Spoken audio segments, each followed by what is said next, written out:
when you are trying to monitor the patients with glucose monitoring, or you want to achieve a tighter glycemic control. This is the consensus on a use of continuous glucose monitoring.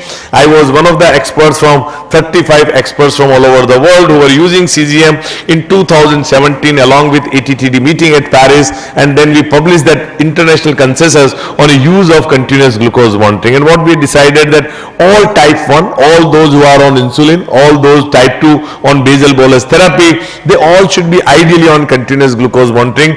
Either they are getting insured or third party payment is done, or they are paying on their own, but they should be on a continuous glucose monitoring. This is what the guideline.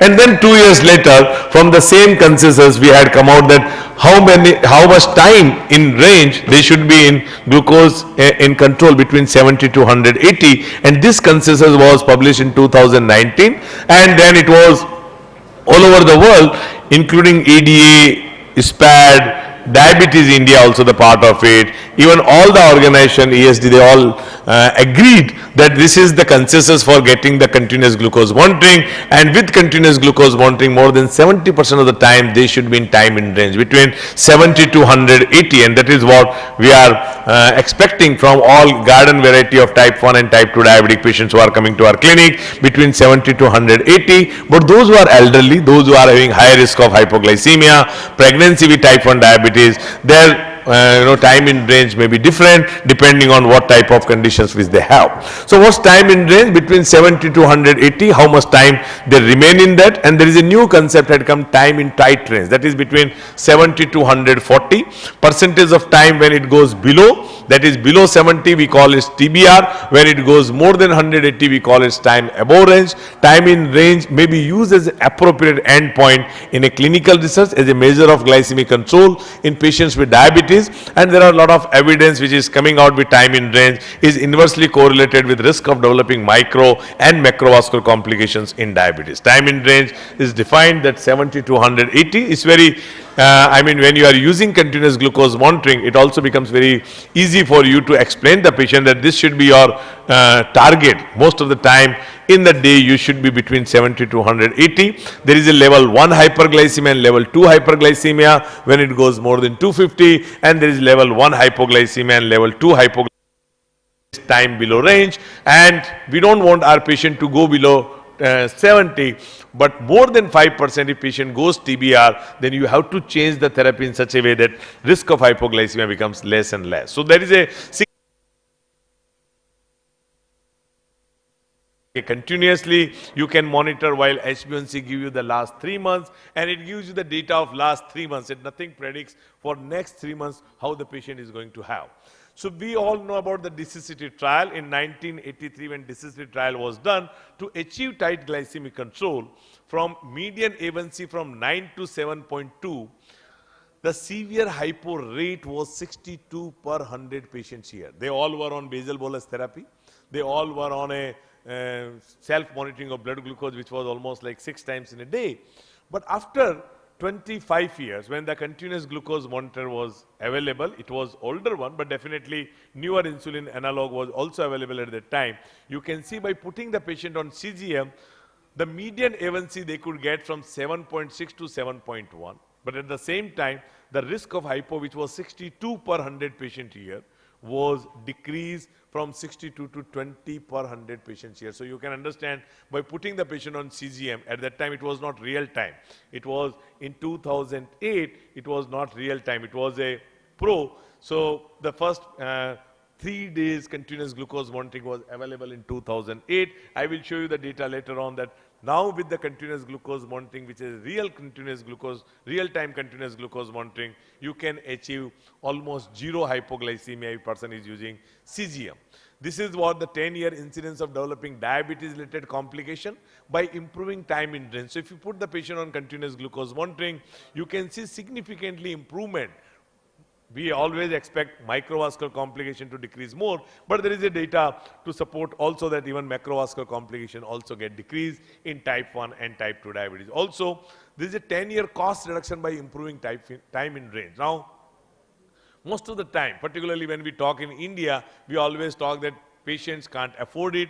If he is going to use the continuous glucose monitoring, the cost is going to increase significantly. But there is a data to support that even if person is using continuous glucose monitoring for 10 years, and by that you improve time in range by 70 or 80%, you will find actually there is a cost reduction, because cost of treatment of diabetes is not in monitoring, not in therapy, whatever the medication may be costly, it is in the complication to treat. Because the cost of complication, treatment of complication is very, very high, which is far high in compared to whatever the way which we are treating. And that we have to explain our people who are having diabetes or to primary care physician that they should understand that you should try to achieve a tight glycemic control. This is one paper which we have written, the time in range as a target in a type 2 diabetes is also an urgent need. We have written multiple papers for type 1, it is all over the world accepted, and now I'm sure India also, almost all community in type 1 diabetes and all the endocrinologists, diabetologists, pediatric endo, they all understood the importance of time in range and continuous glucose monitoring for type 1 on those who are on basal bolus therapy when type 2 diabetic patients, but even it is a need for type 2 diabetes also, and that paper are also coming and many more papers are in process for that. Electronic CGM reports is now become more easier to interpret, because now there is a software which we call its ambulatory glucose profile, and this AGP has really changed the way we were seeing the CGM. I mean, CGM we had used before 15 years also, but we were not using so frequently. The reason was to interpret was also very difficult. But then when CGM had become in a software ambulatory glucose profile, it had become much easier for us and to explain the patient also and to understand the time in range too.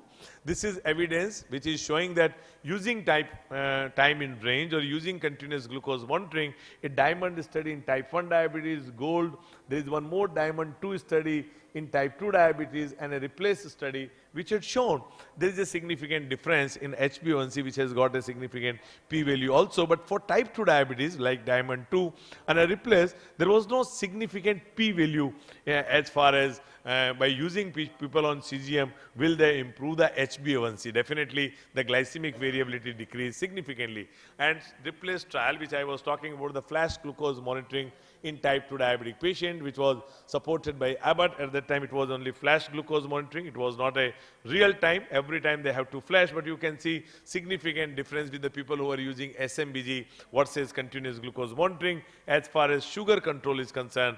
A1C reduction with similar flash CGM and SMBG, but hypoglycemia is significantly reduced. So what's more important is, as I told you in first slide only, second slide, that hypoglycemia is a limiting factor for a tight glycemic control, and that you can achieve by putting the people on continuous glucose monitoring.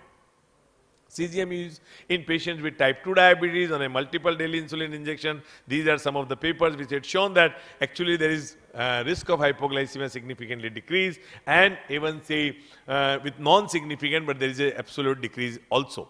This is a consensus statement on a use of ambulatory glucose profile, because at that time we were using only Libre Pro in India, and we have written along with Unni, Shashank, Jyoti, Makkar, myself, that's a consensus statement on using continuous glucose monitoring. That was an ambulatory glucose profile, which was a Libre Pro, which we were using on oral anti-diabetic agents, and we had shown that in that paper that even oral anti-diabetic agents, we can also modify the therapy by putting the patients on ambulatory glucose profile.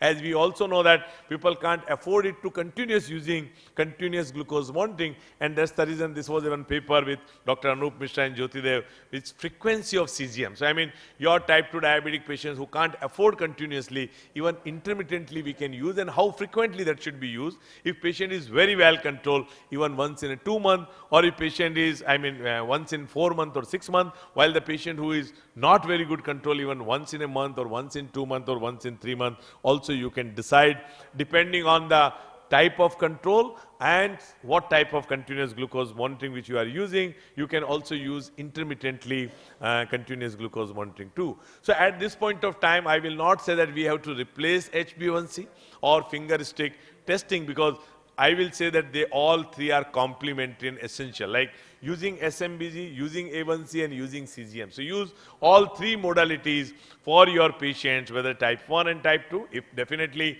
type 1 who can afford continuous glucose monitoring, put the patient on a continuous glucose monitoring. Otherwise, all three of them are complementing each other. This is one patient, just last, 2 slides more, a 58-year on a multiple oral anti-diabetic agents with a 10 years. Patient need insulin. Patient A1C is 9.3. And I'm sure all of you will agree with a 9.3 with a 3 drug. Patient was on gliptin, patient was on a sulfonylurea, patient was on a metformin. Patient 9.3. Everyone advised that patient should be on insulin therapy 9.3.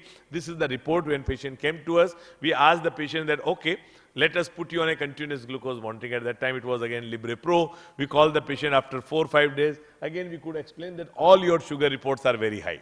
Now, at this point of time, as per the guideline, with 9.3 A1C, patient should be on insulin. Fasting and post meal both are high. But we had given the option that other things which we can do, and that was again the guideline. Before starting the patient on insulin, G was started. To our surprise, on a 6th day onward, you can see they started showing reduction in sugar. And patient had come again on 10th day. The last 4 days report, you can see absolutely normal control.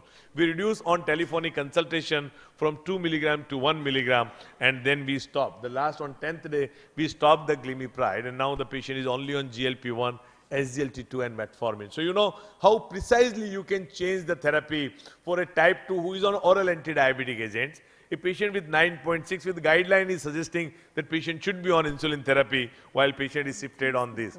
So the American Association of Clinical Endocrinology, and we are very happy that AS had become partner with us.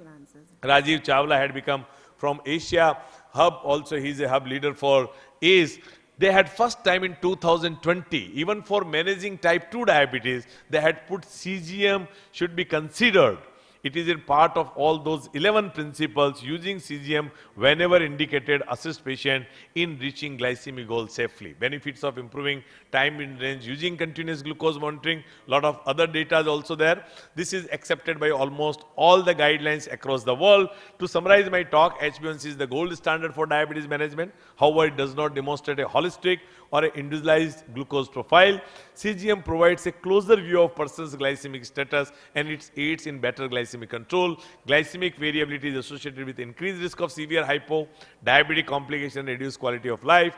Increased time in range has been shown to be associated with reducing micro and macrovascular complication with people with diabetes, and all international guidelines now been updated to include consensus on CGM data interpretation. A need to exist to move beyond HbA1c alone and consider CGM data for optimal diabetes management. With this, I thank you once again to Dr. Rajiv and Shalini for giving me this opportunity. Thank you very much.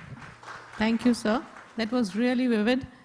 I would request you to stay back for the questions. We'll have it later after the insulin symposium, because we have many questions, I'm sure, with the Eversense now in market. Thank you.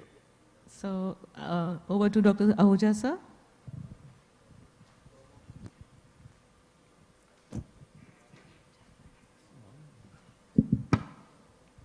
So coming to the second talk of the day, that's on time in range with generation 2 basal insulins. And the talk is being delivered by Dr. K.K. Gangopadhyay, who is MD MRCP in 2000. He was consultant in diabetes in the University Hospital, Birmingham, UK. And he has several clinical trials and has won several prizes in UK. He has several publications in international journals, around 27, and national journals, abstract publication in international journals, and he has written 4 book chapters. Currently, he is working as consultant in endocrinology, C.K. Birla Hospital in Kolkata. Over to you, Professor Gangopadhyay.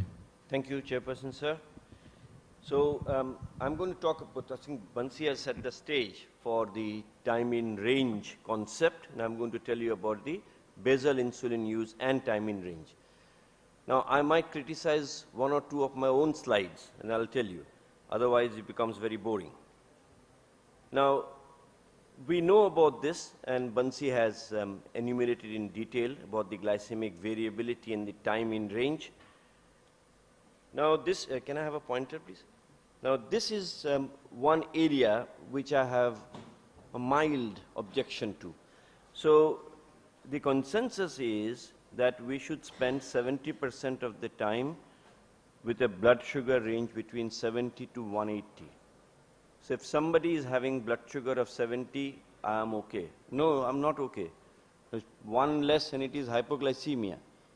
I would probably be more comfortable, and I would probably wait for researchers to come up with data where blood sugar is between 100 to 180. That will be more comfortable for me, that yes, the patients are not likely to go into hypoglycemia. And the range should differ. If it's an elderly patient, multiple comorbidities, maybe for him or her, the range should be 130 to 200. So we should have different gradations, and you should stick to 100 to 180 for everybody, and for elderly, multiple comorbidities, the higher HbA1c target, 130 to 200. That I feel would be more, I'll be more comfortable with. Now, HbA1c will never go out. That must remain, and that is important note to make. That gives in all the data, CV outcome data, nephropathy, microvascular, macrovascular complications, all are based on HbA1c. That should remain. We should never replace it. But the point is, if you want to fine-tune it further, here is an example of HbA1c 8 and HbA1c 8 here as well. And you can see the marked variation in the blood sugar levels. And I'll tell you one non-pharmacological way of smoothing out a curve at the end of my talk. So the SMBG again doesn't give a full picture. So here you can see with the SMBG, if you're checking here and here, so it seems that the capillary glucose monitoring is doing fine. But if you look at the CGMS data, there is marked variation. Can I have another one? So each 10% drop in time in range, okay, was associated with, you can see here, the most important bit is retinopathy. As you know, the good glycemic control association with retinopathy is much more than anything else. And there is nephropathy, neuropathy. Neuropathy is one of the commonest complaints which the patients come to us. Just remember, outdoor में आते हैं sir पैर में जलन हो रही है, सुन हो रहा है. That is the commonest symptom. इसका तो कुछ करिए, sugar कम होगा नहीं, इसका तो कुछ करिए. That is one of the commonest symptom, and very little attention is paid to that in the clinical trials as well. So each 10% drop in TIR, you will get about 25% reduction in your peripheral neuropathy. So time in range becomes important to keep it in. And you have got multiple data, which I think Bansi has already alluded to. From what I can make out, the data is very good for type 1 diabetes if you use CGMS. Data, I would say for type 1, very good. For type 2 diabetes on insulin is good. For type 2 diabetes in oral tablets, that's still a bit, needs further development, shall I say. So, therefore, this is putting a CGMS. It's a costly affair for the patient. So we have to choose which patients to put. Now, the ADA 2024 has already said that type 1 diabetes you must offer to everybody. It really helps. As I said, very good data about CGMS and improving glycemic control and hypoglycemia in type 1. Type 2 diabetes on insulin, good data. You can prevent glycemic variability and to some extent reduce the hypoglycemia. Type 2 diabetes on oral tablets, not that good. Data, convincing data yet with CGMS. Whom would I put patients on oral tablets? Where I find a bit of discrepancy between the HbA1c. A lot of patients, I'm sure in your practice you will have come across. A lot of discrepancy between HbA1c and the blood sugar readings. Fasting PP appears to be great, and HbA1c is high, and vice versa.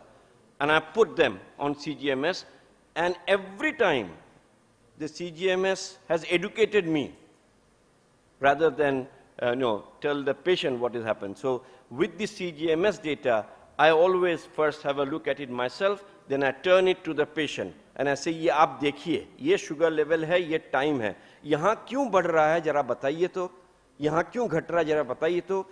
60 to 70% of the time the patients will themselves give the answer. And if the patients give the answer, they are more likely to correct it because they will say, "Arey, maine hi bataya tha aur maine hi correct kar diya." So this is what I do, show it to the patient. So for type 2 diabetes patients, which is majority of our patients on insulin, at least you should offer, because that will tell you where the surges are occurring, where the hypoglycemic readings are occurring. Because many a times you will get slightly lower blood sugar levels of 65, 68, patient may not have symptoms, but that is a harbinger of having severe hypoglycemia in the future. So peaks and troughs, so the new basal insulins, so you can see the older insulins, NPH. Do I use it? I still use it. Where? I use it in pregnancy, still. The insulin detrimer was an improvement, and so was glargine 100, but with the degludec and glargine 300, you can see the flat lines. So I think the degludec and glargine 300 are really good improvement, and both are very good at the best at the moment, basal insulins in preventing hypoglycemia, yet getting the HbA1c down. With the glargine 300, there is, it is a more compact subcutaneous depot, so you get slower release from the surface, and it's 300 units per ml, so the volume is less. If you look at the pen, it has got about 450 units. All the insulin pens have got 300 units. This has got 450 units in 1.5 ml. And the rest of the insulin pens will be 100 units per ml in 3 ml. So it's more compact. So you get a lot of it in one pen. So that's, I think, an advantage for some patients that मैं एक pen खरीद लिया तो मेरा 1-1.5 महीना चल जाता है. So here with the glargine 300, it's even an improvement as compared to glargine 100. So over the time, the advice regarding TIR has changed, the CGMS has changed, which I have just told you.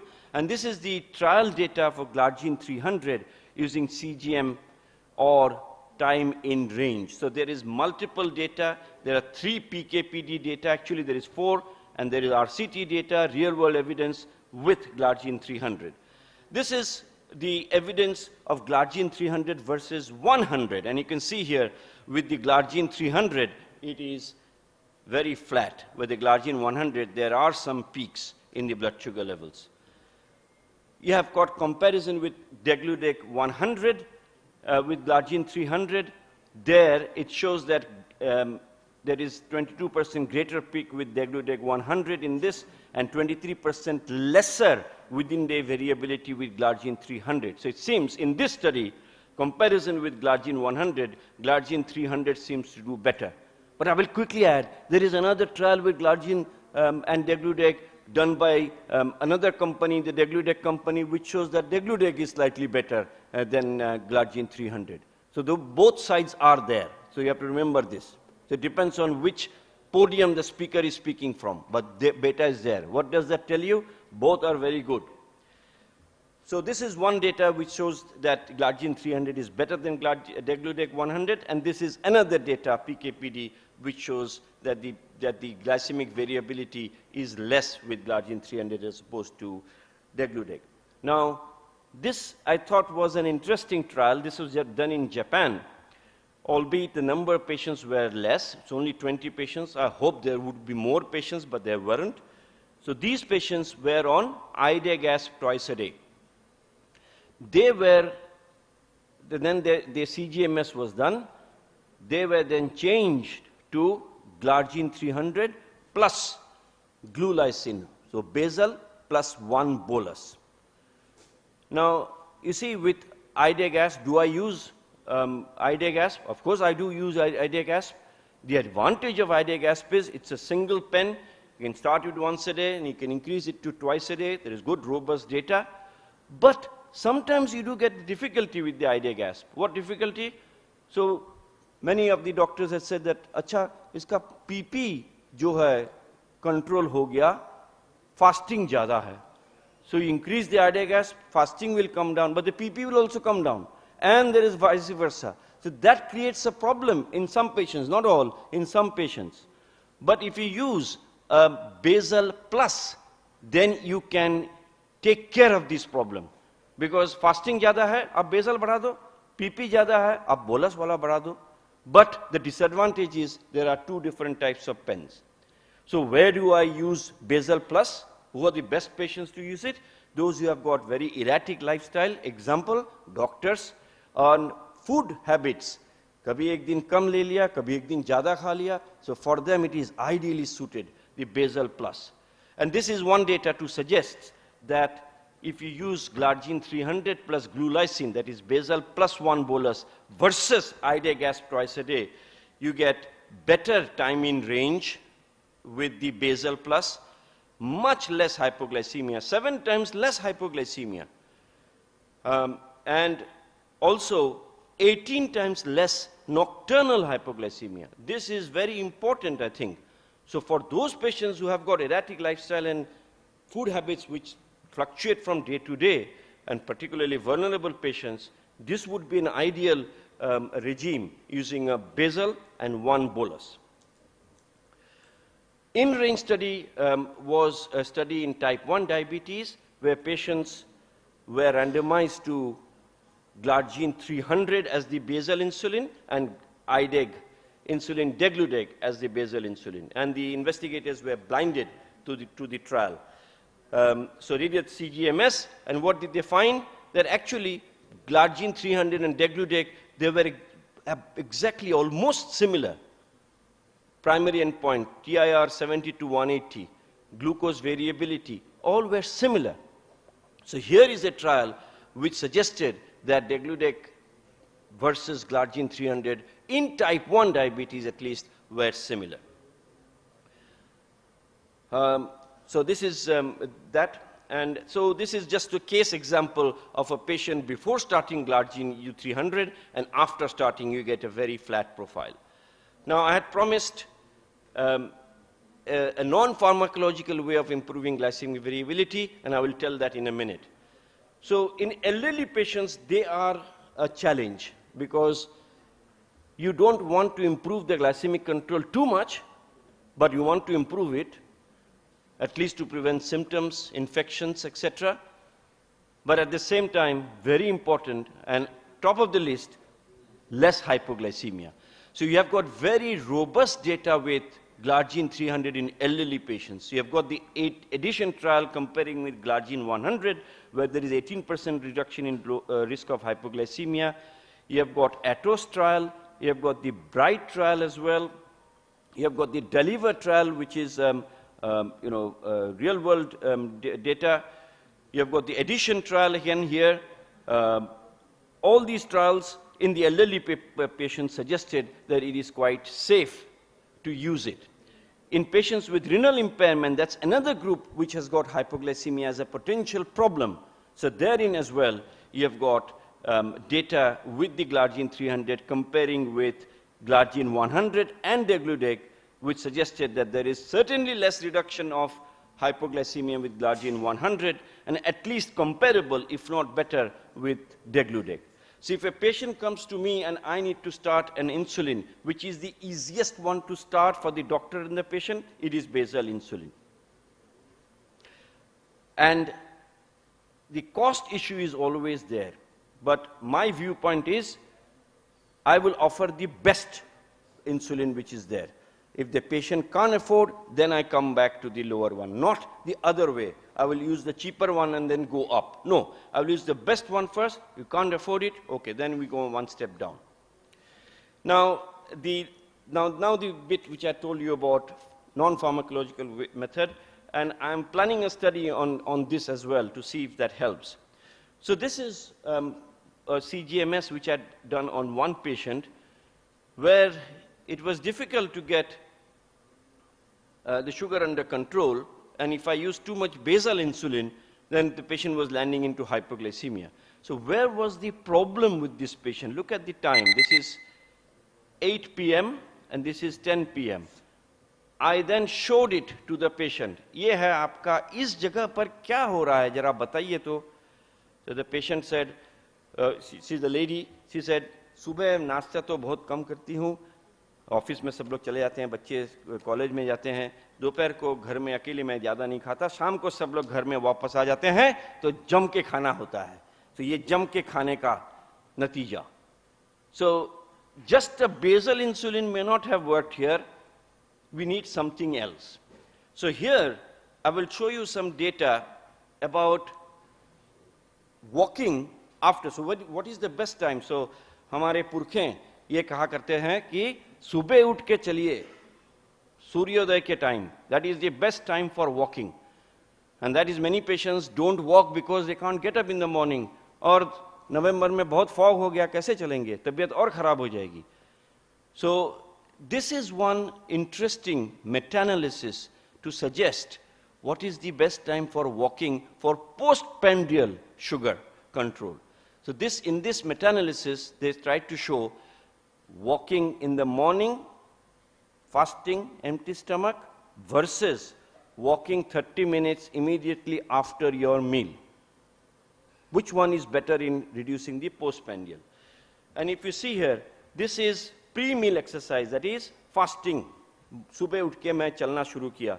Actually, if you look here, it is in the center. So it does not have an impact on postprandial sugar.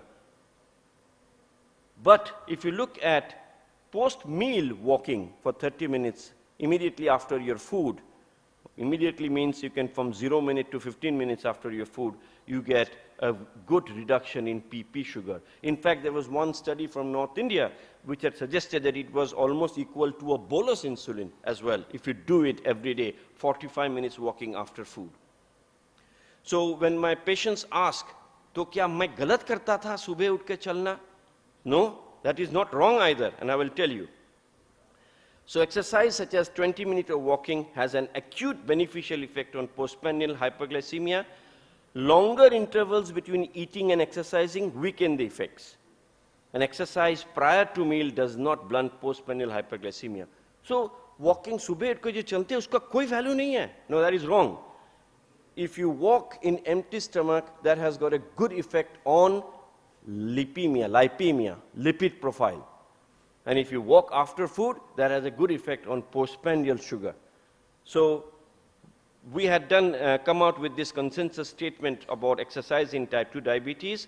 So we said exercise any time of the day is beneficial. In the fasting state has a favorable impact on lipemia. And post-meal exercise, 0 to 30 minutes after meal, has a better effect on post-meal. So best regime for exercise is half subah, half after meal. That is the best one. And I have tried it on several patients. Fasting बढ़ा रहता है, बाकी सब ठीक रहता है. The main meal is at dinner. I say you walk 30 minutes after your food. कमी change करने की जरूरत नहीं है. That's the common excuse कि बाहर जाना पड़ेगा. घर में ही चलिए 30 minutes after food. And a lot of them, the fasting sugar had normalized actually, because it was the postprandial surge after dinner which was the problem. So for this patient, postprandial walking would help, and I did that, and it did help to a significant extent. And I'm trying to do some study on this to see how much it will help to smoothen out the time in range. So to summarize, the glycemic variability and TIR, which I think Bansi has already alluded to. Glargine U300 has a dosing flexibility of 3 hours, which is better with the degludec, but nevertheless it is there. There are plus and minus to both. So if you say you can give it at any time, then there might be a bit of indiscipline as well. Some say that it is better to stick to one time. So there are numerous trials with CGM and TIR, which suggests Glargine 300 provides very stable, smooth glycemic control with less overall and nocturnal hypoglycemia. With that, I end. Thank you very much.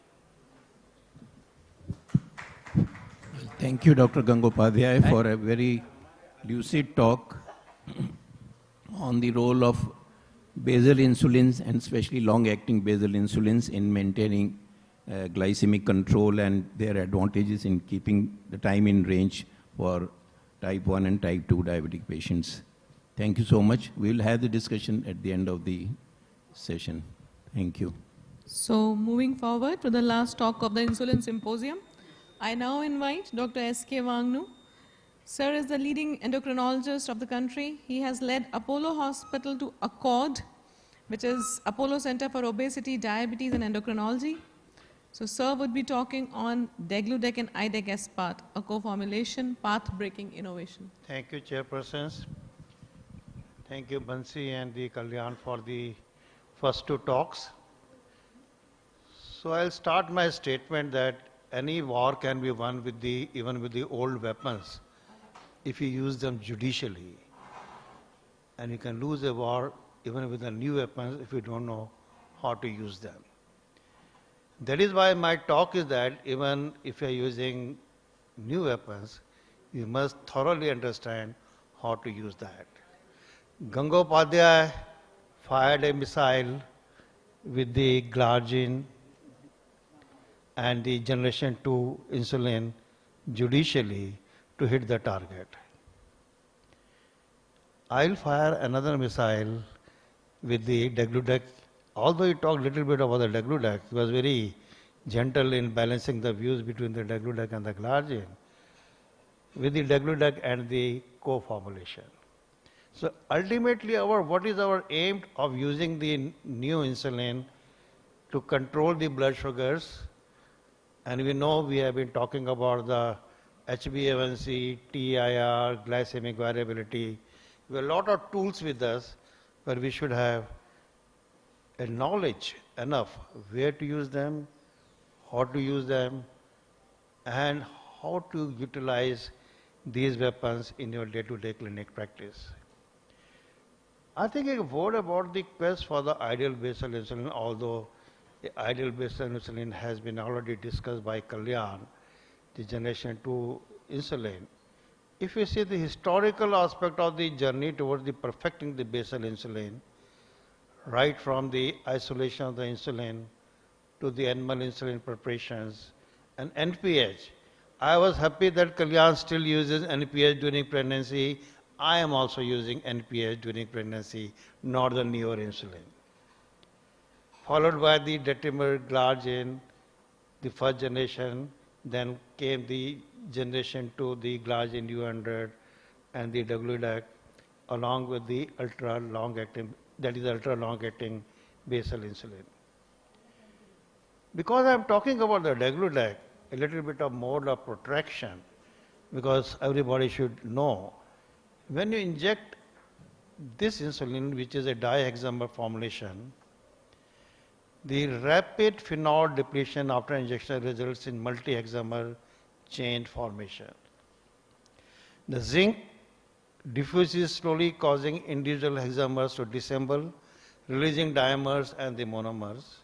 And the monomers are absorbed from the soluble depot into the circulation. How this knowledge helps us? Because of this knowledge, we know we can have a flexible dose timing, a better flexibility with the degludec as compared with the other basal insulin. When administration insulin at the same time of the day by a patient is not possible like glargine, degludec allows for the flexibility in the timing insulin administration with the window period of 8 hours. Now, again I will quote Dr. Gangopadhyay talked about the within the day glycemic variability. If you are talking about the glargine, you will say in favor of the glargine as a glycemic variability. If I am talking about the degludec versus glargine, I will make it reverse, that the degludec has a better glycemic variability. I will show the evidence. He has also shown the evidence. It is up to you to judge where you stand. But these are the two euglycemic clamp studies basically in type 1 diabetic patient. We know that in type 1 diabetic patient, it really helps in the glycemic variability. Comparing degludec to glargine, and again in this euglycemic clamp studies, it was shown that the lower within the day variability and the better round the clock coverage with the degludec. Now within the glycemic variability, again euglycemic, lower within the variability and better round the clock coverage with the degludec. Now in between days, what happens in between days? If you compare again the IDEC with the glargine and the IDEC with the U300 glargine, and this study has shown 4 times lower glycemic variability compared to the insulin glargine, whether it was U100 or the U300. So again, I am using the missile in a perfect way so that we can say that this particular new insulin is working properly. Now we have been talking since morning TIR, and let's see what TIR does to the degludec and the glargine. Kalyan also showed some other studies about the TIR. And here is the Switch Pro RCT, where it has shown again the superiority of the degludec over glargine U100, which was confirmed for the TIR. And the estimated treatment difference is a significant 1.43% or 20.6 minutes per day in favor of degludec over glargine. So we know here some of the superiority of the degludec versus the glargine. I will just say you are having a Mercedes S-Class or Mercedes E-Class or Mercedes C-Class. All are same almost. And how you are using it, how you are driving it, all are same. And that is why whenever you are talking in a scientific symposium, you should be very free to tell your opinion. It's up to you what to use. Lower hypoglycemia, again I am coming to the point, another quoting one study. Confirmed study was a real world evidence basically, where there was 30% lower hypoglycemia with the degludec versus the glargine. And significantly lower proportions of the patient experiencing more than one episode of hypoglycemia with degludec versus the glargine. So this is another what you call knowledge, what we are sharing to use this insulin in your clinical practice with a judicial way. Whenever you use the insulin, whether it's a glargine, NPH, or Cmre or the degludec, we have to talk about the safety. And the safety basically is the hypoglycemia injury to the heart or the hypoglycemia risk. And all the study, the Begin, Switch to, Devote, U-Treat in type 2 diabetes has consistently proven hypoglycemia benefit across all these trials involving more than 16,000 of the patient. So, in a nutshell, this is the insulin which can be used in the wide range of population, pregnancy even more than 1 year in pediatric use, adults, elderly, renal and the hepatic impairment.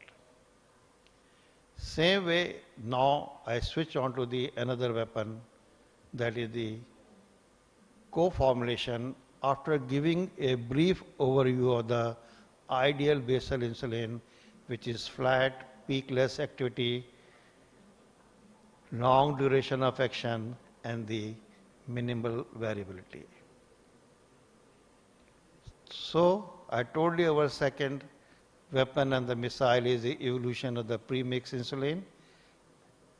And in 2013, when insulin IDAC, the insulin IDAC and aspart co-formulation was commercially available in the market for the use in your patients. And we have a lot of experience using all kinds of insulin. And preferably it is your own experience which will dictate how to use that insulin, where to use that insulin. And again, I will tell Kalyan has quoted some of the CGM data. Yes, problem with the co-formulation is that even if you are able to control fasting insulin, if you want to control better, if you increase the basal part, then you get the postprandial increase also, you get hypoglycemia. So I tell him the other way around. If you are giving co-formulation in the evening and you are not able to control fasting sugar, even if you are increasing the dose and you are getting a postprandial hypoglycemia, do one thing, switch into the morning, give short-acting insulin and see whether it helps or not. Or if you are not able to control postprandial with the single insulin of co-formulation, we always tell the patient to give 2 shots. And if the morning shot is also not able to cover the postprandial peak, you can continue 1 dose and give a short-acting insulin in the morning. So that way you can see how you are going to use the insulin in your clinical practice, whether you are using 1 shot of co-formulation, because you told me our dinner is pretty high and you have to walk after the dinner. So if you have a short-acting component with the basal insulin, that will take care of the dinner part, and that is why if I give my co-formulation during the dinner time, it is going to help in me controlling the post-dinner peak because it has a short insulin component. And if problem arises in the post-breakfast and post-lunch, I am free to give the short-acting component. Or if I continue another dose of insulin, if that is also not effective, I then switch to the basal or bolus. So we can use co-formulation as a basal insulin also. There is no harm because it has a short-acting component also. Even initially, the premix insulin were used as a sort of a basal insulin, 1 shot with OAD in the morning. So it is all depends how you are using the insulin in your clinical practice. Now, coming to the minor difference between the co-formulation and the premix insulin, I am still using premix insulin, and if you are using judicially premix insulin, you can maintain the HbA1c7 for years and years and years together. The best example was my mom, who died last year, and he has been on premix insulin for more than 40 years, and with maintaining HbA1c around 7 without getting any diabetes-related complication. So my first sentence was that you can win a war even if you are using the old weapon judicially. Co-formulation involves mixing 2 biologically active solutions together in a fixed ratio combination. It mimics the physiological insulin secretion closely. No shoulder effect and variability of the potaminated premix insulin, thereby reducing the risk of hypoglycemia. Simplify the insulin regimen without requiring resuspension and lower the injection burden. I think the IDEC aspart is the world's only co-formulation insulin. Soluble combination of the 2 individual insulin analog, and in the pharmaceutical formulation, aspart elutes almost at hexamer, and IDEC elutes as dihexamer. That is again a very beauty of this product. And IDEC and aspart do not interact in the solution and in the subcutaneous tissue, thereby retaining their individual properties. That is why I was telling during the night when you have a heavy dinner, most of the Indians, if you are using this, because the aspart will elute separately, it will have its action separately, it will not interfere, you are going to control post-meal sugar nicely in your patient.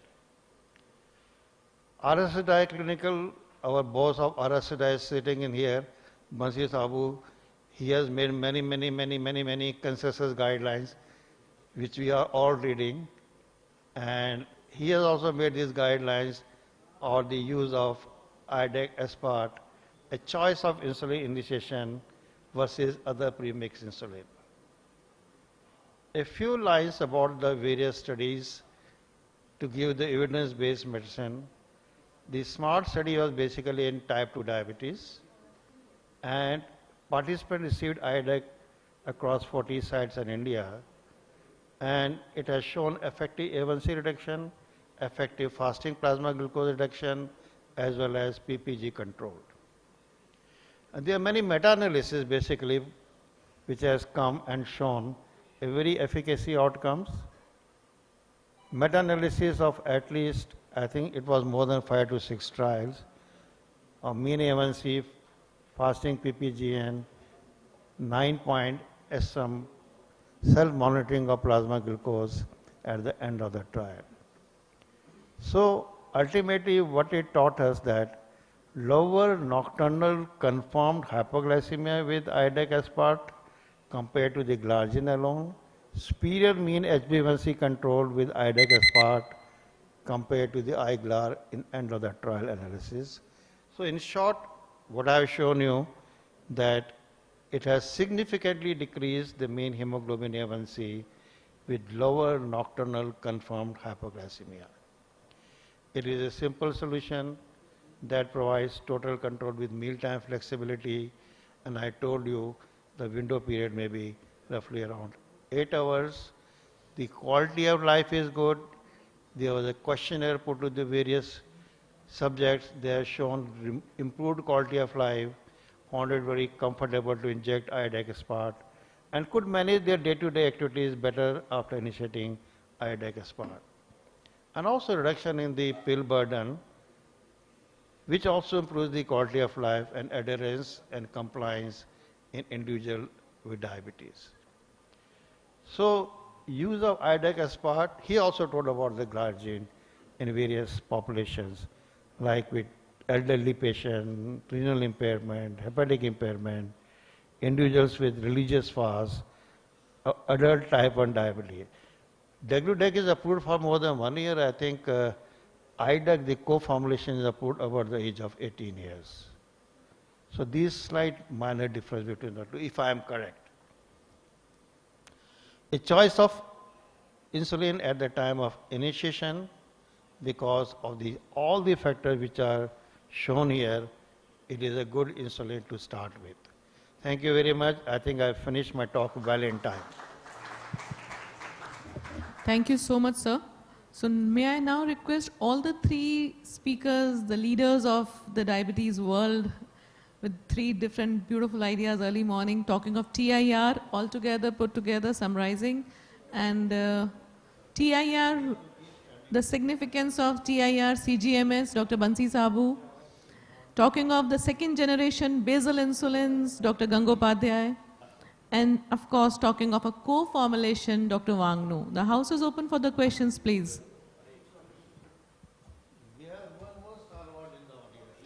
Sir, I saw Jargar sir, but I thought I should allow him to be. Sir, exactly. I thought let him be there because he will be the right person to cross-question all of you. Sir will be the right person in the audience group today. So the first question from Dr. Zargar for Dr. Bansi.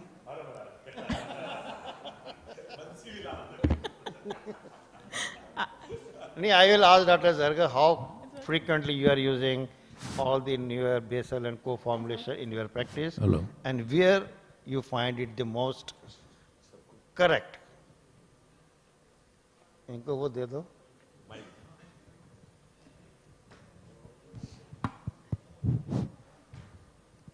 I think, we belong to that generation who have used everything that has been and continues to be available in the field of managing diabetes. We started with using lent insulin, NPH insulin, and plain insulin. And I think that alone was available for a good part of quite few years. And then the era of premix. Many of you would not be aware, in 1984, there were 2 papers published in Diabetology which showed that bovine and porcine insulin, which had been available, the only insulins from Benting and Best's time, were responsible for causing slow virus infection of the brain, Creutzfeldt disease. Today, you cannot even believe, for 3 months there was no insulin available in India because those crystals would come from UK and they would be remade into bottles by Boots. Boots was the name of the company in India and then redistributed. For litigation purposes, they did not. And the first big thing that happens was what Dr. Wangnu sir was talking about. Premix insulins became available. And I still remember when this human mixture became available, Novo was not in India. They had asked Pharmacia Upjohn to market their product in India. And I still remember they sent a huge package of premix from Copenhagen to our own institution because we started using it ad librum. And Wangsa very rightly said, sometimes many people say, why are you using 1 dose of insulin? You know that, bedtime insulin. We said at least the post-dinner would be taken care of. If we, right from the beginning, start giving them 2 doses, they are a bit hesitant. So it was our own. We knew they will need 2 doses. But initially to prime them for a few months, to get them used to, because those were the times when there were no pens available. But looking at it today, telling you very honestly, given a choice, if money is not a consideration, everybody should start with Degludec. And what slide Dr. Wangnusa was showing, that the concept of premix, co-formulation, starting with it, extending it. In fact, that slide for Novo I have made in Radisson Airport Road here. Then I said, you get a postprandial one, and when you need 2 doses, because 2 doses, the data had shown, are like MSI. And if an odd patient deserves to get a post-lunch better, add an S-part at the lunchtime. So today, if we look back now all these 40 years, Wangnusa with his Kashmiri background was only talking about missiles and guns. So everything has a role fundamentally, not because patient populations, somebody deserves a Razodec and somebody deserves a no mix or somebody. Fundamentally, segregation is an economic pattern. Today, if money is not a consideration, the only premix co-formulation would be the Razodec. If money is not a consideration, the only starting would be either Glargine or Degludec. But all of us know that this is not something that we need to do for a day. When we write a prescription, that prescription needs to be respected. And for respecting that, you need money. So money makes the mayor go, so accordingly it gets segregated. Sir, this is the only time in India where we are actually getting short supply of many things. The short supply of premix insulin, as you have rightly said. It's also a time when we don't get the growth hormone, which is almost now not available, no company is having. And all GLP-1, including shorter acting and longer acting and once in a week and even oral also, GLP-1, all are in short supply. Across the country, you don't get. And so many importers and so many medical shops, they are getting now, importing even the newer GLP-1 also, which are very costly. So I don't know what is happening, but most of these companies are saying that, sir, it will be available, it will be available. But many patients are really stuck in the Bansi, I'll tell you a fascinating episode. When I was president of Endocrine Society of India, Sushma Swaraj was the health minister. I don't know whether you know it or not. I wrote a note to her as president. I said, this is shame that a nation of our magnitude still has to depend on insulin from Denmark and United States. We should give incentive to the Indian industry to create insulin in our own country. And then she made a committee under the leadership of Dr. Ganguly, ICMR Director General, and we called all the pharma people.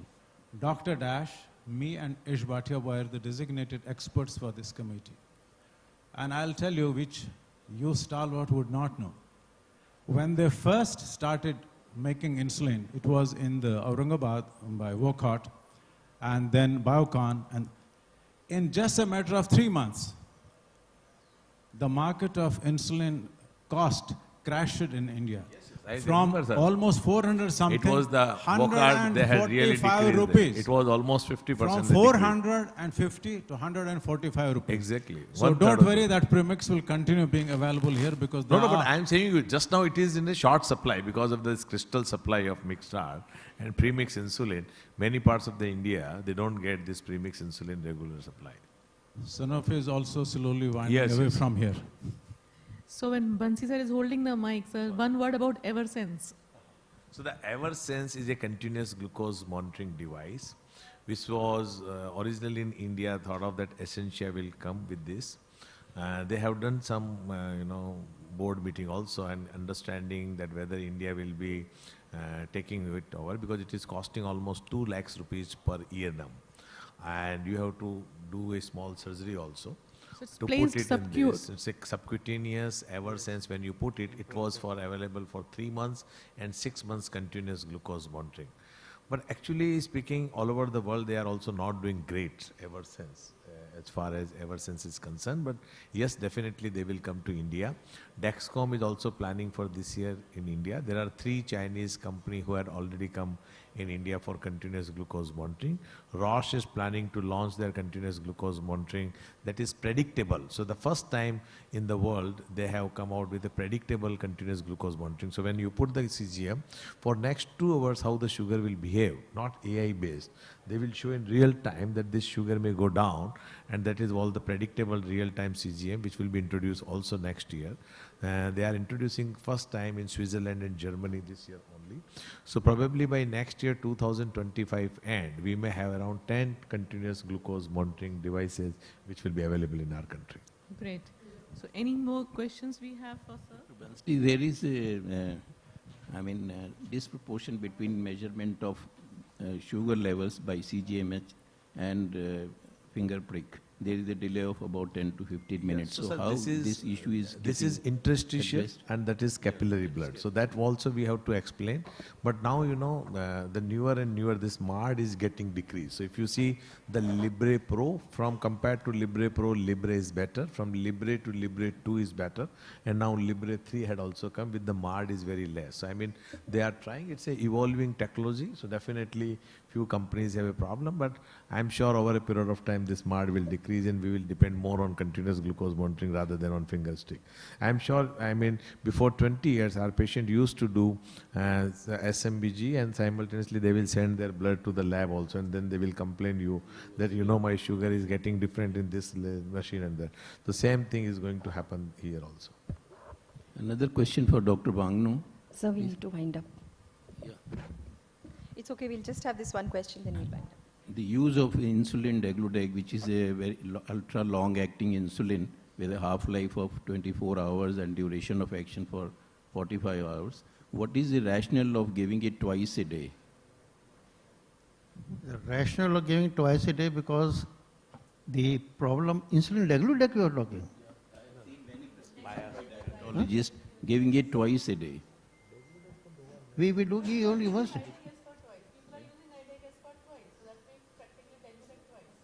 Oh yes, because the quantity of degludec in the co-formulation is only 70% and 30% is short-acting, same like premix.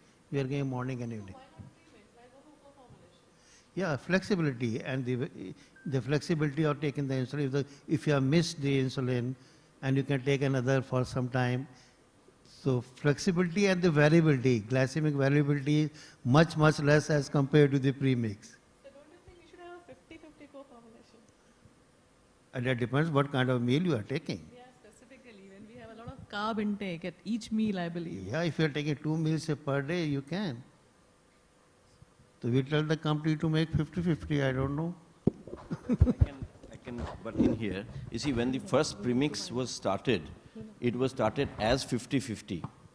But in the Western world, they have less of a carbohydrate meal. So then they thought that we are getting more hypoglycemia post-meal. So then they changed to 30-70. And we are just copying what the Western world is making. If we want to really make it, your point is absolutely valid. We should try for a 50-50. So thank you all the speakers, all the stalwarts. Thank you, Dr. Zargar sir, for your inputs. With that, we wind up this session. Thank you so much. Thank you so much, dear faculties, for an excellent session. Can I request Dr. Zargar sir to join me in felicitating our faculties, please? And we'll have the quiz now for all our delegates, and there are exciting prizes to be won. Dr. Hitesh, I'll request you to join us. After this, we can start.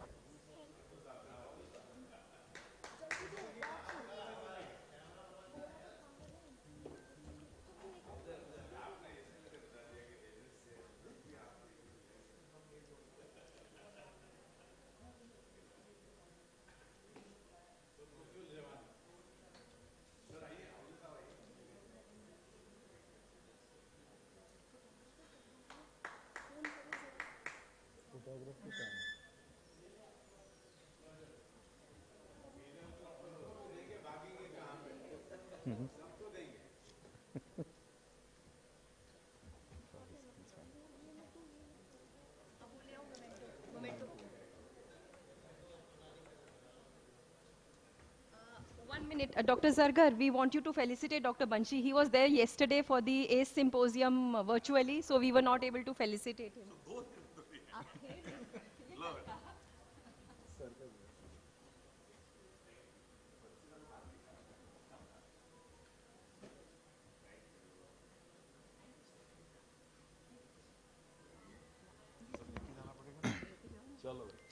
We'll now have a very exciting quiz, so please participate. Good morning, everyone. This is a small Mentimeter quiz. Here you can see the QR code. Just scan it, and the questions will be available on your phone also, and you can answer from there. Every session will be followed by 3 questions, and according to the session, it will be 2 also sometimes. And in the end, we'll be announcing the winners, and the winners will get some special prize during the last valedictory ceremony. Kindly scan the QR code. I'll give it 10 seconds. Then we'll start with the question.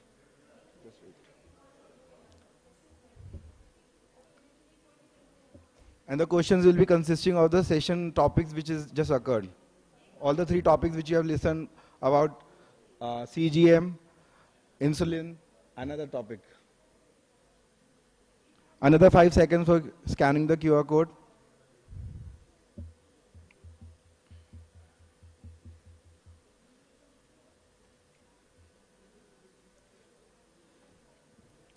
Shall we start? Achha.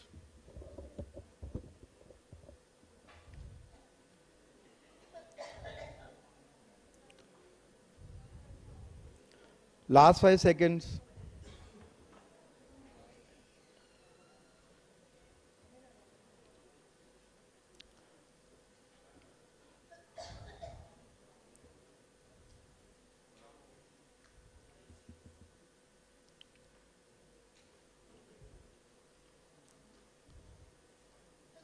Okay, let's start.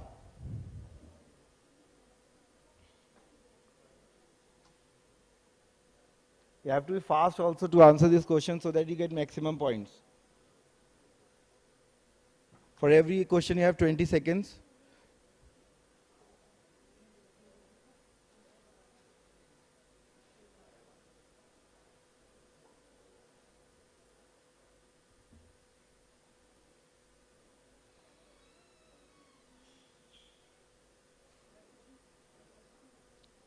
That's very good answer. Most of the people are right.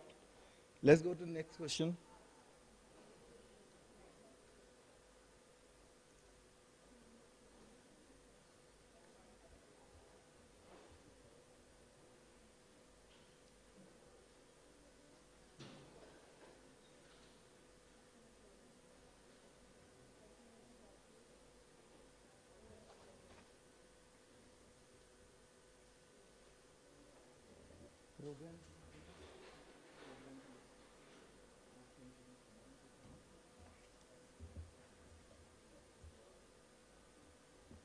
Again, we have an excellent audience. Everyone is answering right answers. The last question for this session.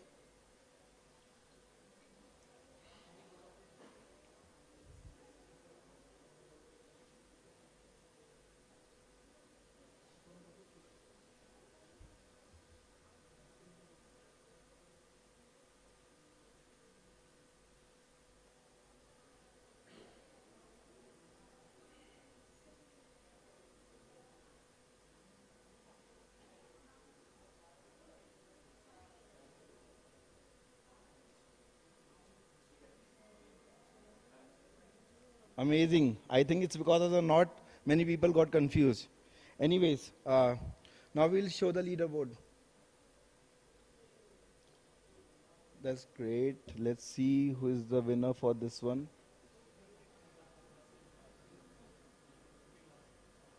So, Vipin, Dr. Vipin is the fastest and he qualifies for the prize for this particular session. Thank you. Dr. Vipin, just stay till the end. We'll be giving you prize during the valedictory ceremony. Now I'd like to introduce the second symposium, which is actually complications of diabetes. For this, I would like to introduce our chairperson, Dr. Seema Shahi and Dr. Pooja Relia. Okay, sorry. Dr. Kirti Surya.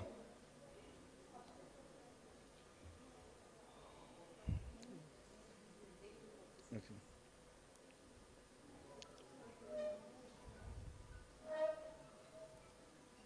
I'll hand over the dice to our speakers.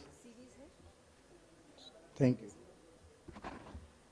Dr. Seema Shai works as a CMO at BSES Rajdhani Power Limited, Delhi. Dr. Kirti Suta is senior consultant at Dr. Makkar's Diabetes and Obesity Center, New Delhi. So they'll be chairing the session, and I'll invite the chairpersons to please invite the speakers.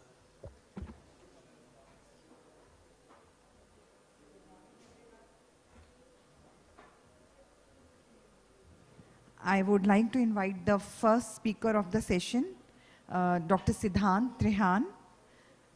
He's MBBS, DM in cardiology, trained in the sector where he's been doing angioplasties and interventional procedures. So welcome, Dr. Siddhant. Thank you. Good morning, everyone. Thank you for having me here. Congratulations to CMRE for the 11th year running, and hopefully many more years to come. So I think whenever we talk about diabetes, I think the most formidable or the worst thing that we can imagine is heart and neurological diseases. So I'm here to discuss heart failure, which sort of goes along with most of the people who tend to have diabetes for a long period of time. So my topic today is going to be revolutionizing heart failure. How do we do that? Is it dapagliflozin? So to start off, let's just discuss heart failure first of all. If you remember back in the day when we all read Robbins, it said that heart failure was a situation where the heart is unable to pump blood enough to meet the requirements of the body, or it does so at higher filling pressures. So how do we really define it per se? Heart failure is a clinical syndrome where patients have symptoms of or signs of structural or functional heart disease, and they are quantified with the presence of either congestion or increased NT-proBNP levels. Whenever we classify heart failure, we always talk about NYHA classification, but that's not the real classification. That's only a functional classification. It is telling us how our patient is symptomatic today. A long forgotten one is the staging for heart failure, which is done by the WHO, where heart failure is categorized as stage A to stage D. Stage A being patients who only have risk factors for heart failure. They don't have any heart disease yet. Why this is important? All patients who have diabetes, hypertension, happen to be smokers, are having an advancing age. All these patients are in stage A of heart failure, so they have climbed their first step in heart failure, and we should take care and stop them there itself. From stage A, patients would progress into stage B, where they would develop some sort of dysfunction of the heart, whether it's structural or functional, but they still have not developed symptoms, so these people are not really on medications for heart failure. From stage B, they would progress into stage C, which is patients who've had symptoms of heart failure or are currently symptomatic. And the worst part, when the patients progress from here, they go into refractory heart failure or stage D. So these patients are the ones who are going down, and we're not able to help them enough. What we commonly come across is classifying these patients according to the ejection fraction. So very important, this ejection fraction is 2D echocardiographic ejection fraction. It's not ejection fraction which you're getting from cardiac PET, cardiac MRI, or any other modality. So standard less than 40%, we call it reduced ejection fraction. More than 50% is preserved ejection fraction. And 40 to 50%, which was like an orphan back in the day, is now been called mildly reduced ejection fraction. If somebody happens to be previously in low ejection fraction and has improved, they are termed as heart failure with improved ejection fraction. Heart failure never goes away. A person who's been diagnosed with heart failure will be with heart failure for the rest of his life. They may go into remission depending on how they're treated. So heart failure is a global issue. It has a huge burden. There are more than 6 crore people across the world who are living with heart failure. It's hypothesized that approximately 20% of people will develop heart failure on their journey in life. The reason why heart failure is increasing, we have a population which is aging. We have better survival of patients who have heart failure, and also patients who may have a heart attack. They tend to live better. There's a projection by the American Heart Association that by the year 2030, our rates of heart failure, or the prevalence of heart failure, is going to increase by 46%. And here are some numbers that heart failure increases as the age goes on. So there's a new paradigm shift. Overall, the number of heart failure patients is increasing. And back in the day, when patients of heart failure with reduced ejection fraction were the ones who were commonly found, are now we're shifting towards where most of the patients are having heart failure with preserved ejection fraction. Reason for that is predominantly aging, hypertension, and the fact that women live longer than men, and women tend to have heart failure with preserved ejection fraction more commonly compared to heart failure with reduced ejection fraction.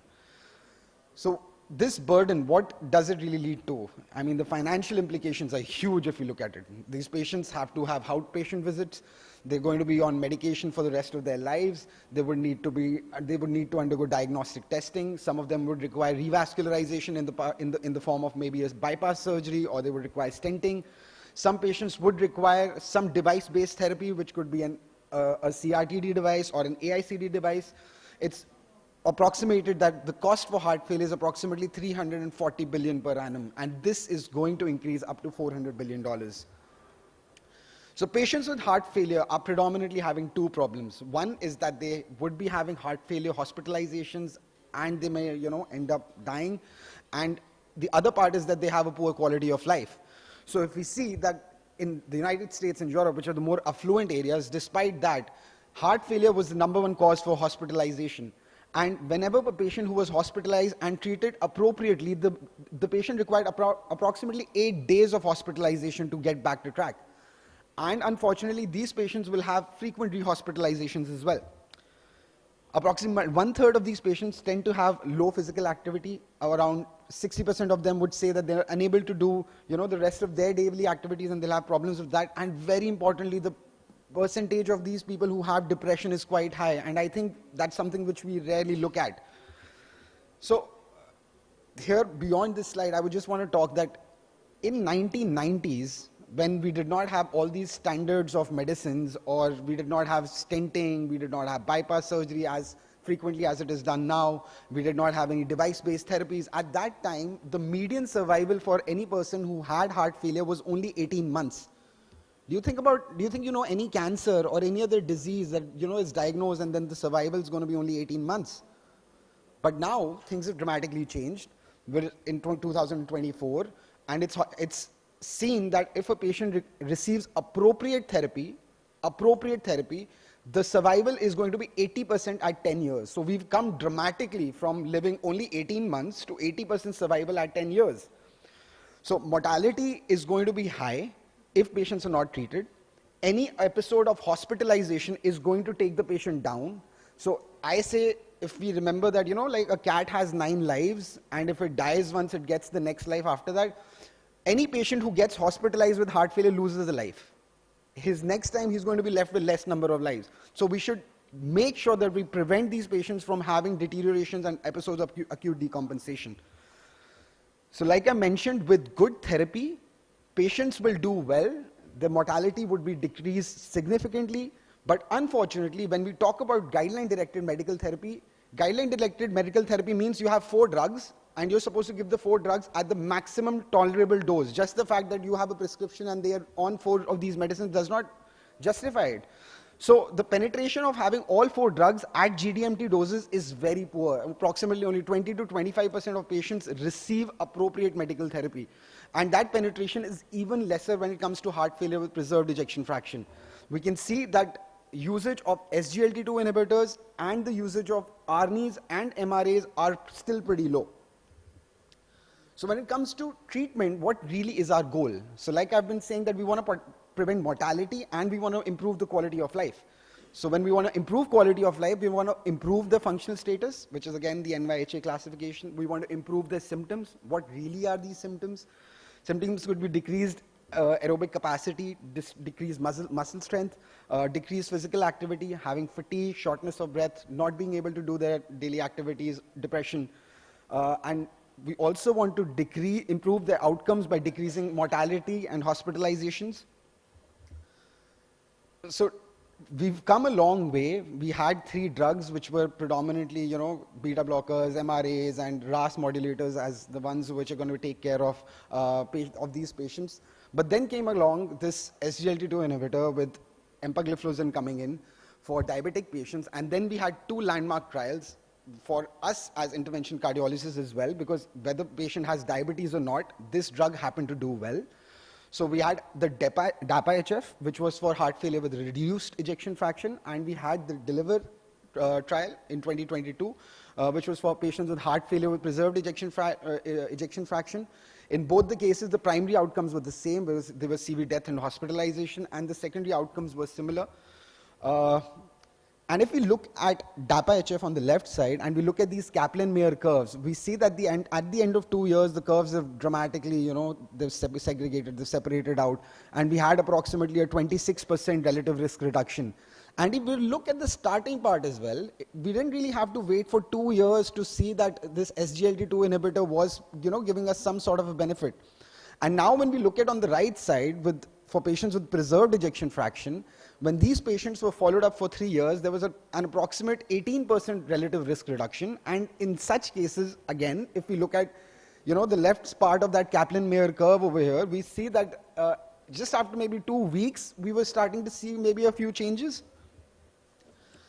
So not just the mortality benefit or the primary outcomes, even the quality of life was improved for these patients who were put on SGLT2 inhibitors. Their physical limitations were decreased, the quality of life was better, they had a better social activity. Patients in DAPA-HF, this benefit for quality of life was seen at approximately 4 months, and it was sustained beyond that as well. When it came to the DELIVER-HF trial, we saw these benefits coming in around 1 month, and they were again sustained at 8 months. One beauty of this molecule was that these SGLT2 inhibitors, or dapagliflozin in particular, did not have any attenuation of their benefit when the ejection fraction improved. What I'm trying to say is that whenever the ejection fraction goes down, we see that a lot of drugs help because these patients are actually crashing. But when the ejection fraction is stable at a higher level, are we really able to do much? Because for the longest time, and even in the 2020 heart failure guidelines, there was not really much medications which were advised for this. But in the newer 2023 ones, we do have certain updates. So here we're seeing that how different medicines across a different ejection fraction show their effects. And if we see that most of them at lower ejection fraction do provide benefit to the patients, but as our ejection fraction improves, the benefit is sort of attenuated and we cannot really help the patients as much. So if we sort of pool everything together for patients with reduced, mildly reduced and preserved ejection fraction, follow them for about 3 years, we still see that there was a 14% relative risk reduction on top of the standard of care which these patients were receiving. Renal dysfunction has been one of the detrimental points or negating factors for using SGLT2 inhibitors, but we've seen that even if for up till an eGFR of around 15 ml per kg per minute, we can still use these SGLT2 inhibitors. And in fact, when it comes to patients who have heart failure and CKD, our relative risk reduction was far, far more. We got around a 30% risk reduction, which is huge. So what do our guidelines currently say? The guidelines, when it comes to reduced ejection fraction, they've established that we have 4 drugs, which are all class 1, and they're going to improve mortality, and they're going to provide significant benefit to our patient. So there are 4 pillars of heart failure. For preserved ejection fraction, we have 3 of them. So SGLT2 inhibitors, we have diuretics for fluid retention, and we should treat the cause.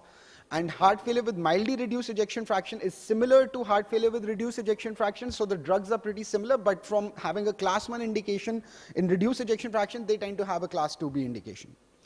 So what more other than just GDMT for these patients? So let's say a patient who has a reduced ejection fraction, and despite our 4 pillars of GDMT at optimal doses, still tend to be in volume overload. Add a loop diuretic.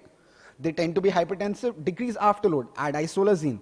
They're having an increased baseline heart rate, maybe add in ivabradine.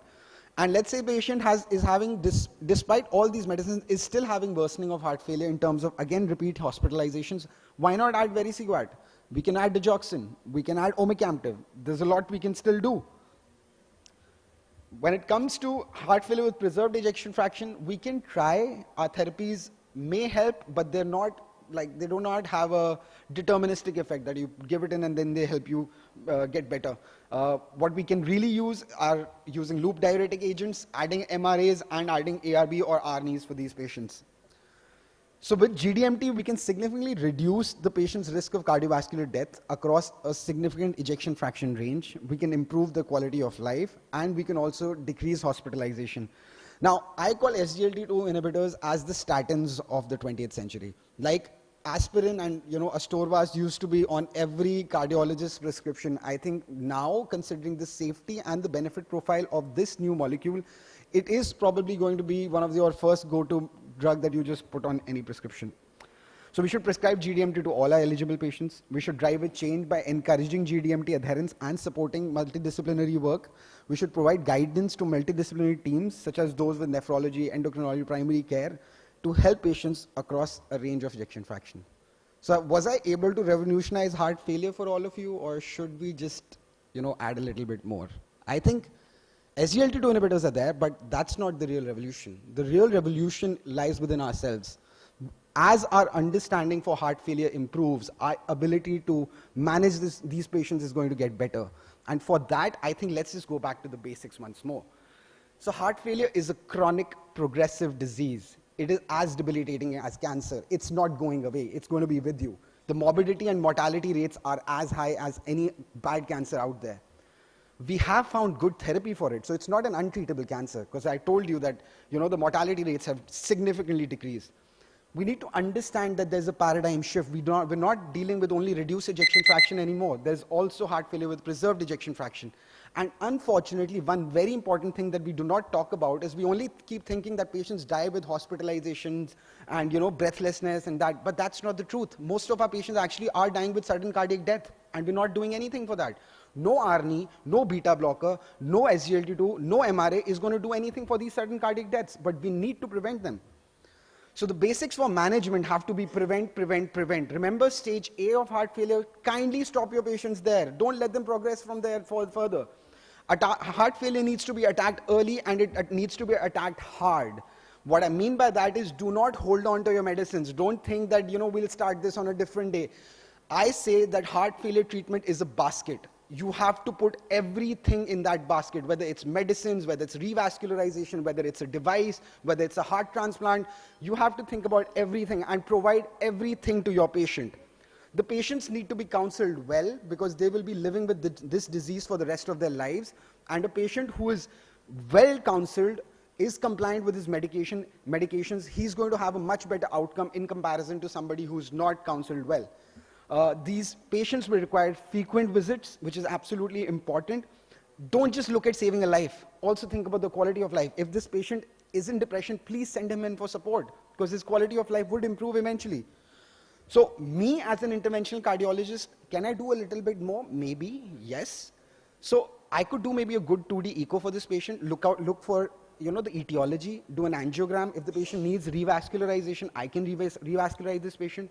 I can distinct which patient needs a cardiac MRI, which would help me for seeing what sort of a therapy would help this patient better. If the patient's cardiac contractility is sort of asynchronized, we can put in a CRTD device, which will help in resynchronizing it. Prevent sudden cardiac deaths using AICDs. If the patient is having any valvular heart disease, treat it. We have TAVI, we have balloon mitral valvotomy, we have open heart surgeries for changing the valve. Patients with heart failure with preserved ejection fraction also have interventional strategies where there are certain cardio-MEMS device, there's a Corvair device for it, which I don't really want to get into. So what about somebody who's failed everything? That's it, curtains call? Can we not do anything for these guys? It's not over, till it's over. So patients who are having heart failure and they're not improving despite inotropes, Lasix, this, that, blah, blah, blah, it's still not over. You do have mechanical circulatory support devices. We have an Impella, we have an IABP, we have a tandem heart, we have a ECMO as well. And let's say if this is also failing, is that still over? Absolutely not. We have heart transplants.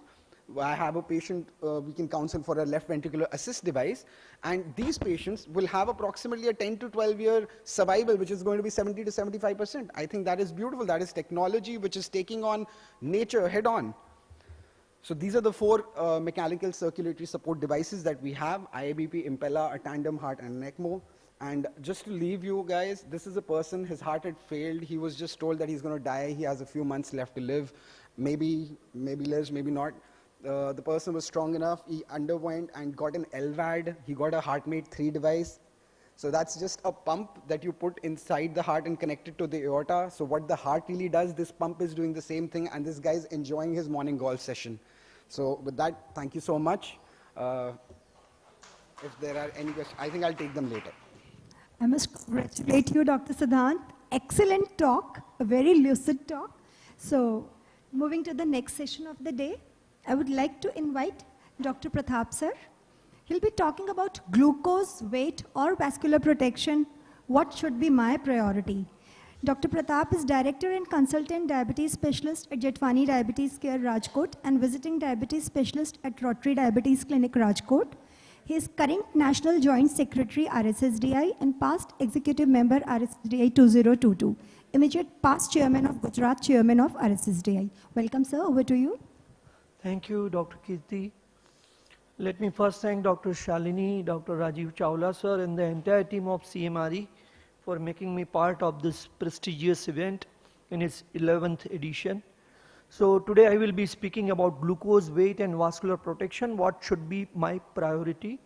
So let's first take a look at glucose-centric approach. Is it more important? So we all know that diabetes is a deadly disease.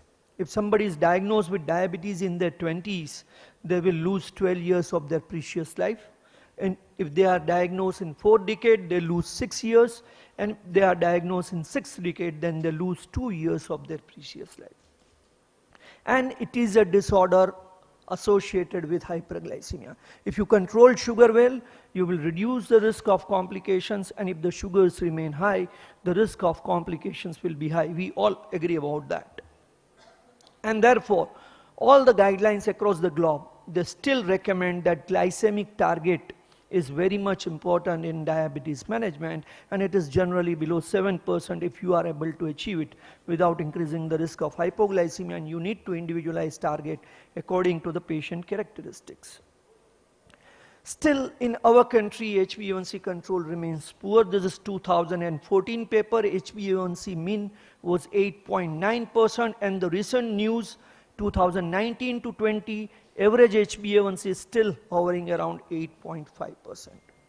And the ICMR INDIAB data across the country, A1c target only 1/3 of people achieve, and 3, A1c, BP, and cholesterol, ABC target, they are achieved only by 7.7% of population across the country. We all know that as the HbA1c increases, the risk of microvascular complication goes up. And also there is an increase in the risk of macrovascular complications. Even with the HbA1c in the normal range, the risk of macrovascular and the cardiovascular events goes up. We all know that controlling glucose will provide you a protection against microvascular complications. There is strong evidence to support that. But as far as macrovascular complications are concerned, there is still not a strong evidence to say that controlling glucose is enough to provide reduction in cardiovascular events and myocardial infarction. I will touch upon few recent meta-analysis and systemic reviews. This is first to begin with. They have included 14 randomized control trials, around 1,44,000 patients, mean age 63.8 years, mean duration 7 to 40 years, and mean follow-up period 1.5 to 5.4 years. And if you see the effect on myocardial infarction, all trials together, there is a significant reduction to the tune of around 10%.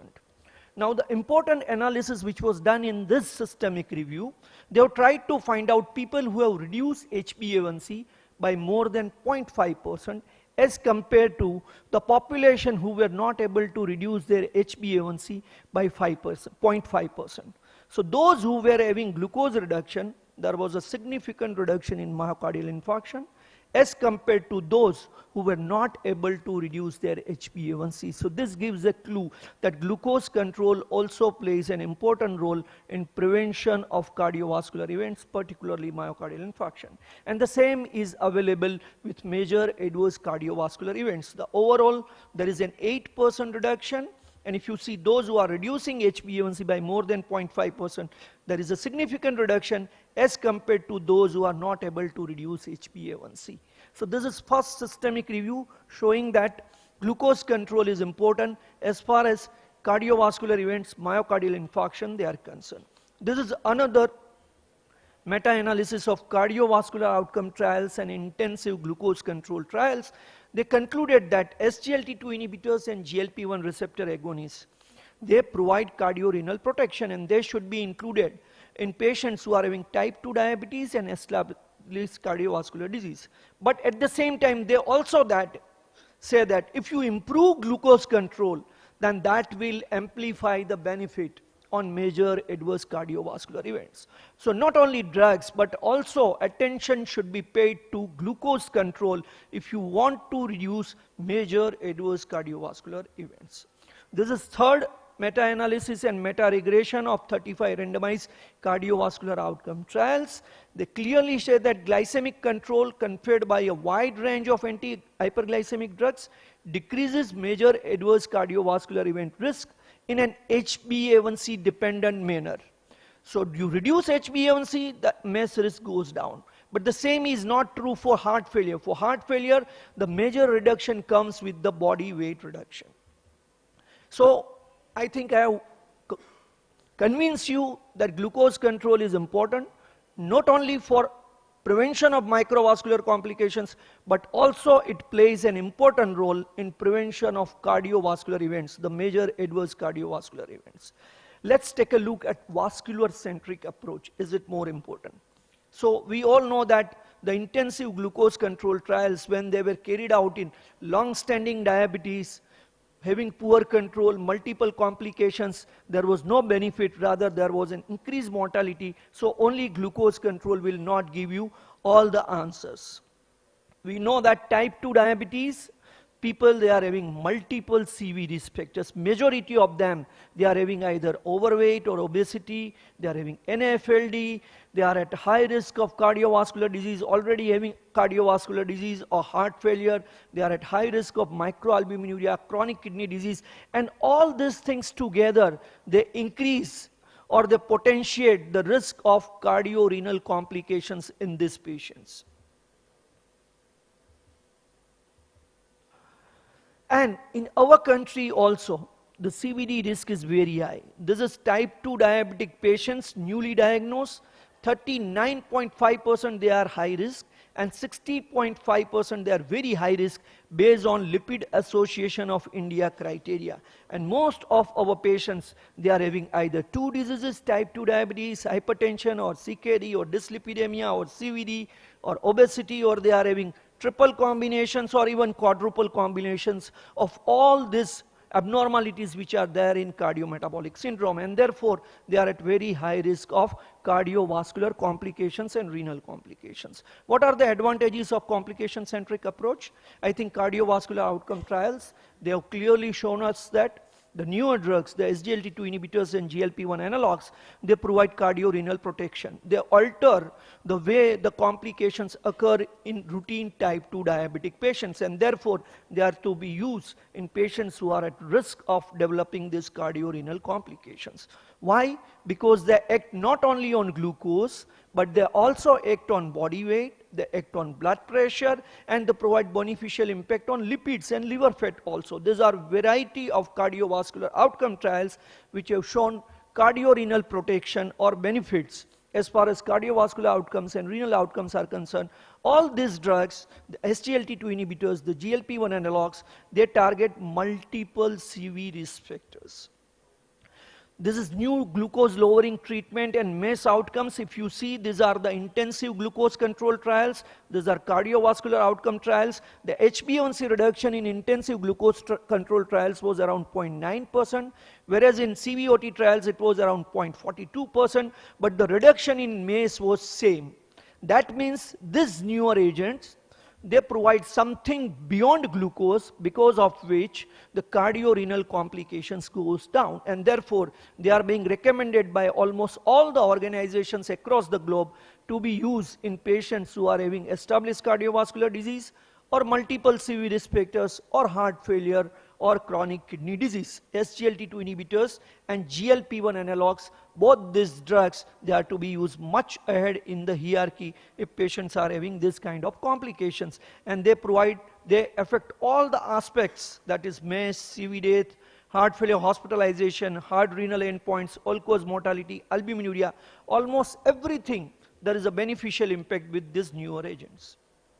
And therefore, ADA also recommends the same, and most of the guidelines across the globe recommend same. So this was about vascular protection, that is also plays an important role in type 2 diabetes management. Now let's take a look at weight or adipocentric approach. Is it more relevant in current times?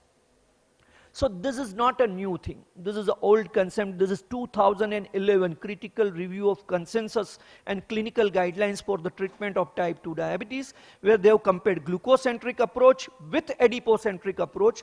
However, in those days, there were no good drugs available, no hard data to support anti-obesity medications as far as outcomes are concerned, and therefore, there was not much noise about this adipocentric approach at that point of time. We all know that our type 2 diabetic patients, they are having lot of obesity. Almost 50 to 60% they are having generalized obesity or combined obesity, and almost 80 to 85% they are having abdominal obesity, or if you calculate body fat percentage, that is higher in them. Even when their waist circumference is normal, the abdominal fat percentage or visceral fat percentage is higher. So definitely they are obese, and that is the reason we need to target weight also.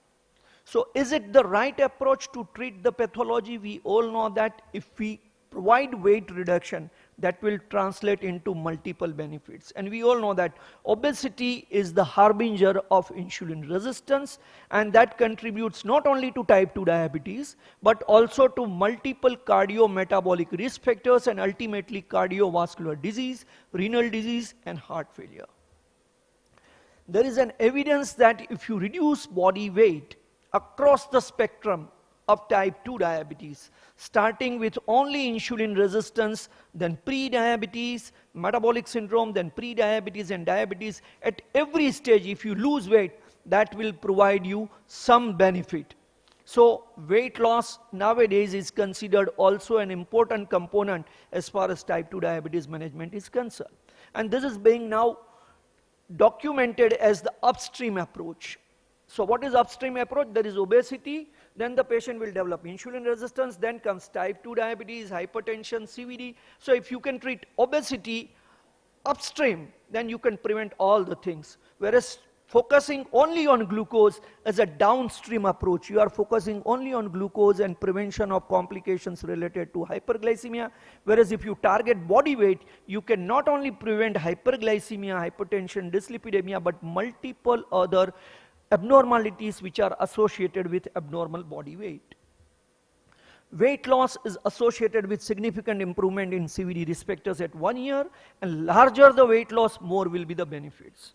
If we see here, 3 to 5% weight loss is required for glycemic benefits. For prevention, it is up to 7 to 10%, and if you want to achieve diabetes remission, then it is more than 15%. But not only diabetes, hypertension, dyslipidemia, various other cardiometabolic markers, they benefit from weight loss. And bariatric surgery has clearly shown you that if you lose weight to 20 to 25%, your chances of maintaining HbA1c without requirement of any glucose lowering medication will be much more. So weight loss translates into a diabetes remission. And that's why nowadays more than 50% weight loss is the new 7% A1c in type 2 diabetes. If you achieve 15% or more weight loss, your chances of maintaining glucose control, HbA1c below 7 without the need of any medication will be much, much higher. We all know that lifestyle modification is there, but it is not sustained. 50 to 80% of lost weight is regained within 3 to 5 years. If you follow only lifestyle modification, it is very difficult. As far as anti-hyperglycemic drugs are concerned, SGLT2 and GLP-1, they have got benefits as far as weight reduction is concerned, whereas all other molecules, they are either neutral or they are, particularly insulin and sulfonylureas, they are associated with weight gain. As far as anti-obesity medications which are now FDA approved are concerned, the GLP-1 based therapies, that is liraglutide, semaglutide, tirzepatide, they are not only associated with significant weight loss, but they also provide glucose regulation, and they are approved for management of type 2 diabetes with obesity also. And nowadays we have seen that the dual agonist, that is tirzepatide, where the weight loss amounts to around 15%, and the newer drug which is in pipeline, that is triple agonist, that is GLP, GIP, and glucagon based agonist therapy, that provides weight loss to the tune of 20 to 25% in phase 2, phase 3 studies. So that is equivalent to bariatric surgery, and that's why probably in near future we will be hearing much more about these newer GLP-1 based therapies, and they will make us understand the better way to manage our type 2 diabetic patients. And that's why now in 2024, ADA also says that when the patient is not at glycemic goals, the selection of further agents should take into consideration not only glucose goals, but also the body weight goals, as well as the presence of other metabolic comorbidities and the risk of hypoglycemia. And therefore, the ADA in 2024, this is the algorithm. When the patient is having obesity and you want to achieve weight loss, you have to prefer GLP-1 based therapies. Very high weight loss with semaglutide, tirzepatide subcutaneous. High weight loss is with dulaglutide, liraglutide, and oral semaglutide. And intermediate is with other GLP-1 and SGLT2 inhibitors. So, I have given you enough evidence to say that glucose control is important. Weight is also important, and vascular protection is also important. Then what should be the priority? I will go back to the STENO-2. The STENO-2 was the first trial which has shown that the multifactorial intervention provides cardiovascular event reduction in type 2 diabetic patients who are having microalbuminuria. This was carried out for 8 years, and recently the 21-year follow-up is published of this trial. And if you see the graphs which were separated at the end of 8 years, they are still separated. So there is a long-term benefit. When you do multifactorial intervention, early, aggressive, there is a long-term benefit, and the patients, they gain life. How much life? They gain life by almost 8 years, and this is mainly because of prevention of cardiovascular events and CV death.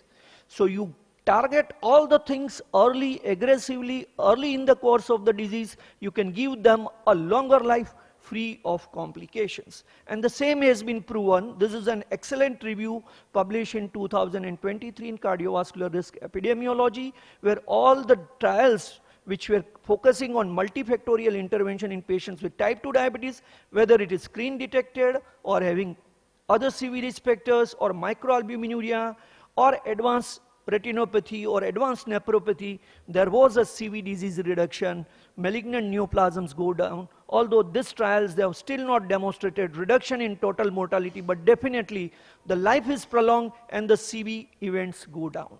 And therefore, this review concludes that intensified multifactorial intervention will reduce not only macroangiopathies, but also microangiopathies in people with type 2 diabetes. Whether it is beneficial in very elderly or younger patients needs to be examined, and probably if you use newer agents like GLP-1 or SGLT2, that will further augment the treatment benefits. So, diabetes requires multifactorial management. You should focus on all the three aspects: glucose, weight, and vascular protection. It may be that your patient, in some patients, the glucose control will be priority, in some body weight will be priority, in some vascular protection will be priority, but ultimately it is the combination of all three that matters, and therefore you need to use these newer therapies, that is SGLT2 inhibitors and GLP-1 based therapies much more frequently, much more earlier in the course of the disease, because they provide not only glucose control, but they provide beneficial impact on all CV risk factors: body weight, blood pressure, lipids, albuminuria, as well as liver fat. With that, I end my talk. Thank you for your kind attention.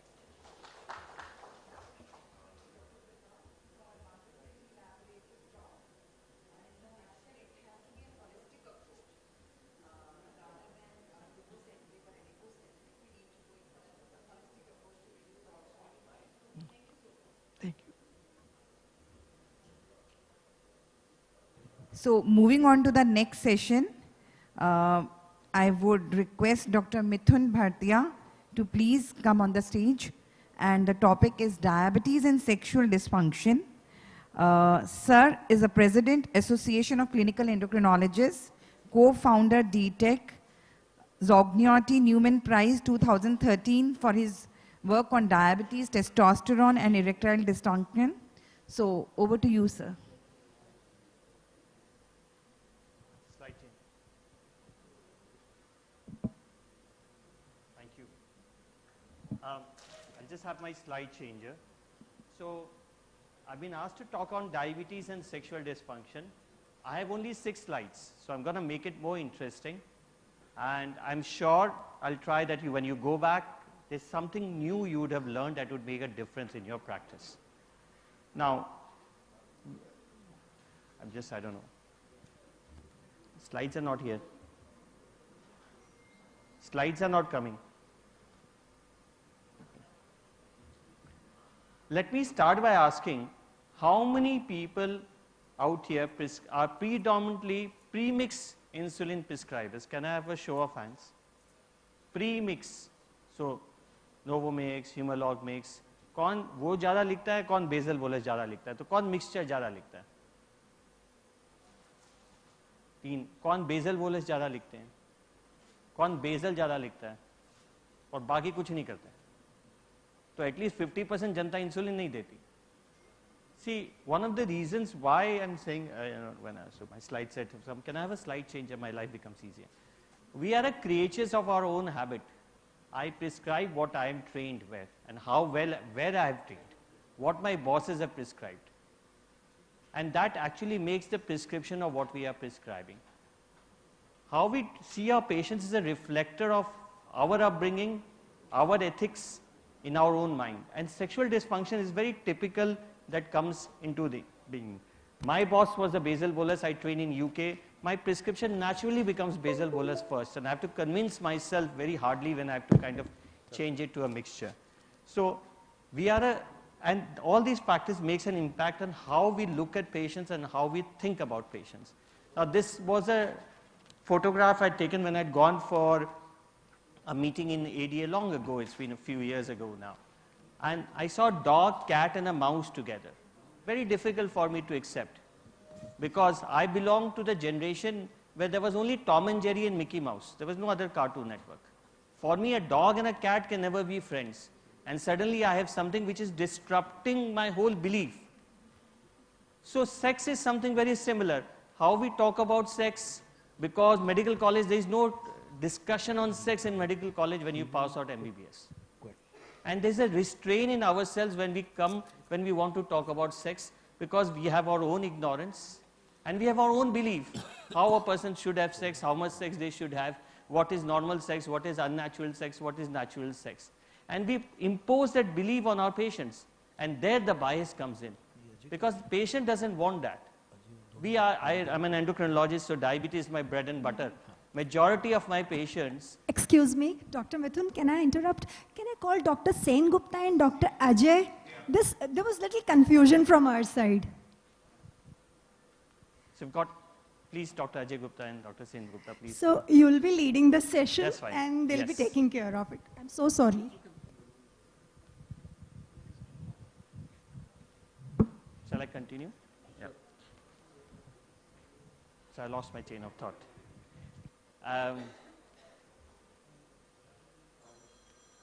How much sex? Okay, it's fine. So how much sex one person has, how you look at sex is very different, because that is the basis of how you have learned and what you perceive. And that is the dichotomy when it comes to patient coming and asking you for sexual advice. I have been guilty of denying sexual treatment to a lot of my diabetic patients because I failed to believe that this was normal. I remember when I was in UK, I had a 70-year-old couple coming saying, sir, we've not been able to have good sex. Just switch it off. We've not been able to have good sex, and my boss, who was an endocrinologist, looked at him and says, yeah, 70 saal ke ho gaya. What do you want in life? You've got kids, leave it alone. Everything is not what you believe in, because this is what we believe in. I remember doing an adolescent clinic, and a 16-year-old, I was talking about, get your sugar under control because you'll have retinal problem, all the long-term complications, and it's like unfazed. He said, I don't give a 4-letter word to your complications. Tell me what will affect me now. And I said, it will affect your sex life now. He changed and his HbA1c dropped by 3% in 3 months. Because sex matters to patients and it matters to diabetic patients. Normal artery is like silk, nothing sticks to it. But a diabetic artery is like Velcro, everything sticks to it. So everything is magnified in terms of erectile dysfunction. The vascular clogging is really magnified to that extent. And there is good data that there is 50% luminal obstruction. See, the diameter of the penile artery is 1 to 2 millimeters. The diameter of the heart arteries, the femoral artery is 2 to 3 millimeters. So narrower an artery, and if you take a history of anybody who's had a ischemic heart problem, he would give you a preceding history of 3 to 4 years. Go to your clinic, ask in next week, any 10 patients, they'll give you this story, they had erectile dysfunction. So this is something which we can prevent a lot for our patients. Now, people come in with a lot of perceptions. In the clinic, people come, most common says, sir, बीबी को नहीं पता, उसको नहीं मालूम है, मैं इधर आया हूँ. Boss, बीबी के साथ ही you are having sex. So she knows if you are having a problem. So reality is very different. And people have a lot of misconceptions. Google has given them a lot of misconceptions and that kind of affect things. So I'll just raise 2 clinical patient profile and I would like you to think what would you do differently. So a patient comes in, admitted in the hospital. When in the hospital he's got insurance, he feels that he can do anything, and he's been admitted for diabetic, for sepsis, and the intern comes and he says, sir, I've got erectile dysfunction in the morning, can you do anything about it? So the astute intern does a testosterone level which is low. So I want everybody to think, you've got a patient admitted with sepsis in the hospital and now has got a testosterone which is low. What are you going to do about this patient? So options are always in life, you do nothing. You replace the testosterone, and if you replace the testosterone, how do you replace the testosterone? By gel, by injection, by patch, or by some buccal tablets which never works. How do you do that? So I want you to just ponder on the question. And then when you have thought of an answer, think about, will you check a cholesterol in a septic patient? Will you check ferritin in a septic patient? If you're not going to do that, then don't check the testosterone in an unwell patient. Because they are it artificially is low in a sick patient. Ferritin is high in a sick patient. Cholesterol is low in a sick patient. So you never check all these when a patient is unwell, because that will get a wrong answer to the patient. So always check the testosterone. If you want to check the testosterone in a patient of diabetic, especially who's got erectile dysfunction, you check it when the patient is well, not when the patient is unwell. And if you have checked it, and you feel that the testosterone level is low, you do not treat it again, you repeat it again, because you need 2 samples of the morning to make sure it's low. How you treat it, whether you treat it, whether you should treat it, there are a lot of trials, but I would suggest you leave testosterone replacement to an endocrinologist who is an expert in testosterone replacement. Do not play with fire, because you give short-term doses or something which it will skew up the whole pituitary axis. So if one take-home message, don't test testosterone when it's low.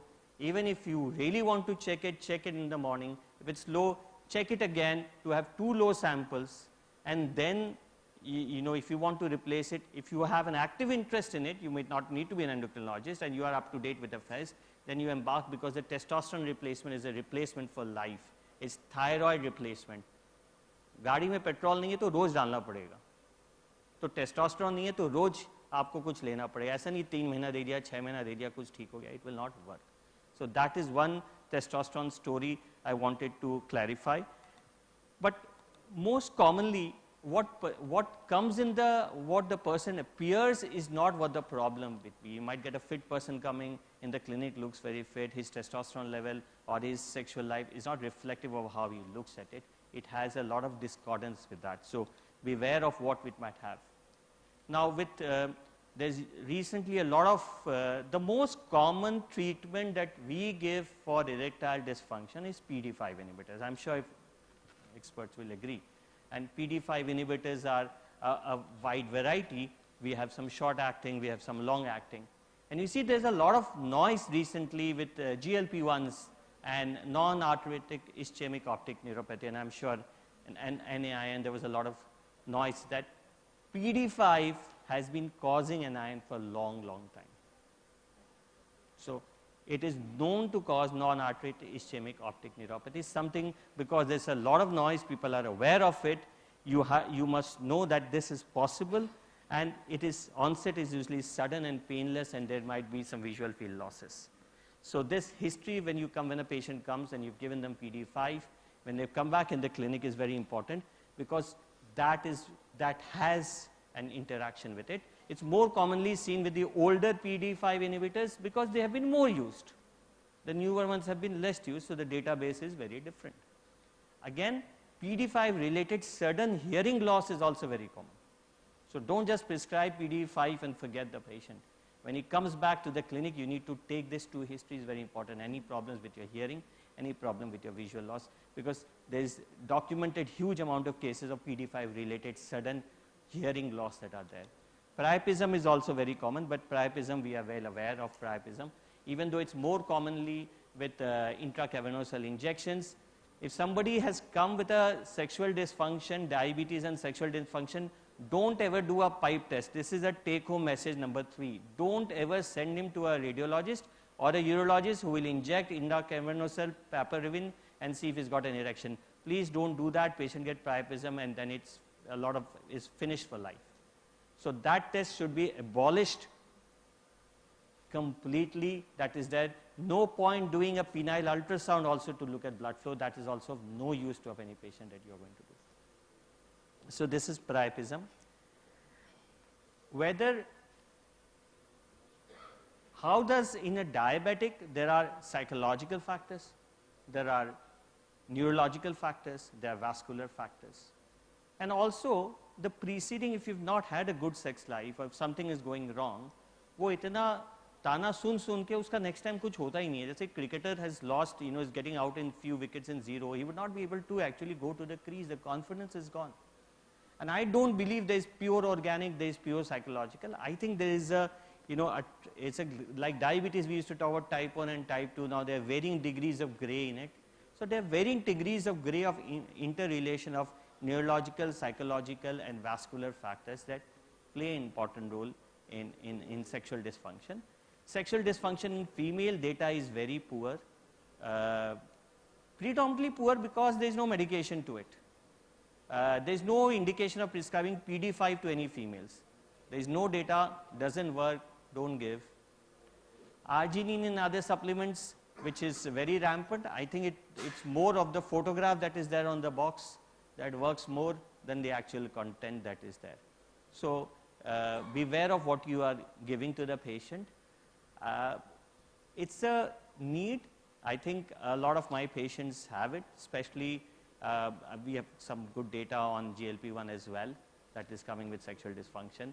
So a lot of, if you ask 10 patients in your clinic, 7 to 8 patients will agree that he has some kind of sexual dysfunction. And if you actually work on that sexual dysfunction, that patient will be there for you for life. He's not going to go to any other doctor. Because you've touched a nerve that really matters to that patient. We have meetings, we talk about HbA1c, this and this, because patients don't care. Diwali aata hai, Holi aata hai, New Year aata hai, Christmas aata hai, thoda bahut upar niche chalte rehta hai. But this matters to our patient. And without this, I think we should not talk about holistic care of diabetic. There is no holistic care if sex is not included. I think that kind of defeats the holistic approach to life. With that, I would end my talk. Would like experts' opinion on that. No, thank you, Dr. Mithun, for a very lucid flow of talk. So for all of us and everybody in the audience, when you're wishing somebody a happy, healthy sex life, you're looking at emotional upliftment, you're looking at possibly less of microangiopathies, both in the cardiovascular as well as the, the other microvasculature. You're looking at a good cardiovascular health, respiratory health, and a good, spine and also good knees. So you must look at it from that perspective.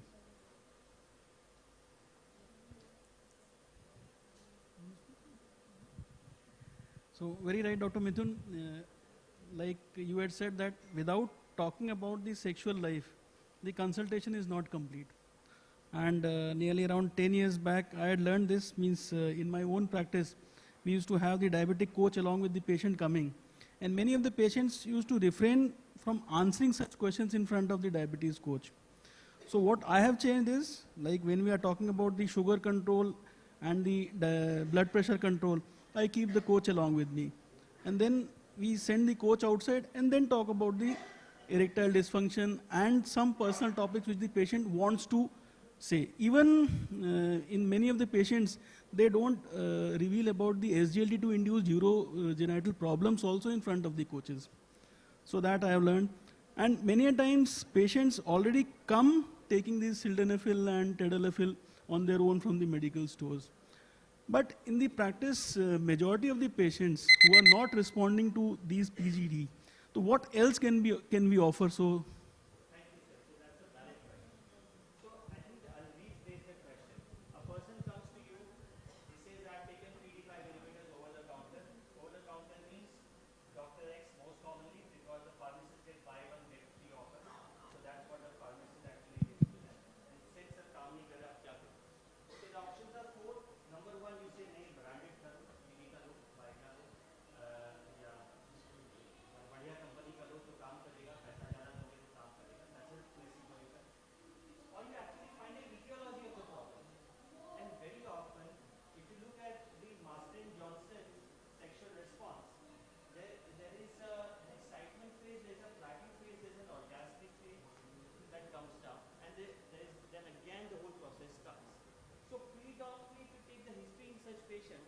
very often the problem is not the erection.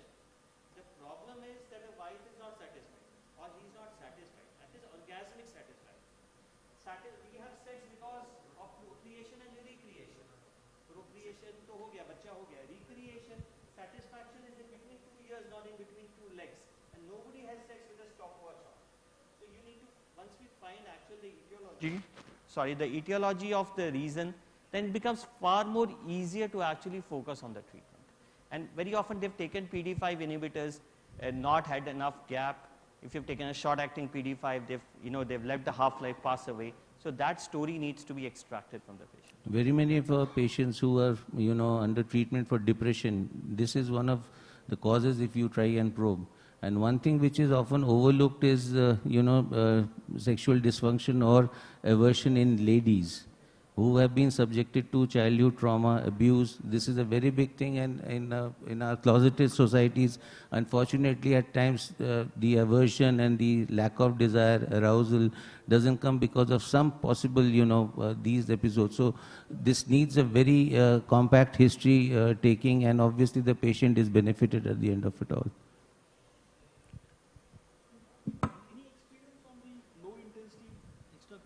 Yeah, so I have used it low. So LSWT is basically, you give, LSWT is predominantly, if you look at urology stone, lithotripsy, they do this shockwave therapy to dissolve the stone.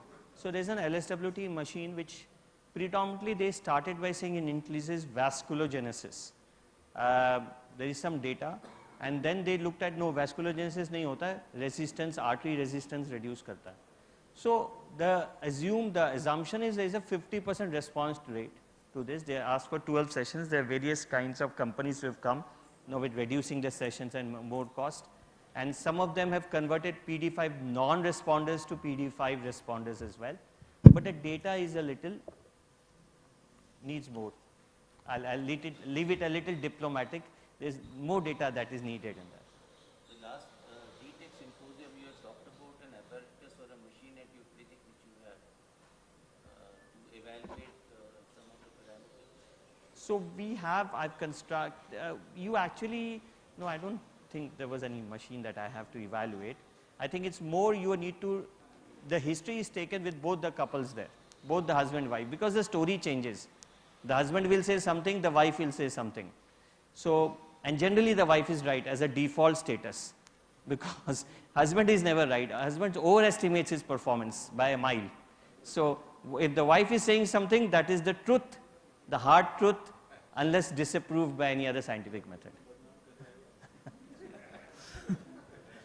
So Thank you, Dr. Bhartia, for Thank you, this lucid talk and making it interesting. So, take-home message is that we should be evaluating each and every patient, and we should be talking about the sexual life and the erectile dysfunction with the patient when the patient is on our chamber, and try to solve the psychogenic conditions and the psychogenic causes before taking the medical conditions and medical causes. Thank you so So much. I Thank end you this so session. much. If there is any question from the audience. I would like to invite Dr. Siddhant Trehan and Dr. Pratap Jethwani also on the stage. We have 8 minutes for the discussion of this symposium, and if there is any question regarding all three talk, we can have the questions. If there are any questions, we can have them.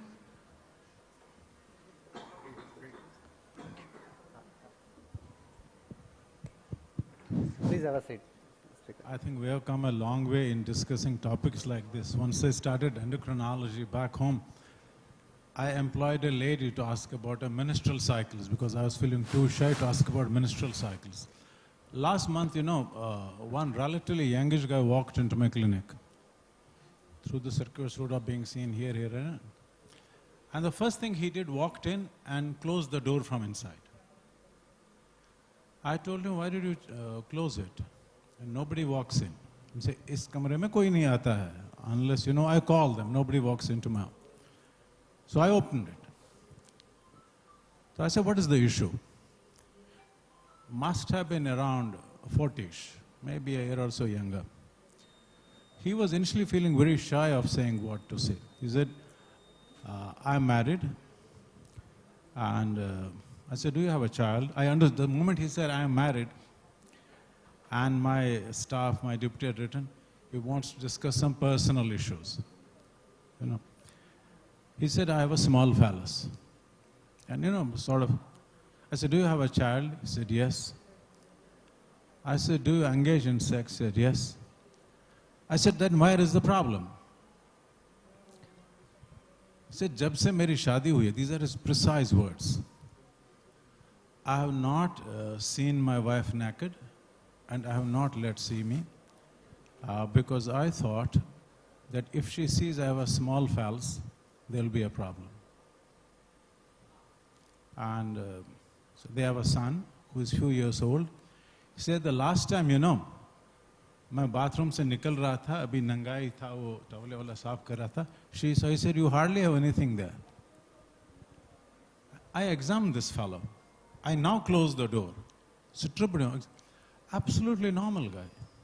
Absolutely normal guy. Fellow had been having sex for quite a few years. And a lady did not miss anything. This perception was stuck in his brain that he is a short phallus. When I unearthed, he said that we are 3 brothers. And in our childhood, when we grew up, 1, 2, 3, we used to take bath together. And then I realized it stuck to him from his pubertal time that he has a small phallus. It hadn't left him. So there's a huge, and his wife had left him. वहाँ तो कुछ ही नहीं है, मैंने किससे शादी की, तो बच्चा भी हो गया था. So much about the creation of a perception. So many things, like for sexual gratification, you need an erection of 1.5 inches. You need more than that. But then this macho thing that has come into the vogue by whatever things. I think there is sometimes you get a person who gets recurrent palpitations and say, yaar, neurotic banda aa gaya, kuch, kabhi beta blocker de do, kabhi kuch, escitalopram de do. And someone else, with anxiety-related headaches. I think this also has become a focus of now some form of a generalized anxiety disorder, which should be exclusively seen from a psychiatric point of view. I remember, when I was getting trained in All Institute of Medical Science, precisely January 1984, Madhu, 1984, I was in OPD with Professor M.M. Sahuja, and one guy came, some Afghan merchant, and he had a youngster with him.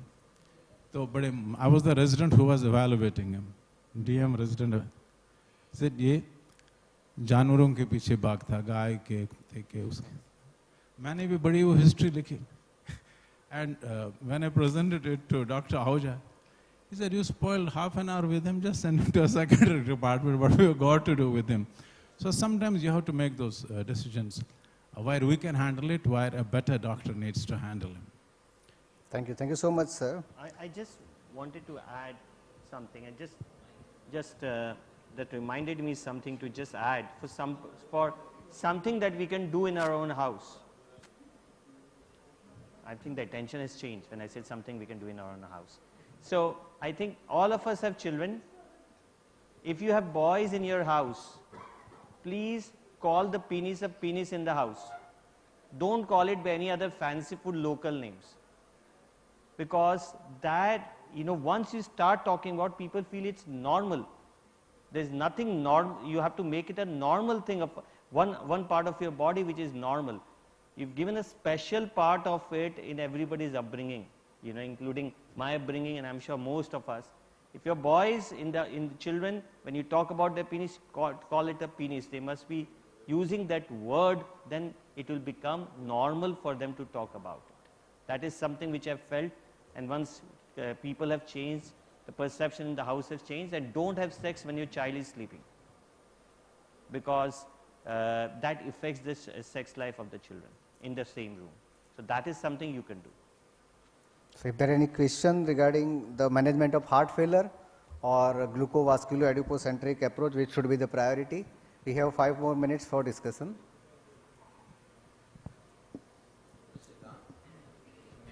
Yes, sir. Classes of heart failure. I want to ask you about stage A, which is just risk factors for Yes, heart sir. failure. So we have patients who are diabetics and obese. So we can classify him as grade 0 heart failure? Yeah, Grade A, sir, sorry. actually, heart failure as the definition has to have structural or functional abnormality of the heart, which is shown by congestion or raised NT-proBNP levels. So this is stage A. This is sort of like primordial prevention.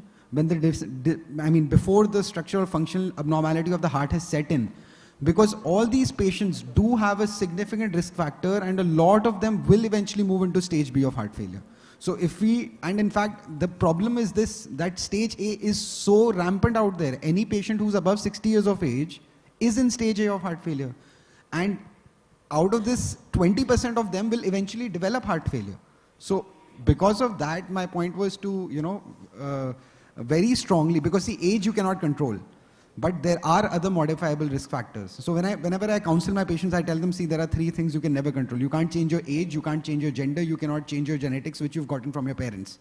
What you really can control is control your sugars, control your blood pressure, control your weight, don't smoke, have an active lifestyle, get a good sleep, make sure that you don't have obesity, keep your other numbers in check. So whatever we can control, why not control them?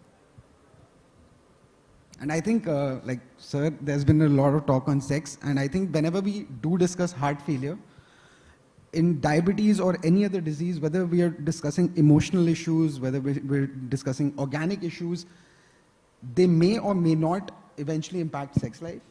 But when it comes to heart failure management, MRAs and beta blockers will definitely impact a person's sex life. So I make it a point that whenever I've kept a patient, any male, if I keep him on aldactone, I always ask them if they're doing well or they're not doing well. I prefer to keep the younger males on not on aldactone, I keep them on eplerenone, yeah, right, or finerenone eventually, but very poorly available currently. So yeah, that is one of the things which I do, and heart failure patients do sort of go through this quite a lot, and quality of life is dependent on sex as a part of it. Thank you, sir. And any question to Dr. Pratap Jethwani, sir, regarding glucovascular adipocentric approach, and after that we can close this symposium.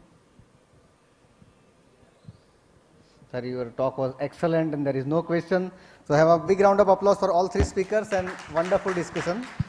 I would request the chairperson to felicitate the speakers as well as the moderators.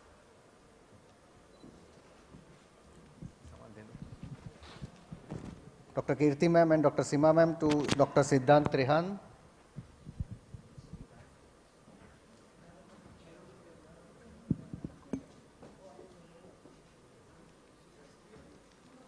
To Dr. Pratap Jethwani sir.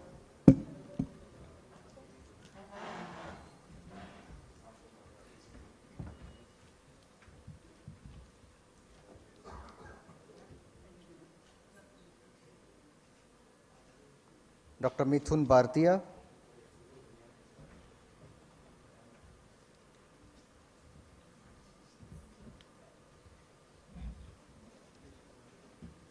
to Dr. Ajay Kumar Gupta,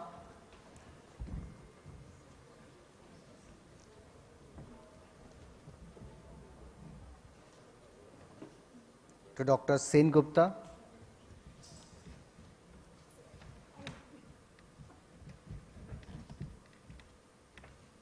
and I would also request our speaker, Dr. Pratap Jethwani sir, Dr. Siddhant sir, and Dr. Mithun Bhartiya to felicitate our chairperson.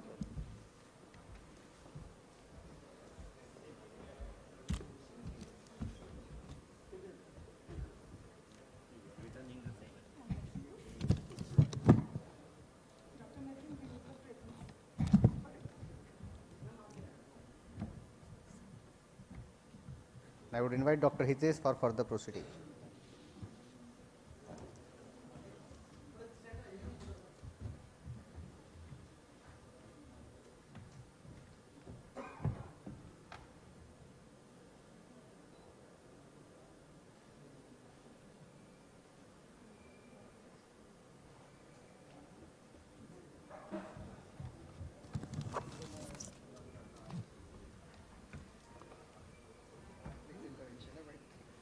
Good afternoon, everyone.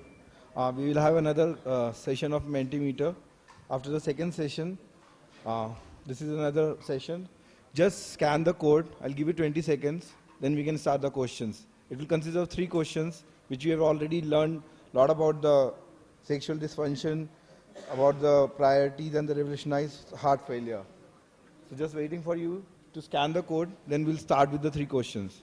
The questions are easy. I hope you will do it as good as the first session.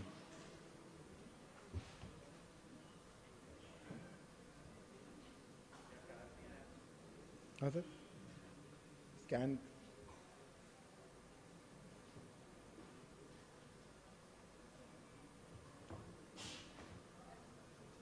Sir, उधर screen से कर लीजिए.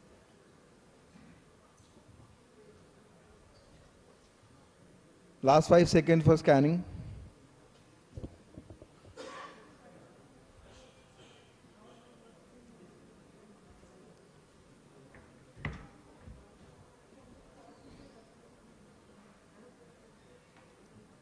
The winner for each session will be given prize in the end in the valedictory ceremony. Last 2 seconds.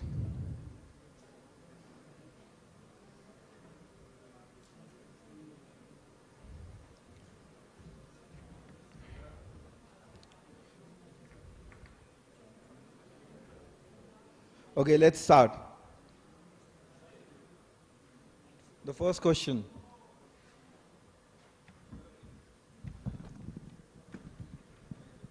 You'll get 20 seconds to answer this one.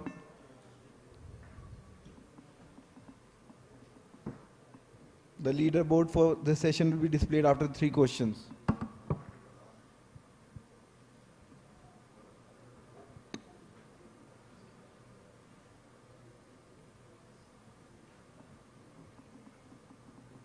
That's very good. 13 are correct out of 15. Next question, please.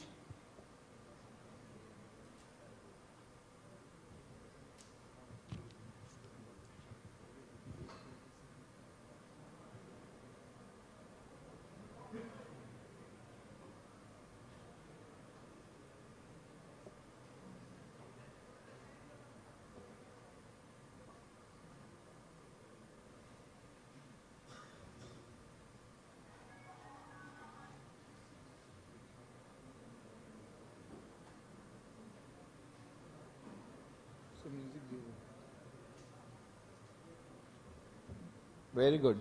20 people got it right. Next one. You have to be fast if you want to be on the top leaderboard. Last one in this session.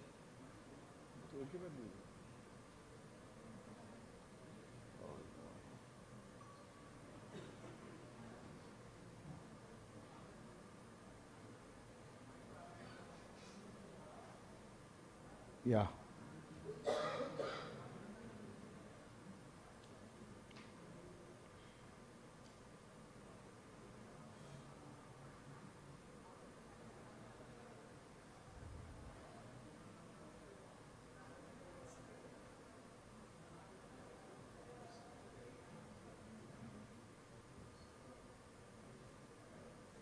That's great. 14 did it right. Now let's go to the leaderboard. Let's see who has topped this one. Okay, that's great. That's by the name Zlatan. We'll note that and we'll give you a prize in the end of this sessions. Thank you. Now I invite again Dr. Vipul to introduce the next session.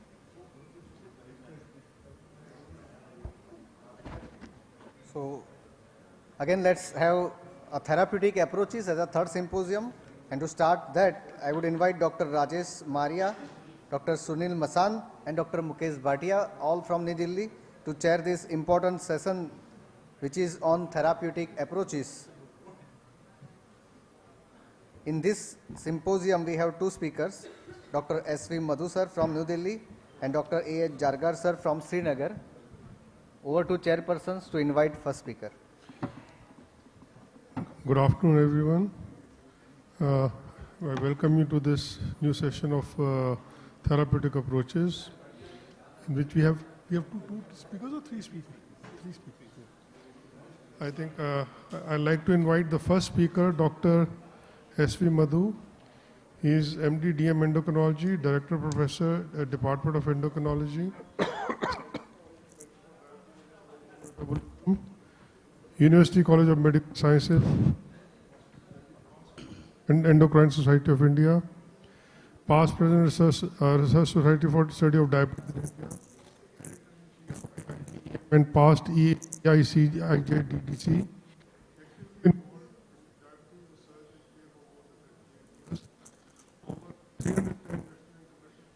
Received several awards. He is talking to us upon one of the incretin hormones, which, as you all remember, since the introduction of exenatide in 2005, GLP-1 has been the main focus as far as the therapeutic interventions are concerned. GIP, for certain reasons, maybe because of loss of insulinotropic effect in diabetes or increase in glucagon secretion, has been out of focus. But today, Dr. Madhu will talk to us about GIP, the forgotten hormone, and what new things it can achieve. Well, it's a really proud privilege for me to chair a session where an illustrious person, Dr. Madhu, is a speaker. He was my senior in my college, great teacher, great clinician, but above all, he is a great human being also. Sir, now stage is for you. We really are proud of you. Thank you for your kind words, chairpersons. And we start this session. A topic I was given was to cover GIP because it's an vogue. Everybody is now talking about GIP ever since the dual analogs or the triple analogs have come. And therefore, we need to know something about the GIP and how could it contribute to the great success that these dual agents have offered in the management of obesity. There are several aspects of this that, as you will realize during the course of the talk, are quite paradoxical, and we'll try and understand whatever is understood till today. GIP is the neglected hormone, that's the topic. Although it is supposed to be a glucose-dependent insulinotropic polypeptide and is released from the small intestine,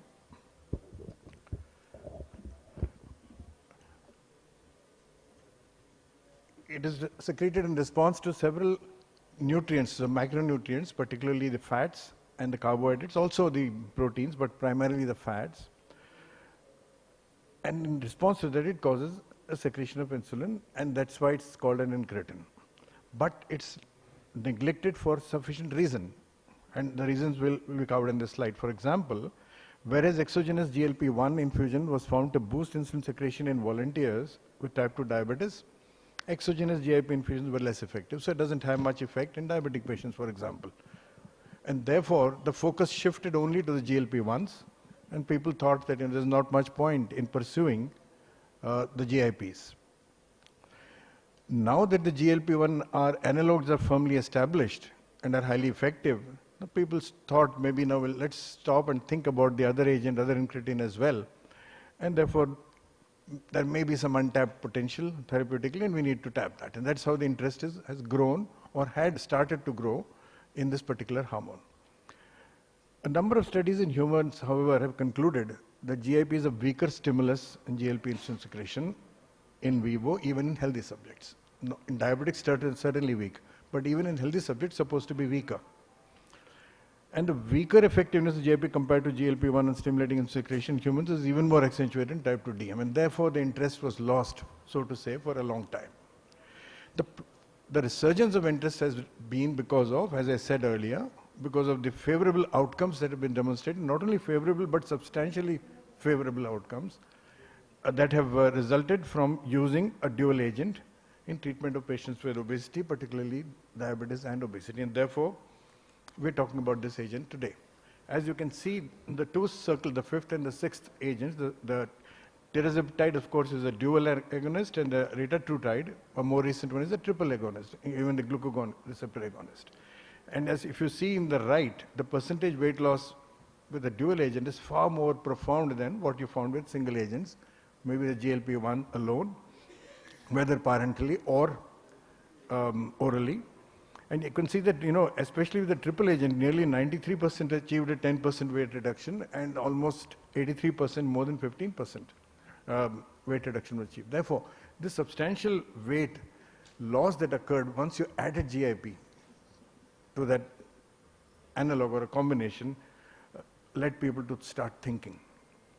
This occurs more both in diabetes on the left and diabetes, obesity on the left, and diabetes with obesity on the right. So the phenomenon or the improvements occur in both non-diabetic obesity as well as diabetic obesity. And therefore, the agent evoked a lot of interest. And the history has its, actually this was conceived much earlier than GLP-1. It was a 42 amino acid polypeptide from the endocrine K cells of the upper small intestine, much proximal to the so-called L cells of the GLP-1. It has a very short half-life, 7 minutes, and the DPP-4s also inhibit GIP just as they do the GLP-1s. And it was demonstrated that the insulinotropic effects of GIP infusions result in plasma concentrations similar to those observed after oral glucose injection, and could clearly explain the insulin response. That means whatever happens after a meal, if you mimic the same dose by an infusion of GIP, you will have a similar incretin effect on as far as the insulin secretory response is concerned. It was demonstrated both GIP and GLP-1 infusion, if they were to mimic the post-meal concentrations, they would, in a glucose-dependent manner, cause insulin secretions. And they are weak with fasting, more with postprandial, and although it's less with GIP-1 compared to GLP-1. So what are the various effects of GIP-1? We know about GLP-1 in detail. Now, this chart or this cartoon is a little different, as if you can focus. The K cells of the upper intestine, because of various stimuli, secrete GIP-1, and the primary action we've talked about already in the pancreas, the insulin secretion. Other than the pancreas, the traditional effects which were known, and as you will see at the end of this slide, in the adipose tissue, lipolysis is decreased, postprandial inflammation is increased. That means there's more fat storage. Actually, it is supposed to be obesogenic. You go to the CNS, it causes increased neuropeptide Y, which is a most orexigenic agent. That means it stimulates appetite. And therefore, it should actually be causing more intake of food, not less intake of food. And indirectly, it also reduces fat oxidation in the muscles and increases fatty liver. So everything is as though this hormone is an obesity hormone, not an anti-obesity hormone. That is how the effects of GIP have been described and have been confirmed both in animal studies and humans. And therefore, the paradox starts. If it was so much obesogenic, then how come it is working as an anti-obesity agent? Recent studies in the brain actually have shown further, the mechanism of CNS action of GIP-1 is very complex. So I won't get into the complexities. Although the gross effect was an increased neuropeptide Y, there are several other effects which occur in the brain involving the brain neurons. Receptors are all around the brain with various effects, not only metabolic but non-metabolic as well. We'll not go into those. But the primary role is in energy homeostasis. And recent evidence has shown, both experimental and to some extent human, has also shown that it has a critical role in energy homeostasis. The role of CNS GIP receptor in energy balance is critical, and it shows that identification of the receptor actually it mediates regulation of leptin, insulin, and neuroinflammation.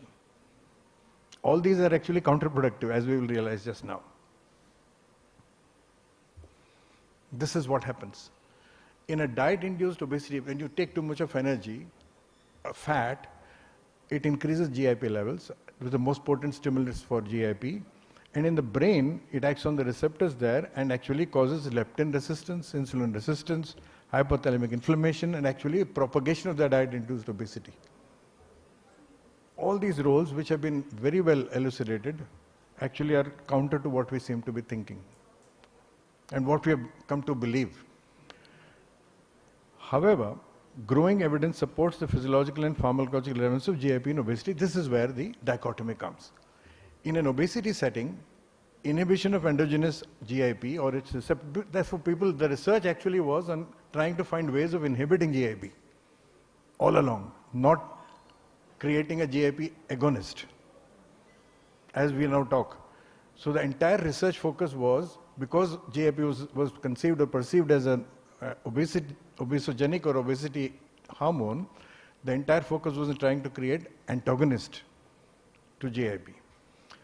Inhibition of endogenous GIP secretion or its receptor led to decreased energy intake, increased energy expenditure, or both, eventually causing weight loss. In fact, that happened. Further, supraphysiological doses, here the dichotomy starts, of exogenous long-lasting GIP, that means long-acting GIP, not the endogenous GIP, alters energy balance and has a marked anti-obesity effect through a complex mechanism which people have not yet fully understood. That means one thing, it is exogenous, two, it is pharmacological dose, three, it is a long-acting occupation of the receptor, unlike the endogenous GIP, which has an opposite effect in a way. This remarkable yet paradoxical anti-obesity effect is suggested to occur primarily via the brain again, same receptors. But the substance is different, as we've talked about. So it could be obesogenic, it could be anti-obesity, both depending on what kind of a GIP is being used, endogenous, exogenous, short-acting, long-acting, and so on. This is what I was mentioning, GIP, the obesity hormone. For a long time, for many reasons, because of the various facts mentioned here, including knockout GIP studies, everything suggested it's an obesity hormone. Altogether, rather than promoting weight loss, it was anticipated GIP actions would promote weight gain, and the rational, therefore, approach was to have an antagonist. Monoclonal antibodies were designed, developed, actually proved to work. However, what was clearly missing in the human studies was a long-acting GIP antagonist, again in the antagonist phase, and therefore data is still not available, and the long-term actions of GIP agonism or antagonism in humans is still awaited. We don't have very clear data. So the slightly modified effects of the GIP now, based on a more rational understanding of what could happen, not just the endogenous GIP. In the pancreas, it causes increased insulin secretion, but in the alpha cells, which is important to realize, it increases the glucagon, as opposed to GLP-1 analogs. They decrease glucagon, which is beneficial. GIP increases glucagon, which is harmful in terms of hyperglycemia. It also acts on the delta cells, causes increased somatostatin. In the fat cells, more or less same, which I've already described. But in the brain, because of the recent understanding and depending on what kind of GIP is acting, it could also cause decreased food intake and weight loss. But the more important thing that has emerged from work on GIP is its role in bone, on the bone metabolism. The gut-bone axis, as it is called, decreases bone resorption and increases bone formation. In healthy individuals, GIP has effects other than, of course, insulin secretion, and probably one of the most important hormones for the gut-bone axis. 50% reduction in bone resorption that occurs after food intake. Reduction in bone resorption occurs after food intake compared to the fasting state. That means when you eat, somehow the body tends to retain the bone. The resorption is less, much less than the fasting state. And this is believed to be mediated by GIP. GIP infusions in humans causes similar reduction in bone resorption. So from these studies and the fact that it is postprandial, people came to the conclusion, and it's supposed to be because of direct effects of this hormone on the osteoblasts and the osteoclasts, where it causes this bone accretion.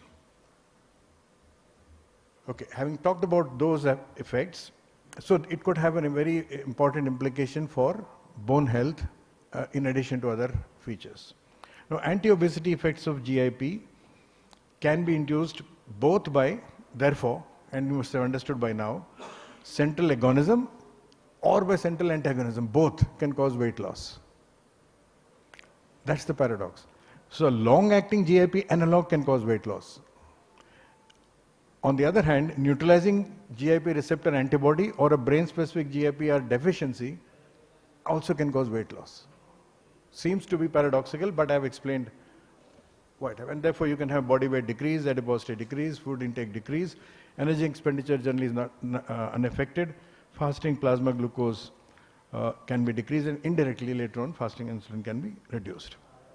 And therefore, if you compare GLP-1, the red on the left, and the green GIP-1 on the right, after all this discussion, classically the effect on satiety which is attributed to GLP-1 doesn't exist with GIP-1. If anything, it's the opposite. But through other complex mechanisms with long-acting agents, the effects could be beneficial. In the pancreas, as you can see, the glucagon exactly opposite, increased glucagon, which can be harmful, counterproductive. Subcutaneous wide adipose tissue effects not seen with GLP-1, only with GIP-1. Gastric emptying effects seen primarily with GLP-1, not with GIP-1. The other systemic effects, of course, are there, indirect, not fully established, both with GLP-1 and GIP-1. Muscular effects are more with GIP-1 and the hepatic effects are more with GLP-1. Okay, that leads us to the discussion, last part of the discussion, co-administration, because that's what we are talking about. That's what generated the interest in GIP-1 in the first place. What happens when you give GIP and GLP-1 together? We're not talking of the dual agent as yet. In healthy subjects, infusions of each of the two antagonists reduced impaired glucose tolerance and reduced glucose-induced insulin secretion. That means in combination, they clearly have additive effects.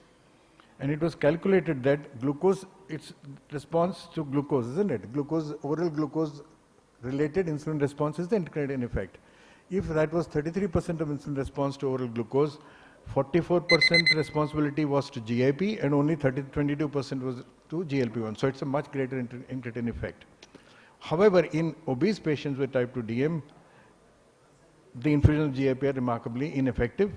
Even when you give this infusion after stabilizing the patient with a long-term GLP-1 infusion. That means some people believed that if you are able to give GLP-1 for a long time and it has had its full effect, now you give GIP sequentially later, probably its benefits will come then. But it doesn't happen that way as well. You give liraglutide, nothing happens.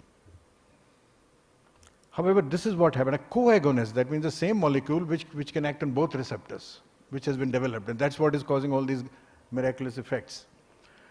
In early study in rodents showed that the monomolecular agonist enhanced glucose tolerance and lowered body weight. And this was contrary to all expectations, including the infusion studies in humans. In type 2 diabetes patients, infusions of pharmacological agents also, even when, I just told you that, even after stabilizing GLP-1 did not have much effects. Recent studies suggested that, there is something that happens in the hypothalamus which indirectly, contributes to the beneficial effect. And these newer findings probably suggest that it can be a newer species of GIP-1 or a longer acting version or something else that is happening, which we have not understood fully. This is just a hypothesis.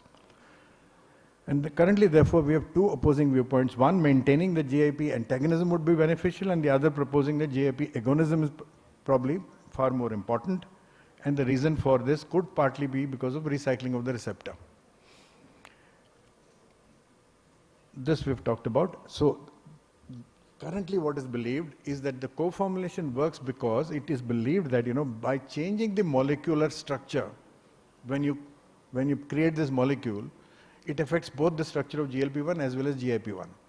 And these characteristics probably change the profile of that molecule in a manner that the beneficial effects of GIP accrue in terms of its binding characteristics, in terms of the recycling of the receptor that takes place. I'll not get into the mechanism, but this is the current hypothesis. And that's probably the answer to the so-called paradox that while we thought that adding GIP will be harmful, it has become beneficial because of probably these molecular mimicry that, or molecular changes in the structure that have happened.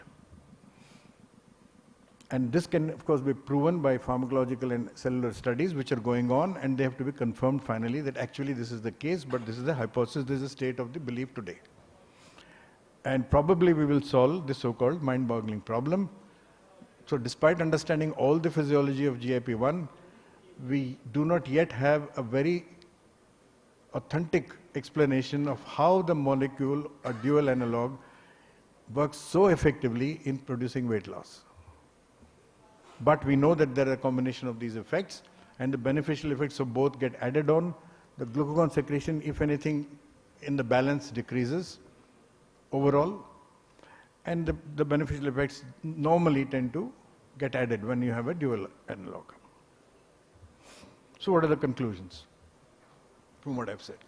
Despite being identified before its sister incretin GLP-1, GIP-1 could be considered the neglected hormone sibling. That's how we started. GLP-1 receptor oblique GIPR dual agonists compared with GLP-1 R only agonists have rekindled an interest. This again, we've talked, this is the second reason why we're talking about it. However, long-standing argument over whether it is better to stimulate or inhibit GIPR therapeutically for treatment of type 2 diabetes and obesity is still ongoing. It's not settled. There are many indicators that GIPR agonist might be metabolically detrimental, as suggested by some more studies. However, emerging clinical trial data on GIPR, GLP-1R dual and the triple agents in animal models and humans are so compelling that the facts are there. We only need to find out how it is happening. We have not yet fully understood, and probably in the next few years we'll understand actually how this dual agonist is causing so much of benefit. Thank you. Thank you, sir. Thank you, Dr. Madhu, sir, for an excellent presentation. And his presentation seemed to be directly from the Bollywood movie, where a hormone which was considered to be a villain turns out to be a hero in the end. So thank you, sir, for setting the ball rolling in. So we now move on to the second lecture of the session. Sir, as Dr. Sahai has not come yet, so the slight change in schedule. So now we invite Dr. Zarkar from Srinagar to talk about uncontrolled type 2 diabetes.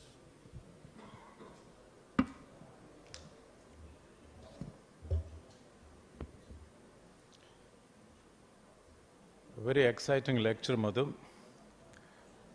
GIP looks a very crafty hormone. Heads you lose, tails we win. Mota bhi yehi kare, chota bhi yehi kare. In the next 20 minutes, we'll be talking about a relatively less discussed and less imagined situation. Uncontrolled diabetes. Is there a possibility in that some... Am I audible now? No, uncontrolled diabetes. Is it possible that some of our patients might have a very subtle, clinically not perceptible hypercortisol state? Now, as Professor Madhu was just now talking about, when we started endocrine studies 40 years back, we were very clear. We thought we were very good. That type 1 diabetes mellitus meant insulin deficiency, and type 2 meant insulin resistance. But over these 4 decades, literally every second year has brought up a new mechanism and has made us wiser. When Madhu was talking about GIP and Michael Knox data, Michael Knox was the data who first time proposed that diabetes is as a consequence of deficiency in GLP. Published a paper in Diabetology. 1985. And in 1986, there was a paper published in Clinical Investigations, first time talking about SGLT2 receptors, their upregulation. And thereafter, every third, fourth year, you had a triple etiopathogenesis, hepatic glucose overproduction, insulin deficiency, insulin resistance, and then over a period of time came anteroinsular excess, ominous octet, dirty dozen, and it kept on happening. So is now something that we are adding to today, or has been added for some time. This is the first time when Michael Knock showed that incretin effect, and surprisingly, GLP-1 receptors came much earlier than DP4 inhibitors. Exenatide was the first thing that came to the market, which many of us do forget. And then a decade or so later, when initially we were talking about it, I never thought that they will become so popular, because throwing glucose in the urine, realizing the number of urinary tract infections we had been seeing in this country, I thought it was a non-starter. Because we ourselves had presented and published some data in 1999 that the number one killer in the Indian subcontinent diabetics is infection, 33%. So we thought, now if you spill your sugars all over the place. So it means that when we look at those hordes of people that we talk about today as type 2 diabetes mellitus, that population is an exceptionally heterogeneous population. And each of these mechanisms that we talk about today may not be present in everybody in an equal proportion. One mechanism may be available in a segment of population, another may be totally present in a totally different population. All of us know that there are a huge barrage of endocrinopathies which conventionally have been associated with dysglycemia, type 2 diabetes. And probably, on top of them, everybody knows is Cushing's syndrome, either iatrogenic Cushing's, because we have been using ad libitum steroids for diseases, whether they are needed or not, for a long, long time. And then genuine Cushing's syndrome, either a pituitary disease creating ACTH or adrenal disease, which has an autonomous tumor there, and acromegaly. Many times, frank diabetes, controlled diabetes, then subject them to surgery, even today, and many other situations which I will not get into. As I was telling you, every time, fascinating things have happened in our lifetime. 4 decades back, one day, diabetes was not something that was being discussed. It was not a huge problem. But I still remember, one day I was doing a seminar in PGI, and it was a paper from Diabetes Care, which said, below, there are 4 crore diabetics in the world today. So what do we do about them? And believe me, look at this data. We have added 4 crore diabetics to Indian pool in the last 4 years only. And that time, diabetes used to occur at an age of 48. Life expectancy mean was 56. People would retire at 54. Today, mean in this data that came in Lancet 2 years back is 29.4 months. So etiologically, they cannot and probably are not. These 101 million are not a homogeneous population from the etiological point of view. But yes, the surrogate marker, ultimately, what do we see is hyperglycemia. We say elevated blood sugar, elevated hemoglobin A1C. Now, if you go back in endocrinology, Madhu would be witness to it. We have been debating for a long time what constitutes subclinical hypothyroidism. It took us a couple of decades to develop our own thoughts, nationally as well as globally, what constitutes it. Now, today, if somebody has a TSH of 6 and 7, would you treat it or not? Would you decide it on free T4? Would you decide on an antibody? But now, over decades, we have developed clarity. If there is an ambiguity, we treat a pregnant lady, even if you end up in over-treating it. We treat a neonate. We treat a juvenile guy. because we know it will impact the intelligence quotient of this if we make an error of judgment in undertreating it. If somebody has a huge predilection for coronary artery disease and dyslipidemia is not getting corrected, we treat it with a small dose of this. So in a similar fashion now, somebody has subclinical thyrotoxicosis, you just find out TSH undetectable, T4 not bad. If it's an elderly person, if you find out there are some extrasystoles, if there are ventricular systoles, if the suggestion of a ventricular tachycardia, you treat him, but not otherwise, you observe him. So in a similar fashion, you know, people would not diagnose a subclinical hyperparathyroidism. There are people, we used to call it in my younger days a serendipity syndrome. You take a sample, you find PTH high, and nothing else is abnormal. But now we know if it's an elderly person, if it's an older person, it's a postmenopausal woman, you need to be careful because that osteoporosis could get aggravated. You may not have renal stones, you may not have fractures, but once those osteoporosis become critical, it will become an issue. So in a similar fashion, do we today believe that there might be a small subset of these patients who have diabetes, that they might have a hypercortisol state which needs to be critically looked at? What would this state by definition mean? If somebody has an overt Cushing's, we are not talking about that. Patients with this subclinical hypercortical state would not exhibit specific or overt signs of Cushing's syndrome. They will not have purple striae, easy bruisability, muscle weakness. There is a semantic ambiguity. Since Cushing's syndrome is defined by this set of clinical symptoms. So that's why subclinical hypercortisol state. Are there any situations where we need to investigate patients with diabetes for this? Fundamentally, you know, if you look at endocrine system, you look at any hormones,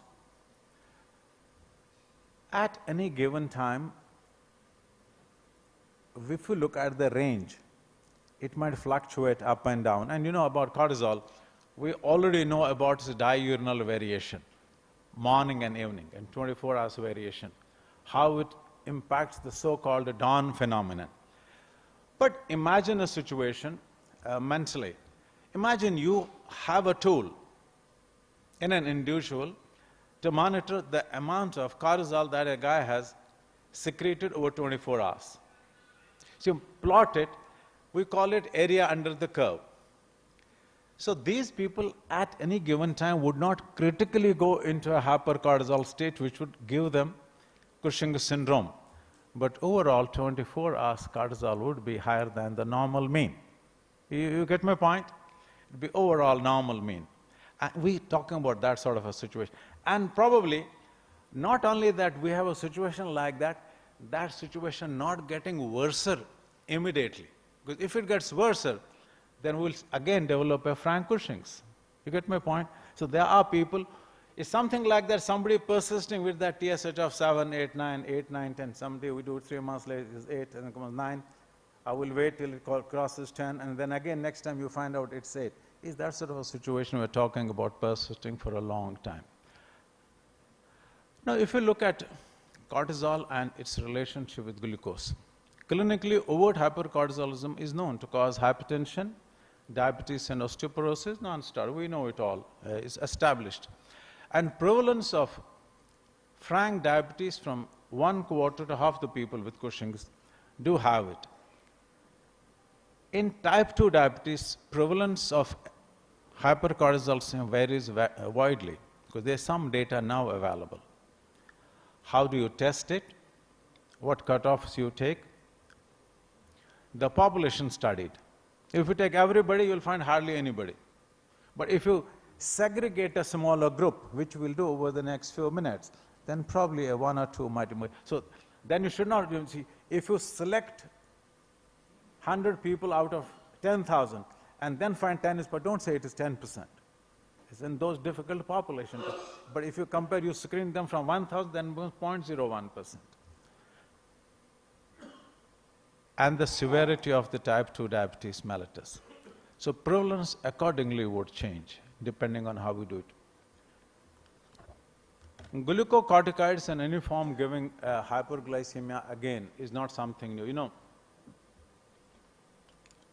in diabetes, we have been always talking about counter-regulatory hormones.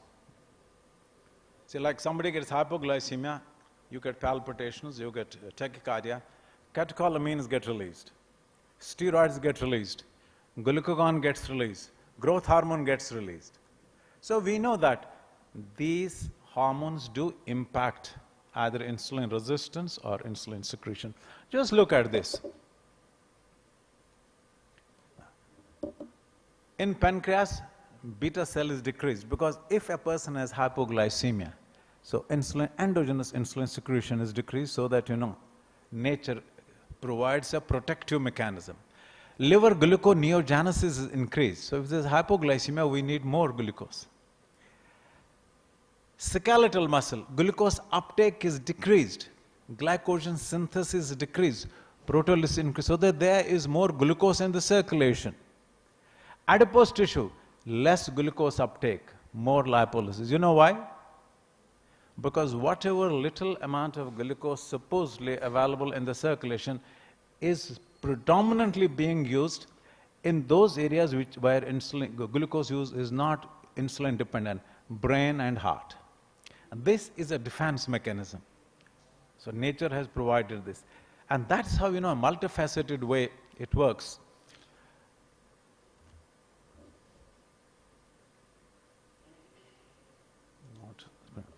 Now look, this figure A. Prevalence of diabetes and impaired glucose tolerance in patients who have overt Cushing syndrome, either adrenal or pituitary. Almost half the people, more than half the people have some form of a dysglycemia. Diabetes is observed in about 22% of patients with adrenal incidentalomas. You know, an incidentaloma is an endocrine lesion which classically is not endocrinologically active. You have a small lesion in the pituitary, but all hormones are fine. We call it pituitary incidentaloma. Because with these newer tools of imaging, many lesions that otherwise would have never been known are coming to the fore. So new understanding needs to be there, how to evaluate them. So almost 1/4, and then 1/4 of diabetes, these probably are the guys you evaluate for hypercortisol state, because otherwise you might not evaluate them for surgery, because the size of the tumor does not qualify for surgery. This again is a beautiful paper, you know.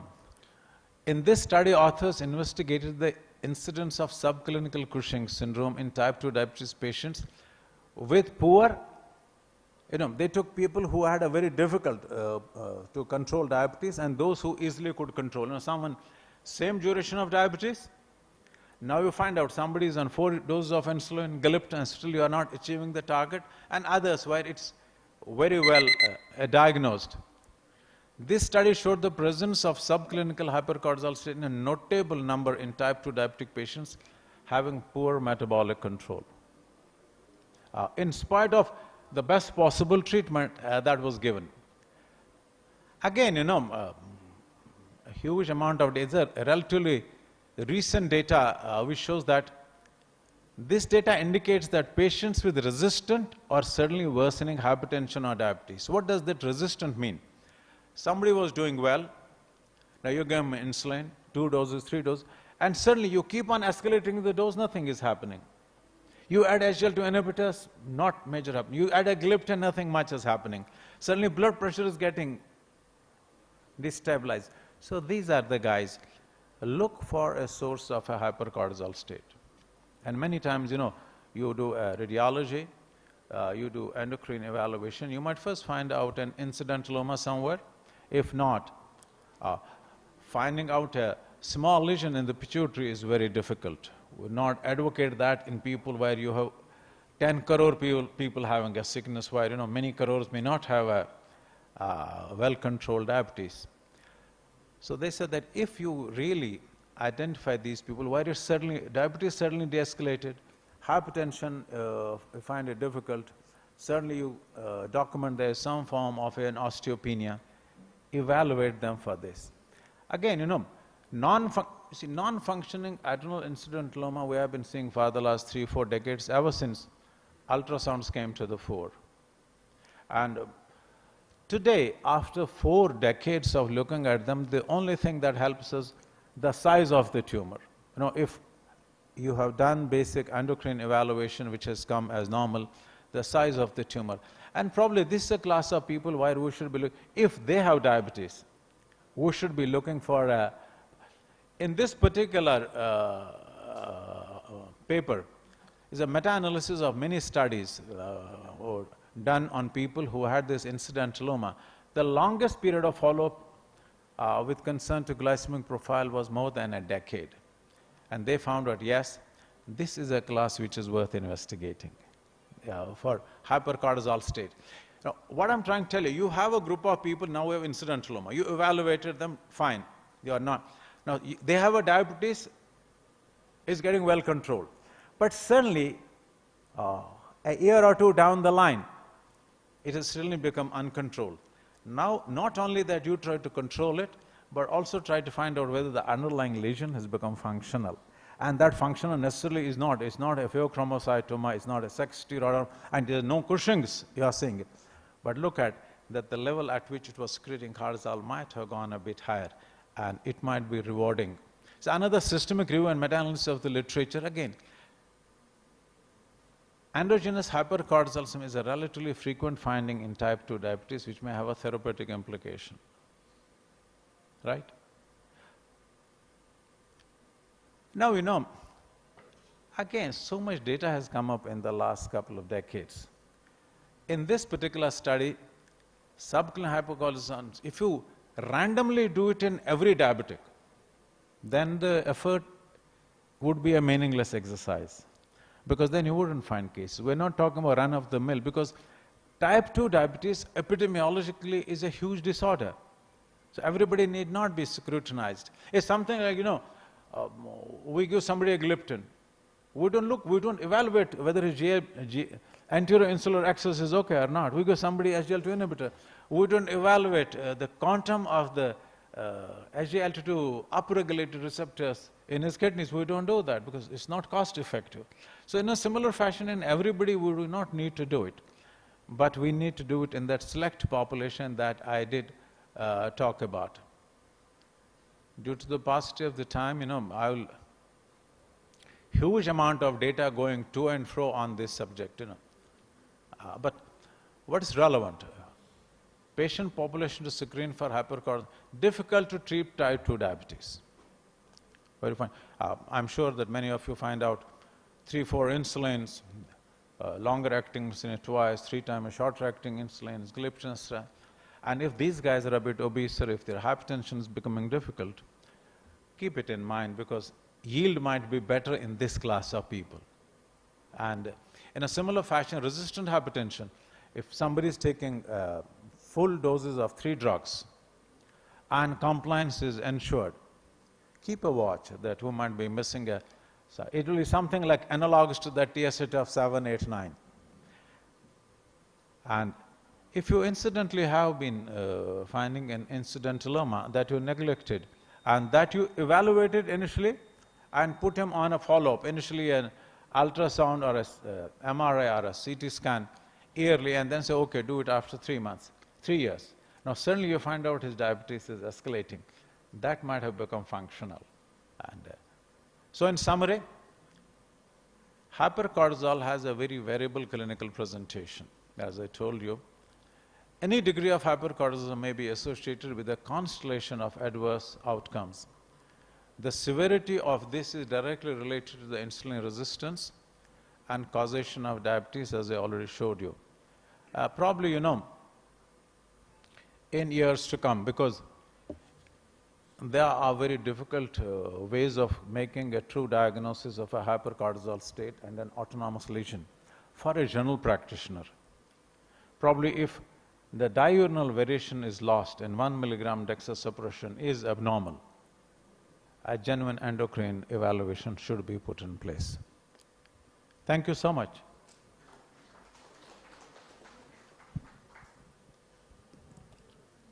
Thank you, sir, for your excellent talk. on the topic which is usually not widely discussed in the conferences. Thank you very much for upgrading our knowledge to great extent. Thank you very much. So as organizing team has told us that Dr. Sahai has not come, so we have been told that Dr. Anshul Kumar will be talking. So welcome to Dr. Anshul. Stage is yours.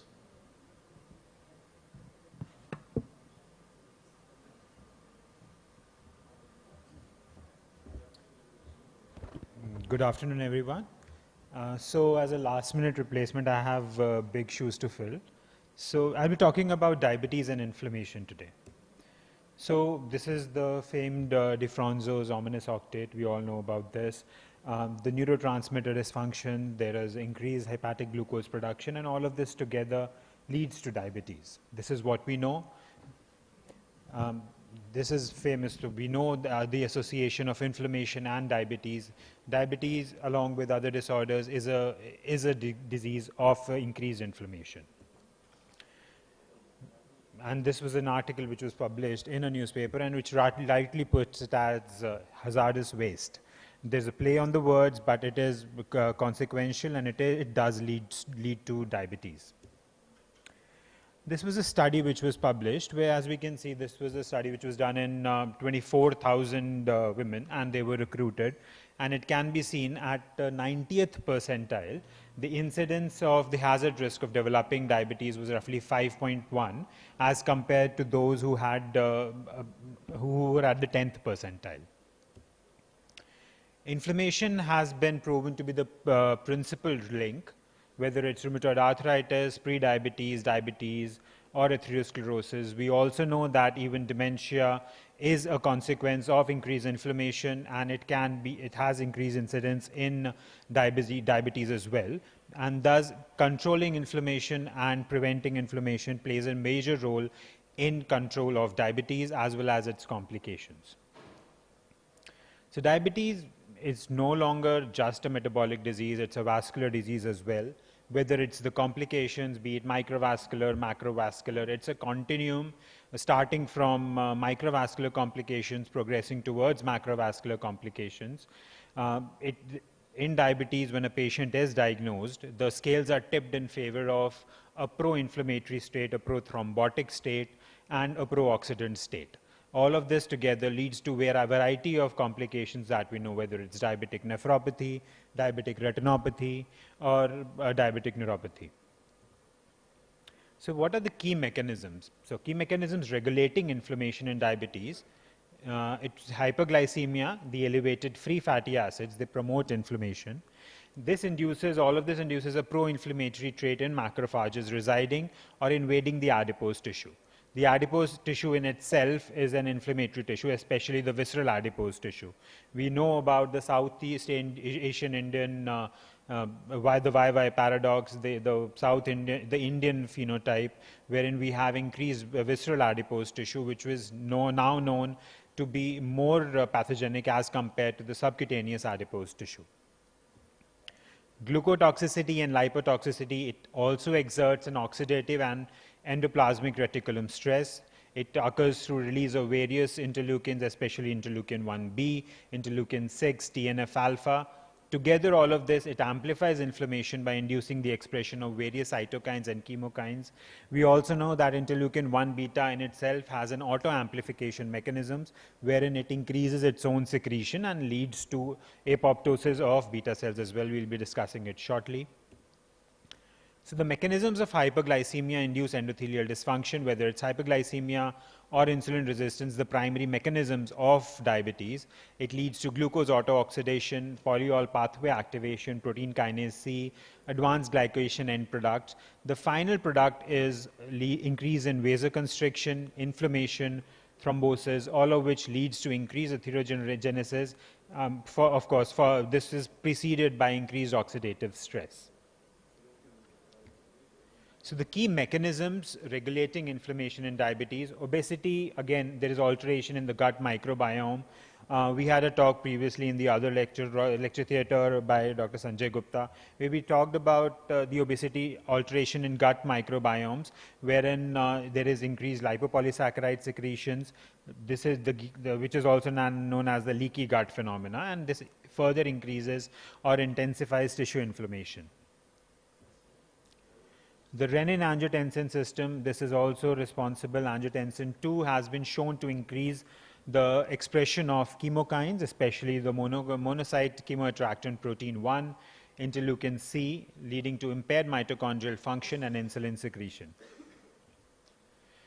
So we both know, all of us know that the main pathogenesis of diabetes is excess caloric intake and the dysfunction of pancreatic beta cells. How both of these occurs, there are various pathophysiological mechanisms, but the adipose tissue leads to, especially the visceral adipose tissue, leads to increased production of various cytokines, which in turn produces insulin resistance.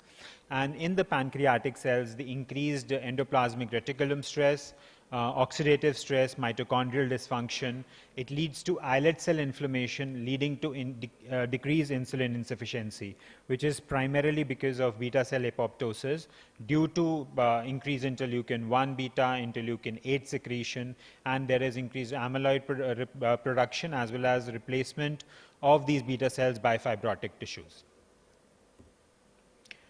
This is what I was talking about. So increased metabolic stress leads to the beta cell stress leading to increased interleukin 1 beta. Interleukin 1 beta has an auto-amplification mechanism where it leads to increased production of itself.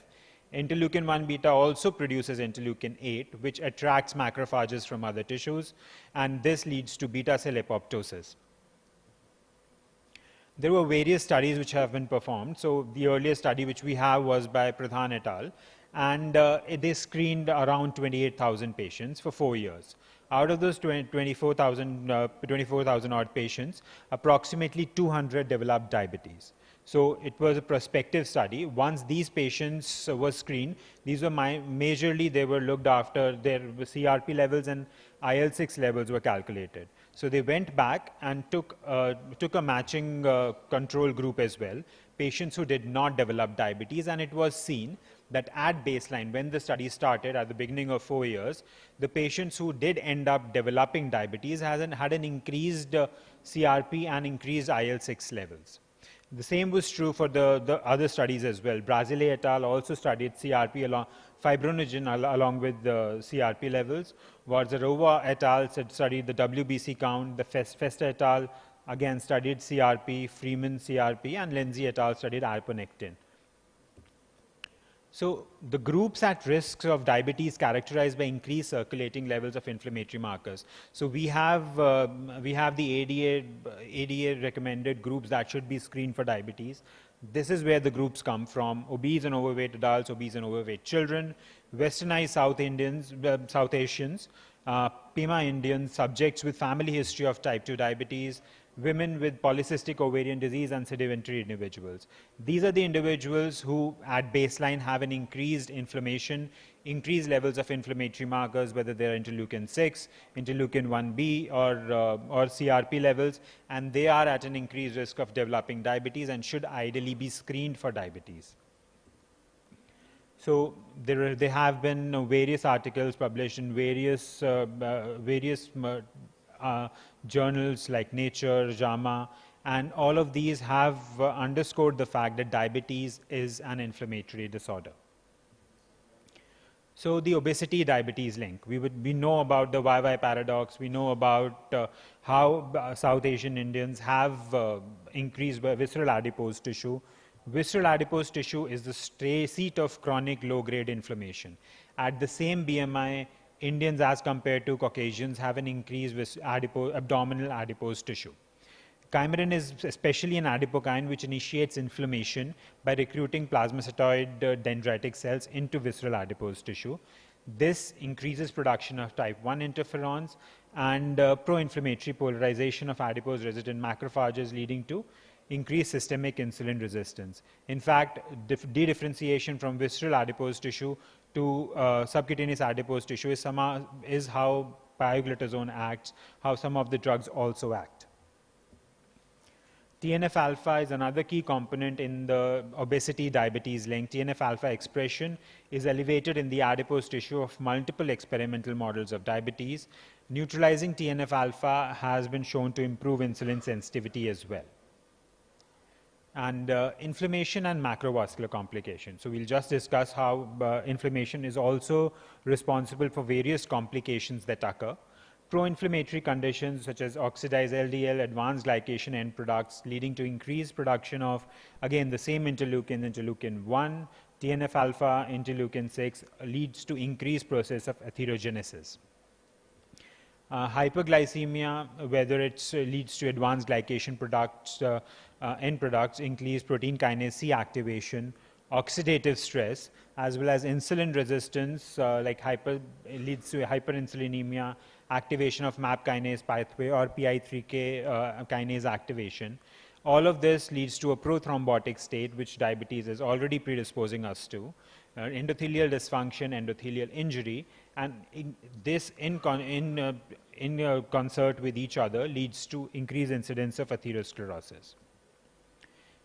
Diabetic retinopathy is also a consequence of inflammation, whether it's advanced glycation end product formation, nitrous oxide synthase dysregulation, reactive oxygen species. All of this together leads to increased production of various cytokines, again the same culprit cytokines, TNF-alpha, interleukin-1b, interleukin-C, leading to endothelial cell activation, recruitment of inflammatory cells, and increased vascular permeability and neovascularization, all of which is how diabetic retinopathy occurs. Studies have shown a relationship between pro-inflammatory cytokines and diabetic nephropathy as well, whether it's interleukin-1, interleukin-6, interleukin-18, TNF-alpha, and TGF-beta-1. All of this leads to mesangial proliferation, it leads to endothelial dysfunction, finally leading to proteinuria. Okay. So inflammatory and interleukin-1, it enhances proliferation of mesangial cells and matrix synthesis, increasing vascular permeability, which leads to proteinuria, thus setting the stage for the development and progression of diabetic nephropathy. Interleukin-6, again, it leads to mesangial cell proliferation and increased endothelial permeability. Interleukin-18, due to cytotoxic action towards glomerular, mesangial, and epithelial cells, TNF-alpha may induce significant renal damage. TGF-beta-1 contributes to cellular hypertrophy, increased synthesis of collagen, which has fibrogenic effects, thus leading to deterioration of diabetic nephropathy and increased proteinuria. Diabetic neuropathy as well, again, through the same mechanisms, it leads to endoneural hypoxia, nerve conduction velocity is impaired, and degradation of axonal structures as well. So it's a diabetes continuum. We cannot separate microvascular complications from macrovascular complications from diabetes. As hyperglycemia proceeds, as HbA1c, as inflammation increases, microvascular complications give way to macrovascular complications. And as we all know, the most common cause of morbidity and mortality in diabetics is heart disease. This was an article which was published in IJEM. Microvascular and macrovascular complications occur in a continuum. It's a complication that arises due to a constant inflammatory state, due to hyperglycemia, due to advanced glycation end products, due to constant production of various inflammatory cytokines, which in turn lead to increased insulin resistance, and thus the various complications which occur. So this was an analysis which was done, cardiovascular inflammation reduction trial. So there are studies which have been done for drugs. So in this study, methotrexate was given in a dose of 15 to 20 mg per week, and it was to see whether it worked to prevent myocardial infarction, type 2 diabetes, and following cardiovascular admissions at hospitals. No study till then had tested. This was a study which was started in 2013, and the results have been published, but methotrexate did not show an improvement. But there was one molecule that did. It was an anti-IL-1B molecule, canakinumab, and it was the CANTOS trial. The CANTOS trial showed that the usage of canakinumab did improve did lead to improvement in myocardial infarction, non-fatal stroke, and cardiovascular death, which we also know as the 3-point MACE. So the addition of canakinumab to patients who are at risk of developing heart disease, therefore reduction in inflammation, did lead to an improvement in cardiovascular endpoints. So anti-inflammatory therapy targeting interleukin-1 beta, innate immunity pathway, it led to significantly lower rate of recurrent cardiovascular events as compared to placebo. So DCGI did approve hydroxychloroquine in diabetic patients in 2014. It inhibits cytokine production, which we have discussed so far, interleukin-1, there is interleukin-6, TNF-alpha. It reduces CRP levels, it inhibits prostaglandin synthesis, it inhibits leukocyte activation and migration as well. So hydroxychloroquine, through various anti-inflammatory actions, does, in addition to, if added to first-line and second-line drugs, does lead to decreased HbA1c and a better glycemic control. So this was a review article which was published on the potential effects of hydroxychloroquine in diabetes mellitus.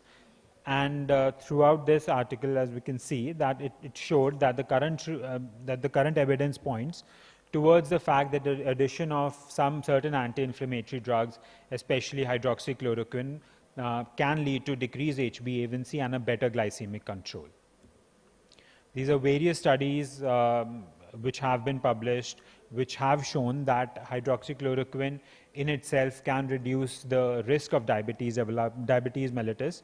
It has also been shown, and it is being tried, in fact, to prevent diabetes development. So to summarize today's talk, so inflammation does play a primary role in the onset and the worsening of diabetes as well as its complications. We've seen that whether it's all the inflammatory cytokines, whether it's interleukin-1b, interleukin-6, interleukin-18, TGF-beta, TNF-alpha, not just in the pathogenesis, the propagation of diabetes, as well as the development of complications. And somewhere probably there is a huge lacuna in testing these agents and using these inflammatory markers as a potential marker for the future development of diabetes can be used. And there is also a scope for probably usage of these drugs for the management of diabetes. Thank you. Thank you, Doctor, for very nicely highlighting us on the role of inflammation. All the speakers have done a wonderful job and they need a big hand. Please give them a big hand. And as far as the question answers are concerned, I've been informed by the organizers that they're going to be inauguration the next hall. So we'll have to skip the question answer session. If there are any questions to anybody in the audience can directly ask the speaker during the lunchtime.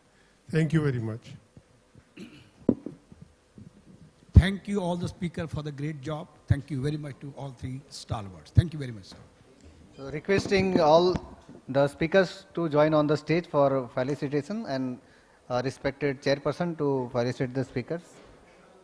And all the delegates, please join us to inaugural function after this.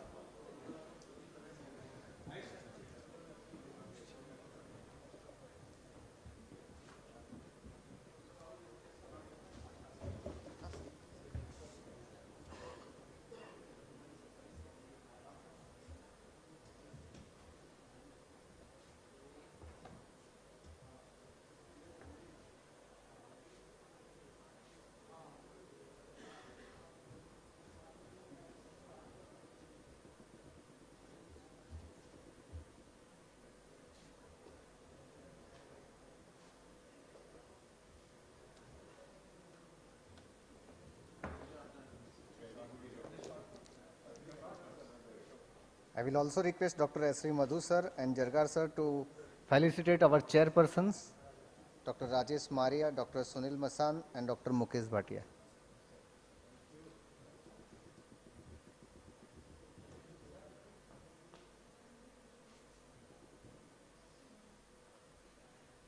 Thank you so much.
Ismail, let's start our symposium number 4.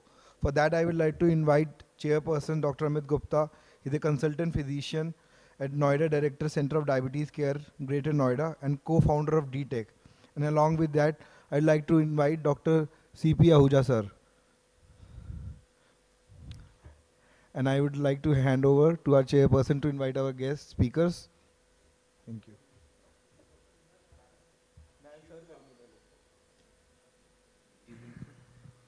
So, ladies and gentlemen, we are happy to start the next session post-lunch, and we have Dr. Rajiv Chawla, who is the founder of CMRE and the organization of this conference. And it is a great pleasure to chair this session with my teacher and another teacher speaking on the podium. So, welcome, sir. And he is going to talk on weight loss achieved with GLP-1 plus GIP plus glucagon RA. That is a triple agonist. So, we look forward to your talk, sir. Thank you. Good afternoon. Thanks, Dr. Amit. We are equally proud of you. Dr. Ahuja and me, we were together when Amit was our postgraduate student, and since then he has gone a long way. Now to look upon him, we have to see like that. He's already vice chair and I think chair-elect for ADA, international committees and Diabetes India and RSSDI and everybody. So I think what I am going to do is going to talk about triagonists in diabetes and obesity. Whatsoever limited experience we have, most of it from the literature. But I must say that we have come a long way as far as our understanding about pathophysiology of type 2 diabetes is concerned.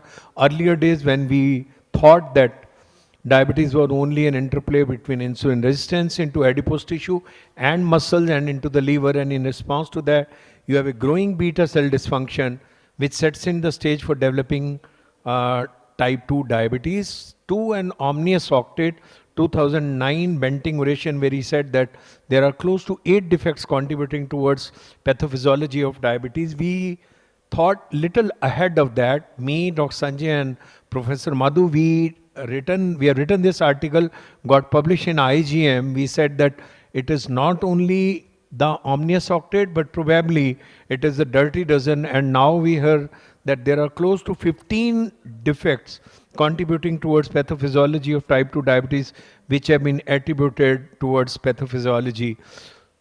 Unfortunately, in spite of lot of new drugs which are available over last 10 to 15 years, we are still not able to get close to the target, because today we understand that diabetes is a more complex metabolic disease and failure rates of even the new treatments are going to be extremely high. Maybe the third generation sulfonylurea, new TZs or DPP-4 which got launched about 15 years ago, but last 10 years now we are using SGLT2 inhibitor and even drugs like GLP-1 receptor agonist. But I think in spite of everything, probably we have not been able to get close to the target, and most of our patients, almost 2/3 of our patients, at least in India, they are not close to 7. Actually, they are more than 7%. So we need to have a two-dimensional thinking today. We need to club peptides together. We need to have incretins working together either as a dual or as a triagonist so as to get a good glycemic control. So we know that GLP-1, which gets secreted from the L cells of the duodenum, not only it has cardioprotective action, it also reduces insulin resistance, improves insulin sensitivity into the liver, so reduces hepatic glucose production, also reduces insulin resistance into the muscles, and it primarily works to increase in beta cell expression and secretion of insulin. So in other ways, there is a better expression of the beta cell, more insulin gets secreted, and that is how it leads on to better functioning. Not only that, it also has neuroprotective actions. When we talk of GIP, it was always thought that GIP in Indian patient, we don't have yet not too much of understanding, because effects are not that clearly defined as we understand about the role of GLP-1 and then subsequently the GLP-1 receptor agonist drugs which are available. But GIP also probably plays an important role once it comes to increase in insulin secretion from the pancreas. Not only it improves insulin biosynthesis and improve beta cell proliferation, but it also reduces beta cell apoptosis, and into the brain it increases progenitor cell proliferation and also improves lipogenesis. Another important function which GIP has is that it improves bone formation and actually leads on to reduction in bone resorption. So when we talk of dual agonist, which could be GLP-1 receptor agonist and GIP working together, the combined effects will be that we will have better beta cell proliferation, improvement in insulin. Can I have a pointer? Improvement in insulin sensitivity and secretion. So obviously there is going to be a better triglyceride clearance, and better satiety effects are also going to be there, and it will reduce levels of glucagon. We know whenever we are using incretin, there is going to be an overexpression of alpha cell contributing towards glucagon secretion. But once we combine these molecules together, it delays gastric emptying, it suppresses appetite and ectopic fat deposition and reduces hepatic glucose production. That is how once you combine these two molecules, you probably have a better correction of glycemia. So dual agonist could be a GLP-1 receptor agonist or a glucagon co-agonist, which will work through the pancreas, also through the liver, will help in reduction of body weight and will have better energy expenditure. It could be GLP-1 with GIP co-agonist, which will not only increase secretion of insulin from the beta cell, but will also help in getting reduction of body weight, and it is lipid friendly.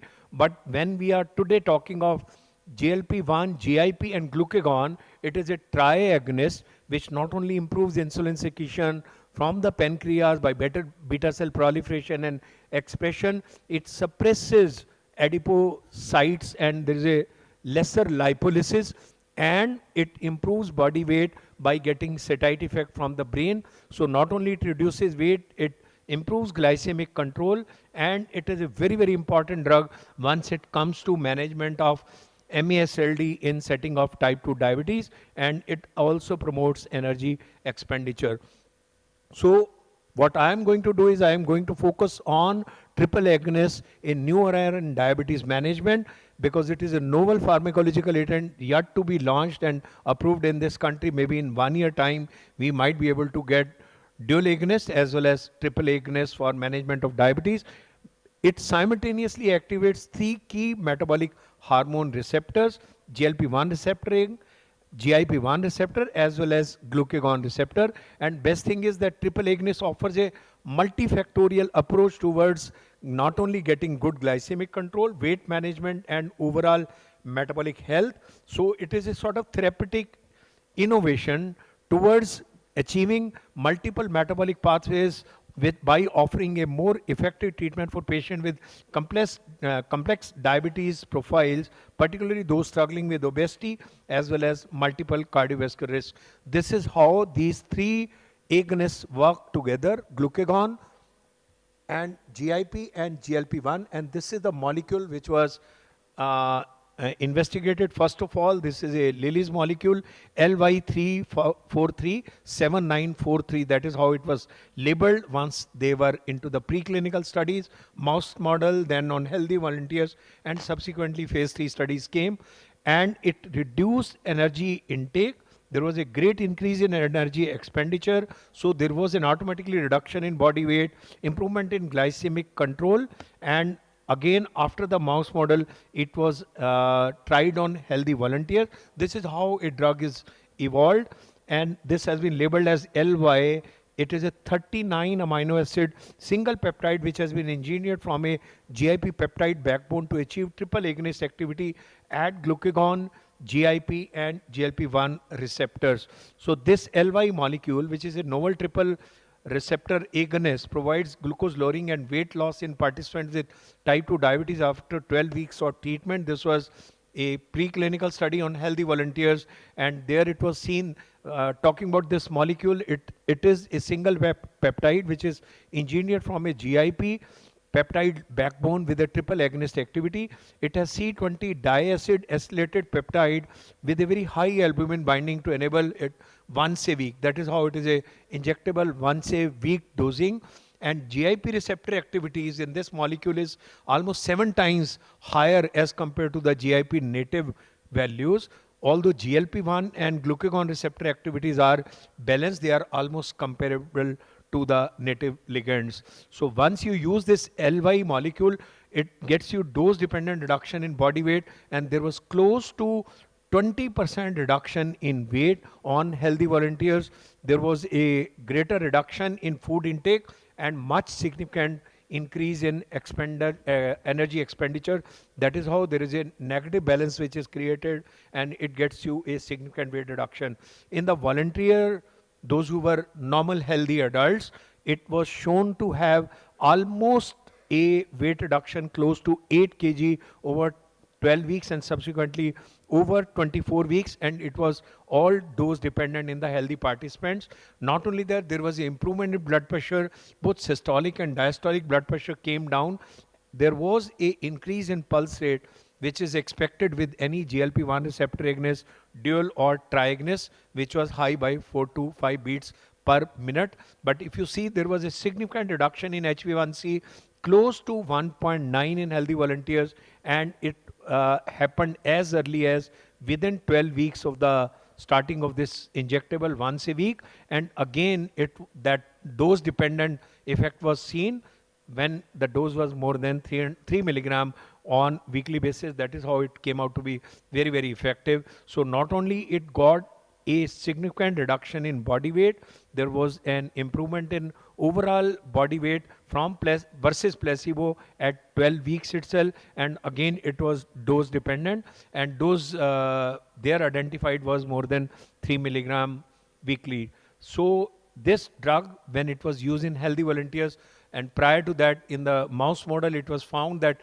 it reduces HbA1c by 1.9% as early as within 12 weeks. None of the drug has ever shown a HbA1c reduction of 1.9 within 12 weeks. And there was a weight reduction which was almost 10% from the baseline. That also happened within 12 weeks. So subsequently, phase 3 was taken up for patients. And this is the drug which has been now identified as retatrutide, which is a triple GLP, GIP and glucagon receptor agonist, which provides a robust HbA1c reduction and body weight reduction to people with diabetes as early as 36 weeks in phase 2 study.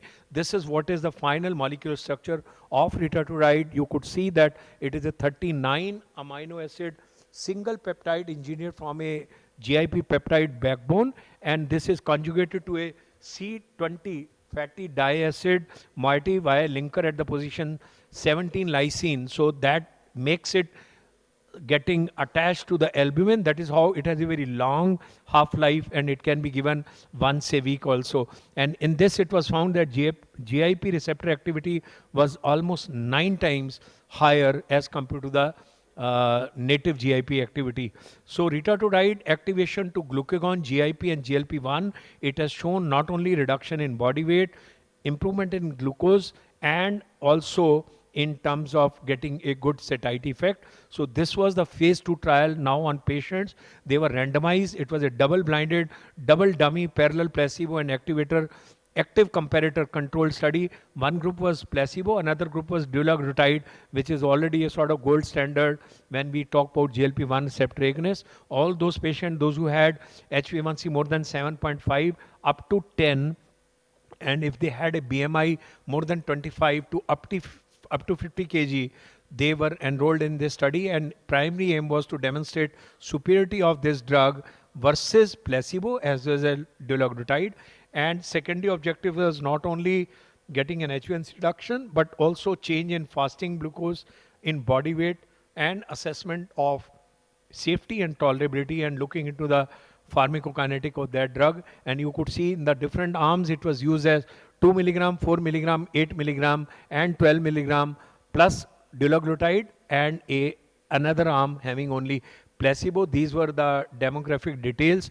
Baseline HbA1c was 8.3, BMI was 35, and in this it was found that within 24 weeks there was an HbA1c reduction close to 1.9, coming down from 8.3 to close to 6, almost 2%, and this happened as early as 24 weeks as well as it also lasted, actually there was a greater reduction at 36 weeks. Not only that, there was an improvement in the fasting serum glucose, fasting serum insulin levels also came down because there was an improvement in insulin sensitivity, and Homer model of insulin resistance has also shown reduction in insulin resistance because of better beta cell function and reduction of insulin resistance into adipose tissue, muscles, as well as into the liver. And you could see that almost 75 to 80% patient, they could get an HbA1c less than 7% within 36 weeks. Close to 80%, again 70 to 80%, they could get HbA1c less than 6.5% from a baseline HbA1c 8.3, and again close to 25 to 30% patient, they made it to HbA1c less than 5.7. That means you almost go something like in remission of diabetes, although you are on drugs, so it cannot be labeled as remission at that time, but it happened within 36 weeks, and there was a significant weight reduction by almost 21 kg, which amounts to almost 18 to 20% of the baseline weight within 36 weeks, and 63% of participants who were on retatrutide achieved body weight loss of 15%, and almost 40% they achieved a weight loss more than 20%. So it is almost like a bariatric surgery. So this is how a triple agonist can behave as good as undergoing a bariatric surgery. Not only that, there was a reduction in triglyceride, improvement in non-HDL cholesterol, systolic blood pressure came down, diastolic blood pressure also came down, and there was a little increase in pulse by 4 to 5 beats on per minute basis. So in this study, it was found that there were 3 reports. One of the patient had worsening of cholecystitis, which is known with GLP-1 receptor agonist. One patient had acute pancreatitis, and one patient had diabetic ketoacidosis versus starvation ketosis. Otherwise, it was very well tolerated, and most of the side effects were actually only the GI side effects, and there were hardly any episodes of moderate or severe hypoglycemia. Mind it, 20% patient came back to 5.7. Almost 40% patient came down to less than 6.5 without having episodes of hypoglycemia at 36 weeks. So not only there was a meaningful reduction in fasting sugar, HbA1c and body weight, 82% of patients who were on retatrutide, they achieved HbA1c less than 6.5, and almost 31% patient got back to 5.7, and there was a weight loss more than 15%, and there were little gastrointestinal side effect. This is how this study got published, and subsequently it was approved by US FDA. There are trials on obesity also. I'll not go into the details. These are TRIMUM 1, 2, 3, 4 and CV outcome trials. They are for those patients, those who are obese with overweight versus placebo, in type 2 diabetes patient, in patient those who have established CVD, in patient those who are overweight, having obesity and osteoarthritis or severe OSA, and also as a CV outcome trial. These are the demographic details. Sorry, you may not be able to see the slides. This is how, when we talk about MESELD, or earlier we were talking about fatty liver disease or non-alcoholic fatty liver disease, today it is labeled as metabolic associated dysfunction, where you have steatohepatitis simultaneously going on. So if you are using a drug like GLP-1 receptor agonist or a triagonist, not only you reduce triglyceride level, you significantly reduce insulin resistance, improve microbiota dysbiosis, as well as mitochondrial dysfunction, and further improvement in reduction of fibrosis. That is how these are probably the best drugs as far as progression of MESELD, if you want to check towards cirrhosis or towards HCC in the future. Not only there is going to be a reduction in liver fat, overall fat reduction is going to happen, and even the liver fat content, which if it is more than 5% is thought to be significant, that comes down to less than 5%, and more patients lose their subcutaneous and visceral fat. This is again a long summary of various clinical trials with triagonist which are in the pipeline. But fortunately, this one drug, which is already near launch in next 1 year time, a triagonist which offers promising benefits as a triple agonist for type 2 diabetes management with significant improvement in HbA1c, weight, MASLD or OSA. But of course, you require long-term further studies and CV outcome trials to say that these are going to be absolutely safe in the future. Thank you very much for your patience listening. If you have any questions, I'll be happy to answer that because I have a presentation in the other hall after this.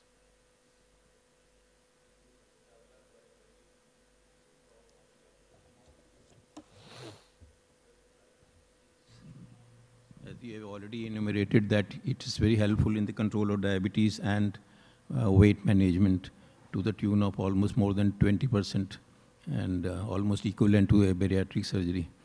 But how is the tolerance, according to the studies, how is the tolerance of the drug? See, all these twin or incretins are obviously going to work through central satiety effect and some amount of dyspepsia, nausea and vomiting. So those are the only side effects. And again, as we have been using now GLP-1 receptor agonist also, we know that these are maximum in first 4 to 6 weeks time, and subsequently most of the patient, that is why you have option of starting from 2 milligram, 4, 6 and 8 milligram of retatrutide. So you can gradually build up the doses, and most of the patient, they could tolerate this drug up to 8 milligram. Any questions from the floor? Dr. Amit, you want to make any comment? So just a very basic question. Normally we think glucagon is going to increase the glucose levels, right? So in a triple agonism, when we are using the dose of something which is GLP, glucagon agonist, so though you have shown the physiology, but for the clearance of the I can see a lot of young people. It's a very here. wonderful question. We understand that whenever there is going to be any attempt in form of inducing hypoglycemia or rapid reduction in glucose, there is going to be a physiological increase in glucagon, and that actually prevents against getting a severe episode of hypoglycemia. That is why when we are, these days we are using closed loop pumps. You have a lot of experience on pumps. We are talking of bihormonal pumps. Not only we are giving insulin, we are also adding amylin to that, and also they are using a glucagon antagonist so as to prevent that increase, glucagon agonist, in an effort to prevent that hypoglycemia. But once these three molecules are together, they probably get you a balance which is close to what happens physiologically.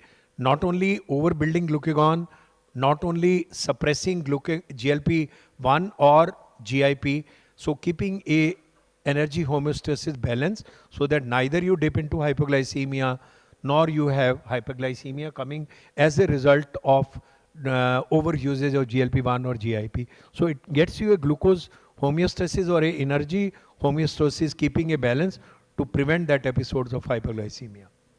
Thank you, sir. And just for a comment, in one of the recent technology conference internationally, I saw one of the company who is developing, just like insulin pump you have, they are developing a patch which can deliver GLP-1 based therapies or double agonist or triple agonist subcutaneously, continuously, just like an insulin pump. So Like this a may pump, also you be... can get a patch which has all three drugs. So you are giving insulin through the insulin pump. Now you can also, people are developing technologies which can deliver GLP-1 based therapies continuously, not giving a single injection. Thanks a lot. Thank you very much. Over to Dr. Meena.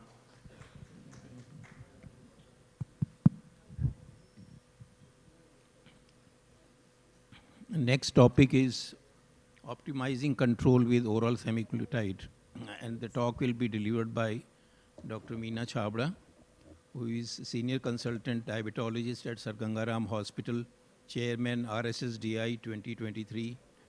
She is Women Diabetologist of the Year 23 by RSSDI, and she has several awards of excellence in diabetes care, and she's an expert in type 1 diabetes, and she has award of excellence in that also in her center. And she has several papers to her credit. And she is doing a lot of social work also and has got rewards for that. So she'll be talking to us on optimizing control with oral semaglutide. Dr. So Chawla, please. Good evening, everybody. After a wonderful talk by Dr. Chawla, I'd like to say availability of a drug and a drug which is oral is the drug which will be useful in India. So and the price. So I think triple agonists are here, but I'll talk about the trinity of diabetes and can we control it with an oral drug. So I think oral semaglutide is one of those drugs. How many of you in the audience has used oral semaglutide? Yeah. So I'm sure you're not new to it. Obesity, diabetes, and CVD is the unholy trinity, and we've been talking about it. So we have a common hypothesis. We all know 88% of people with type 2 diabetes are living with overweight or obesity, and greater than 80% of people with coronary artery disease have obesity or overweight. So I would like to talk about the twin cycle hypothesis, because if you understand this hypothesis, you will realize that we were wrong. It was a glucocentric approach, but it has to be a weight-centric approach once you understand the twin cycle. So to explain it very simply, when we eat more and there's a positive calorie balance, there is increase in the subcutaneous fat. Once the capacity of the subcutaneous fat is now, it's not possible for it to maintain, it just spills it into the liver. So there is increase in intrahepatic fat. Now what happens when there is increase in intrahepatic fat? There is increase in insulin resistance. Insulin is not able to do its job. And what is the job of insulin in the liver? Is to decrease the hepatic glucose output or to decrease new formation of glucose. That is the breakdown of glycogen to glucose. So, and also remember, friends, that insulin has a very powerful anti-lipolytic action. So in the insulin resistant state, there is no anti-lipolysis, there is lipolysis, breakdown of fats into fatty acids and glycerol. These fatty acids enter the liver and they turn into triglycerides. So in effect, we have more triglycerides. And when the liver can't handle these triglycerides, what happens to them? They enter the beta cell. Now there is increase in fat in the pancreas, and once pancreatic fat increases, the pancreas is not able to perform its function properly. So there's the reduction in the activity of the beta cells, reduction in insulin secretion, and thus this cycle continues, the liver cycle and the pancreatic cycle. So what we have to do is break the cycle, and by break the cycle, we have to decrease the patient's weight. So if you decrease the weight, you decrease subcutaneous fat, then you decrease intrahepatic fat, you decrease intrapancreatic fat, and you prevent the patient from developing type 2 diabetes. Now here, without my slide, I'd like to take you back to Roy Taylor's study. It's called the DIRECT trial. We've been talking about the trial. What did Roy Taylor do? He just admitted the patients in the hospital. He gave them an 800-calorie diet. Of course, he couldn't do it with normal food, so he gave bars and liquid diets. And surprisingly, he found, Roy Taylor, that in 1 week, intrahepatic fat had decreased. And in 1 month, lots of people had decreased almost 10 times. I mean, they had decreased their intrahepatic fat. And in 1 year, 46% of the patients enrolled in the study had remitted diabetes. We won't call it reversal. The word is remission.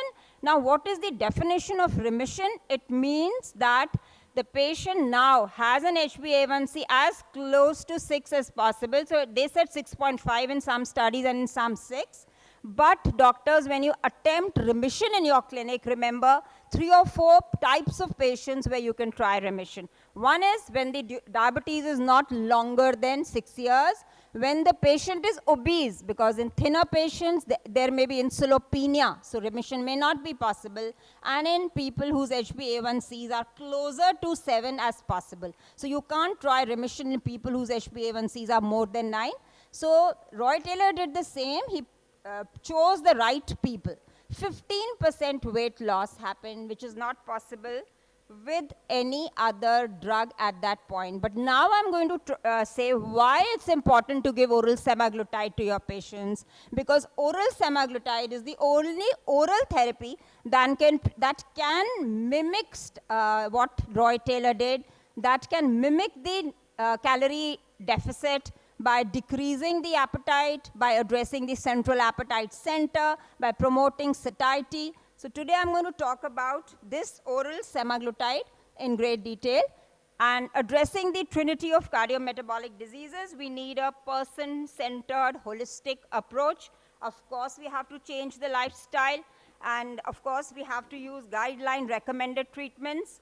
So ABC, ABC means manage the A1C, manage the blood pressure, and manage the cholesterol. And of course, the A also stands for manage the albumin in the urine, or at least check for the albumin in the urine. So these are some important things. Now here, I'll take some time on this slide. Doctors, I request all of you, whoever walks into your clinic with type 2 diabetes of any duration, whether recent onset or 5 years or 10 years, do two things. Calculate the eGFR with the CKD EPI equation available readily on your mobile phones, and calculate the ASCVD risk. If you start doing this exercise in your clinic, calculating ASCVD risk, you will realize you can save lives. So now when you calculate ASCVD risk with any risk engine that you want to use, what are the indicators of high risk? Of course, age is one, age more than 55, then associated dyslipidemia, hypertension, obesity, and one important risk factor which we miss is smoking. Another important is sudden death in a first-degree relative, which could be a parent or a sibling or children. Sudden death, your antenna should be up that this patient, I have to aggressively work up for coronary artery disease for ASCVD. So these are some of the indicators of high risk. What is established ASCVD? Patient walking into your clinic with a history of unstable angina, with ECG changes, with a transient ischemic attack, with a PTCA, with a bypass surgery, with peripheral arterial disease. These are some patients who have established ASCVD. And you'll be surprised, even with established ASCVD, we are not using drugs like oral semaglutide or drugs like SGLT2 inhibitors, which prevent a second episode of CVD. So this is the premise of my talk, that we now have a powerful oral drug which can address not only obesity, can not only manage type 2 diabetes, but it can also slow down the progression of atherosclerotic cardiovascular disease. Now, how important it is to use the GLP-1 RA earlier, because you want the patient to lose weight. It's difficult, we always said, because injectable therapies are not accepted by our patients. But now we have an oral drug in our armamentarium which can address the weight of the patient and also address the cravings or appetite of the patient. So coming to this ADA recommendation, it says if your patient has a high ASCVD risk or the patient has established ASCVD, you must use a GLP-1 RA, whether an injectable or an oral. And if the patient has heart failure, you could use an SGLT2 inhibitor. And if you're using one of them and the HbA1cs are not in control, you could add the other, or you could use the two of them together to bring down the HbA1c. There are also other compelling indications for use of GLP-1 RA. One of them I told you is when you don't want hypoglycemia and you want weight loss and you want an efficacious drug, because GLP-1 RAs can reduce HbA1c more than 1, almost to the tune of 1.5%. Of course, we know higher the HbA1c, greater will be the reduction with any armamentarium in our that we use. So now that I've told you, these are the various indications where you could use the GLP-1. One is established ASCVD, high risk of ASCVD. When you desire an efficacious drug, that means your HbA1c is more than 1.5 to 2% above normal, and you want to bring it down to the magical figure of 7 or less than 7. Or when you want to achieve a weight loss in your patient, or when you want weight loss without hypoglycemia, with efficacy, and address the cardiovascular risk of the patient, this is a wonder drug that you could be using. And I'll tell you how you can use it. So this is the multifactorial approach that I was talking about. It's easy to remember. ABC, A1C, blood pressure and cholesterol. And now, when you reduce the A1C, remember to use drugs with pleiotropic benefits on the heart and the kidney, because we know there is a cardio-renal continuum. And we don't control the blood sugar, we control it for a reason, because we want to address microvascular and macrovascular risk in our patient. So if you remember, in none of your prescriptions, you should not control the cholesterol or not control the blood pressure if it is high, or not give drugs which do not address the cardio-renal continuum. So this is my message. Now, how do the GLP-1 RAs work? You've been listening to that, but simply they help in many, many ways. But what I feel is the biggest advantage of a GLP-1 receptor agonist is reduction in HbA1c without causing hypoglycemia, causing weight gain, and reducing the appetite. So it acts on the central appetite center and reduces appetite. Also delays gastric emptying, so food remains in the stomach for a longer time. The patient feels full. One more advantage I have seen is that the patient, there's a differential change in the appetite. The patient doesn't like to take fatty meals. If people who have given GLP-1 RA, you ask your patient, they say we don't want to eat fats anymore, and they switch their preferences to a healthier food. So these are the advantages. We've told you it will reduce the HbA1c, reduce the body weight, some reduction in blood pressure, then reduction in inflammatory markers. So we know in obesity there's increase in the inflammatory markers, particularly CRP after COVID, all of us are doing. So there'll be a reduction in CRP, which is noticeable. If you're doing other inflammatory markers like interleukin-6, they will reduce. And we know that they have cardiovascular benefits. There have been several trials with them. So oral semaglutide, the drug that I'm talking about, the only oral GLP-1 RA. This is a human GLP-1, not from the Gila monster. We had those exendin-based therapies. What are the exendin-based therapies? I have used exenatide, and now it's no longer available. It was available by Lilly as Bita. Then we had liraglutide once daily. We also have dulaglutide once a week. And now we have the first ever oral drug, semaglutide. Now this has to be started in the dose of 3 milligrams for 1 month. And remember, doctors, you have to take out 5 minutes to explain that the drug has to be taken empty stomach. The drug has to be taken with 120 ml water or less, which is not more than 2 to 3 small sips of water, and nothing by mouth for 30 minutes, neither water nor any food. So these 3 things are important. So here there are several clinical questions. What about the H2 receptor antagonist? What about the thyroid replacement? We will address at the end how to do it. So again, I repeat that you start with 3 milligrams, build up the dose to 7 milligrams in 1 month. HbA1c benefit will be seen even with 3 milligram dose and with 7 milligrams, but weight reduction in the studies has found to be maximum with 14 milligrams.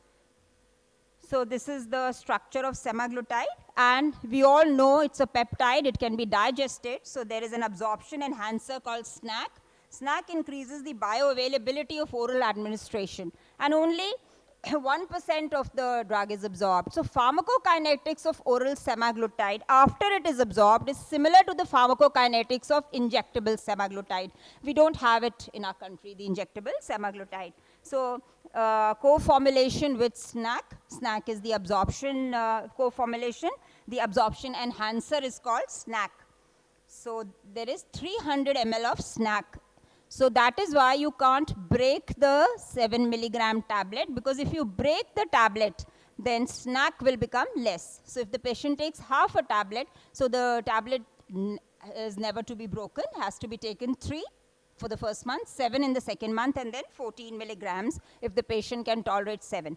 So what does SNAC do? It facilitates transcellular absorption of semaglutide.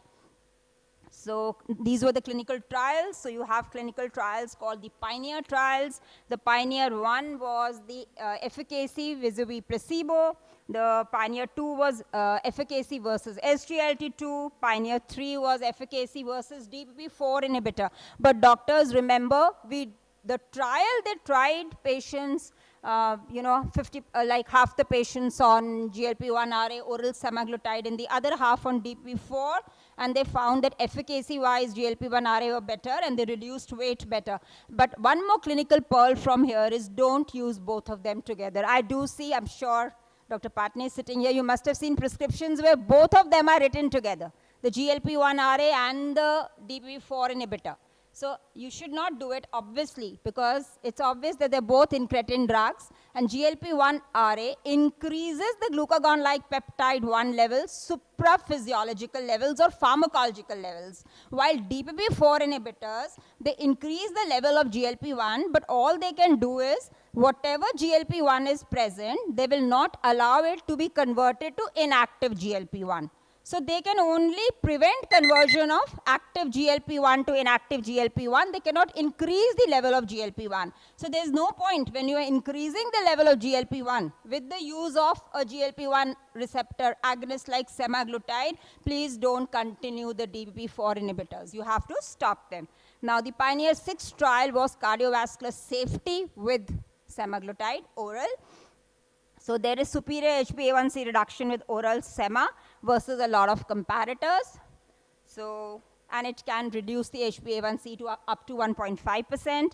There is a clinically relevant weight loss with oral semaglutide across all the Pioneer programs, almost 5 kg weight loss. Then well-established cardiovascular safety with oral semaglutide.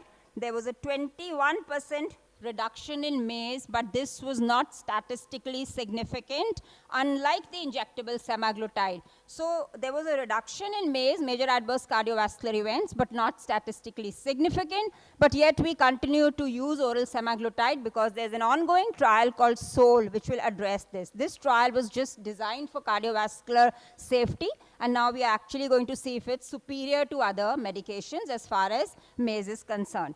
So it addresses risk factors beyond A1C and weight. Oral semaglutide reduces waist circumference, and oral semaglutide reduces calorie intake because it addresses the hypothalamic appetite center. Patient says he's eating much less, so much so they tend to skip the drug if they have to go for a party in the evening.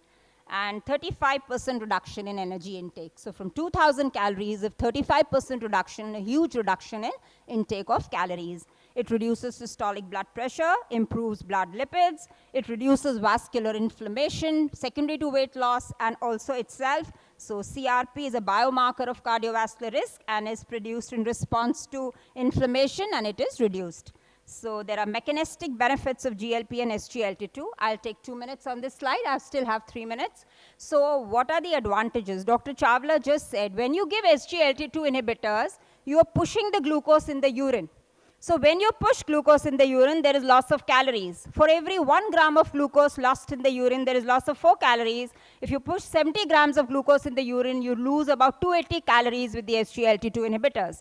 When you lose 300 calories in the urine, there's a negative calorie balance. But the body perceives glucose-urea as a loss of energy, and it tries to increase glucagon levels. So there is hyperglucagonemia with SGLT2 inhibitors. So they cause the glucagon to rise. What do the GLP-1 RA do?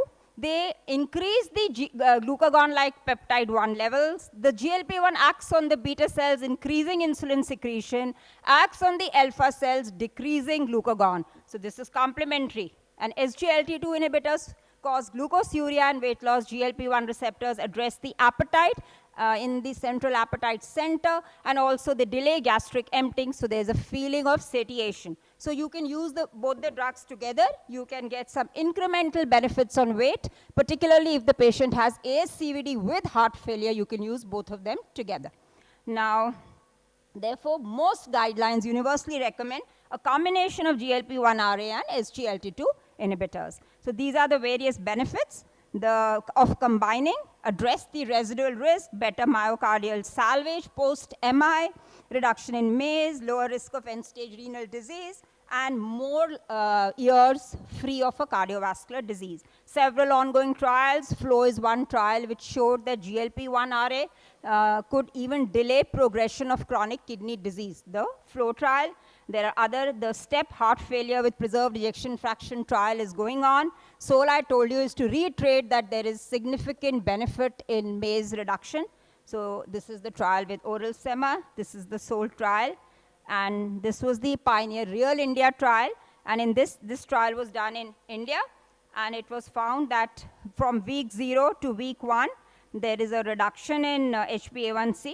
And primary endpoint was just the change in HbA1c. right? So this trial was only, India trial was only aimed at seeing the HbA1c, and they found a significant reduction in HbA1c, and the secondary endpoints were change in body weight and how many patients, proportion of patients achieving HbA1c less than in these total duration of the trial. So this trial showed when the A1C was 8, the oral sema has been well accepted as a drug of choice for managing early diabetes in India. You can use it even when the HbA1c is 6.5 to 7.5 when you want to address the weight. Between 7.6 to 9, you can use it along with metformin and SGLT2 inhibitor. More than 9, you can also use it, and you can also use it with insulin. So I have used it with insulin, and the weight gain that happens with insulin is mitigated with the use of oral semaglutide. So I request all of you to use the drug more often in your patients. Excellent results. But here I must tell you that some of our Indian patients cannot tolerate 14 milligrams. This is what is known as precision medicine, is it genetics, that some patients do not tolerate and you have to stop it. So there you can't help it, but as Dr. Chawla pointed out, the major difficulty is in the first few weeks. If you can tide over that period, but still I will reiterate, there are 10 to 15% of patients or slightly more who cannot tolerate the GLP-1 RA, whether oral or injectable, and we'll have to stop the drug. So again, I like to say that oral semaglutide is a new good drug in our armamentarium, can be used with metformin, can be used with metformin and SGLT2 inhibitors, can be used even with sulfonylureas, and can be used with insulin. So with that, I end my talk. Thank you. Thank you, Dr. Meena, for discussing with us the importance of the oral GLP-1 analog, that is oral semaglutide. One issue in the, I would like to ask, what is its role in a patient who is not obese and he doesn't have any other cardiovascular risk factor? Who's not obese and has no cardiovascular. So he's just type 2 diabetes. Yeah. So I think I like to go with other drugs. There's no compelling indication. If he has no ASCVD, increase in ASCVD risk, he's not obese and he's lean. And so I think I'm happier using, if he's not lean, but yeah, he has evidence of insulin resistance, some stigma, and overweight, I would still like to give it. Otherwise, I don't think. I will rather use other drugs early on and maybe switch if required, if the ASCVD risk is high.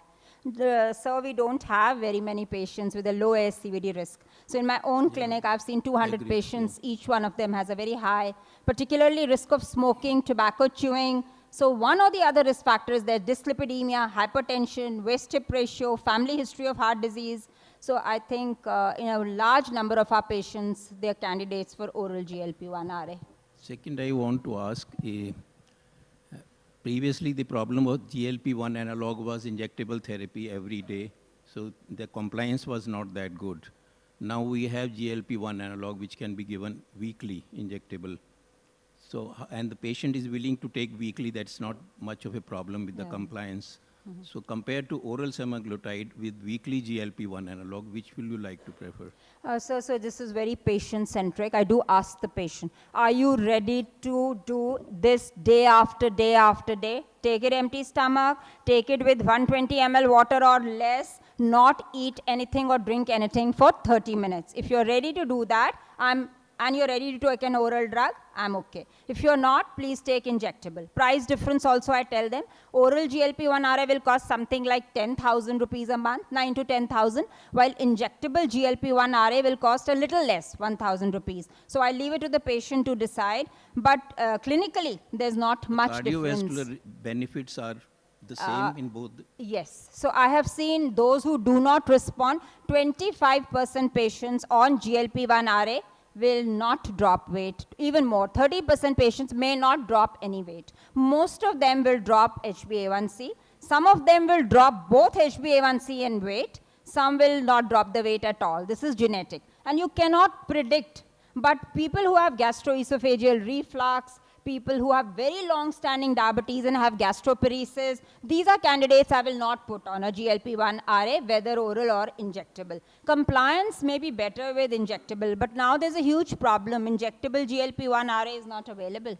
So now we are seeing probably Lilly is going to withdraw dulaglutide because they are coming up with the dual agonist Mounjaro. I'm not sure why, but there's a huge problem with the availability of injectable GLP-1 RA. Otherwise, I think I let the patient decide, patient-centric. Some people prefer once-a-week injection. Also, thyroid, I would like to say, if the patient is on thyroid replacement, what do you do with it? So we've discussed in several meetings, there are 2-3 options. The patient takes the thyroid pill after 30 minutes of taking the oral GLP-1 RA tablet, then again waits for 15 to 20 minutes. If he finds that difficult, then maybe you could give the thyroid pill at bedtime, 2 hours, 1.5 hours after dinner. So I think that's a challenge. Even PPIs may be a challenge. So similar, you could give the semaglutide first thing in the morning, wait for 30 minutes, then give the PPI and the thyroid medication. So, thank you. Yeah. Ma'am, I would just like to add one comment here. Whenever we are talking about GLP-1 based therapies, the focus often shifts on the weight. But it is important to remember that it is a very good drug to manage diabetes also. Yeah. So sometimes you may be struggling in your patients with multiple other combinations like SUs, DPP-4 inhibitors, and you may be planning to start insulin. So this is another subset where sometimes GLP-1 based therapies, irrespective of their weight benefit or the ASCVD benefit, they are very good. Sometimes they can do wonders in glycemic management also. I think I agree with you wholeheartedly. I've had patients on basal bolus, on very high doses of basal bolus, and the patient kept on gaining weight because of boluses and basal. The patient was gaining weight, and when you add injectable or oral GLP-1 RA, appetite is addressed and the weight gain is mitigated, and the HbA1cs are better. So I agree with you that it has a role, and that's what we said. Powerful efficacy, more than almost 1.5% HbA1c reduction without causing hypoglycemia with weight gain. The disadvantage being that some of our population cannot tolerate. In spite of our best efforts, they can't. And second is the price. The price is definitely a deterrent for a lot of patients. Thank you. Is waiting here. We hand it over to. Yeah. So in India, it is not approved, oral semaglutide, but when I use it, I write off-label and use it. I have used it in patients with obesity alone and not diabetic. Some of them were IGT or IFG. They had, a fasting of more than 100, so there I have used, and I have seen remission of IGT to normoglycemia. I have seen that, and I've used it, but on the prescription, I write off-label use, patient told. I don't know how much that protects me from medical legal. Yes, you can use it and there will be weight loss. There is weight loss. Yeah. Because now the trial with semaglutide in heart failure was in non-diabetic patients, injectable semaglutide, and even that was positive. So non-diabetic patients with heart failure with reduced ejection fraction, the trial showed less hospitalization. So thank you, Dr. Meena, and I can see Vipul waiting eagerly. So I hand it back to Vipul and Hitesh. Thank you so much, Amit sir. Now I would request Dr. Amit Gupta sir and Dr. Rajiv Bansal sir to felicitate Dr. Meena Chavra ma'am. Can we have a round of applause for a wonderful talk and amazing discussion?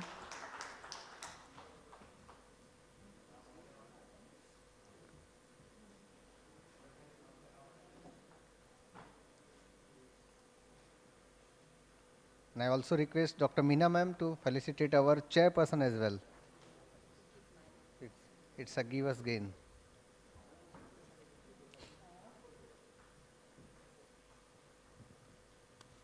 Exercise is very important and clapping is also exercise.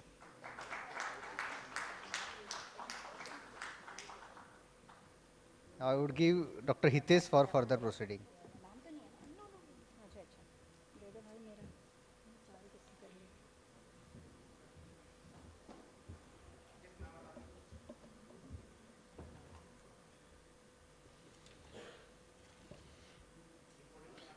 Hello, once again, welcome to the Menti session.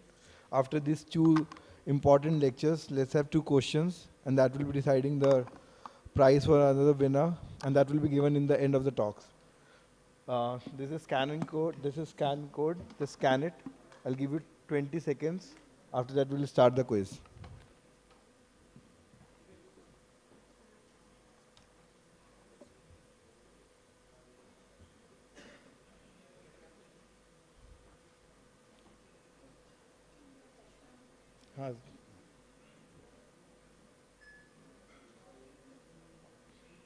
Another 10 seconds.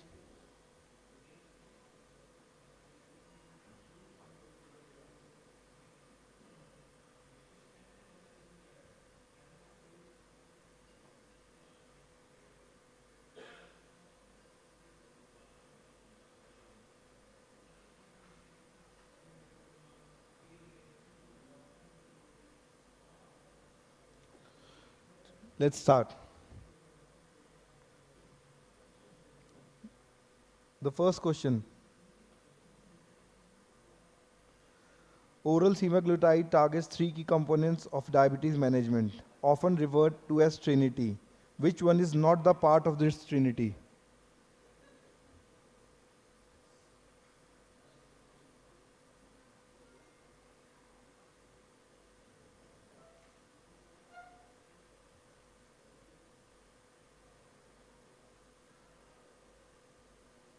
That's excellent. Everyone is listening to the talk properly, it seems. That's good. Post lunch, it's a very good result. Next question.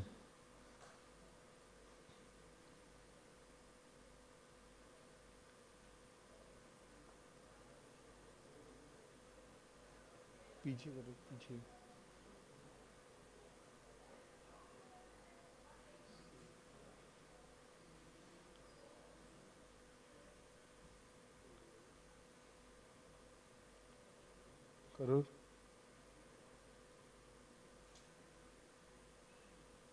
एक बार आगे करो नहीं आ रहा it seems there's some problem. Okay, no problem, we will have just one question and the winner. Just show us the winners. It's fine.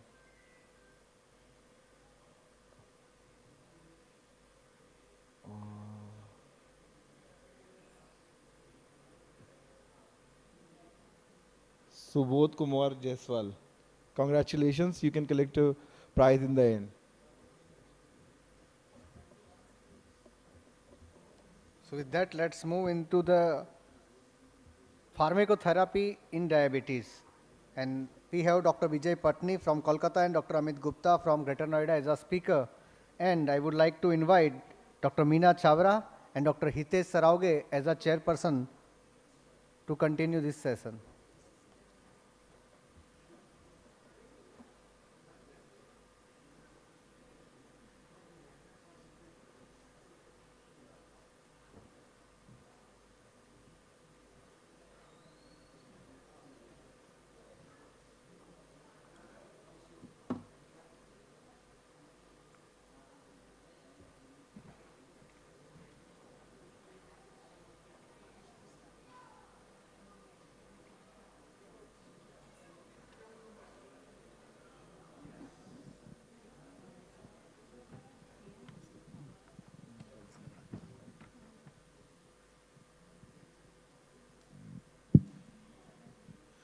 Hello. Let's introduce our first speaker, Dr. Vijay Patni. I'd like to invite him on the stage. He's a HOD Diabetes Wellness Clinic, Kolkata, founder Diabetes Research and Welfare Association. He's the scientific chairperson, 10th Annual Conference, DRWA 2024. He's a regular speaker and faculty at various local and national conferences. He has been awarded with many fellowships like Indian Society of Hypertension, Indian Society of Chronomedicine, American College of Physicians, and also Fellowship of Diabetes India. He is executive and advisory committee member of ACP India, chapter ISH, CCDSI, ISCM, DRWA. He has contributed to many articles and chapters. Sir, over to you. Thank you, Chairpersons. Good afternoon. At the outset, I'd like to thank the team CMRE and Dr. Rajiv Chawla sir and Dr. Salini Jaggi for inviting me. The talk given to me is insulin resistance diabetes, the role of newer TGDs. I will focus more on the newer ones which are in the pipeline. And for last 3 days, practically, you have gone through the various aspects of insulin resistance. And while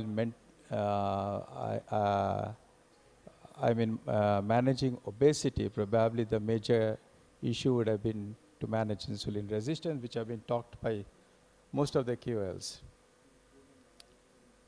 So diabetes mellitus, all be aware of the fact that it is characterized by both insulin resistant insulin secretion deficiency or both, and type 2 diabetes mellitus accounts about 90 to 95% of patients globally. If you look at the critical feature of type 2 diabetes, is definitely insulin resistance, and that is the major cause of concern. So what is insulin resistance? If you look into the definition as such, it obviously is, we are aware of the fact there are insulin sensitive tissues. When they fail to respond to some adequately to insulin, that is known as insulin resistance. Obviously that will lead to results in hyperinsulinemia. But at certain level, this compensatory mechanism will become unsustainable. And that is when the beta cell failure occurs and you have the overt hyperglycemia leading to type 2 diabetes. What could be the key factors to the insulin resistance? We have learned a lot about that, and it is the low-grade inflammation, lot of release of pro-inflammatory cytokines, which disrupts the insulin signaling. And along with that, Dr. Meena Chavra's ma'am has already told us a little bit about this aspect of oxidative stress because of elevated free fatty acids, which ultimately will again lead to damaging cellular components and impairing the insulin action. Ectopic fat deposition in non-adipose tissue disrupts insulin signaling and exacerbates resistance. And here I would like to bring on the previous talk actually, where there was a pertinent question whether we can give a GLP-1 receptor agonist in a lean patient. Yes, we can give it to Dr. Amit Gupta has already elucidated on that. We need to understand the visceral fat. The visceral fat, it could be high even in a lean patient. And in our part of the world, probably lean diabetics are more. So when your blood sugar is not under control and you have to achieve a reasonable HbA1c reduction, then the GLP-1 as add-on therapy is extremely important, irrespective of the fact that he or she may not be overweight.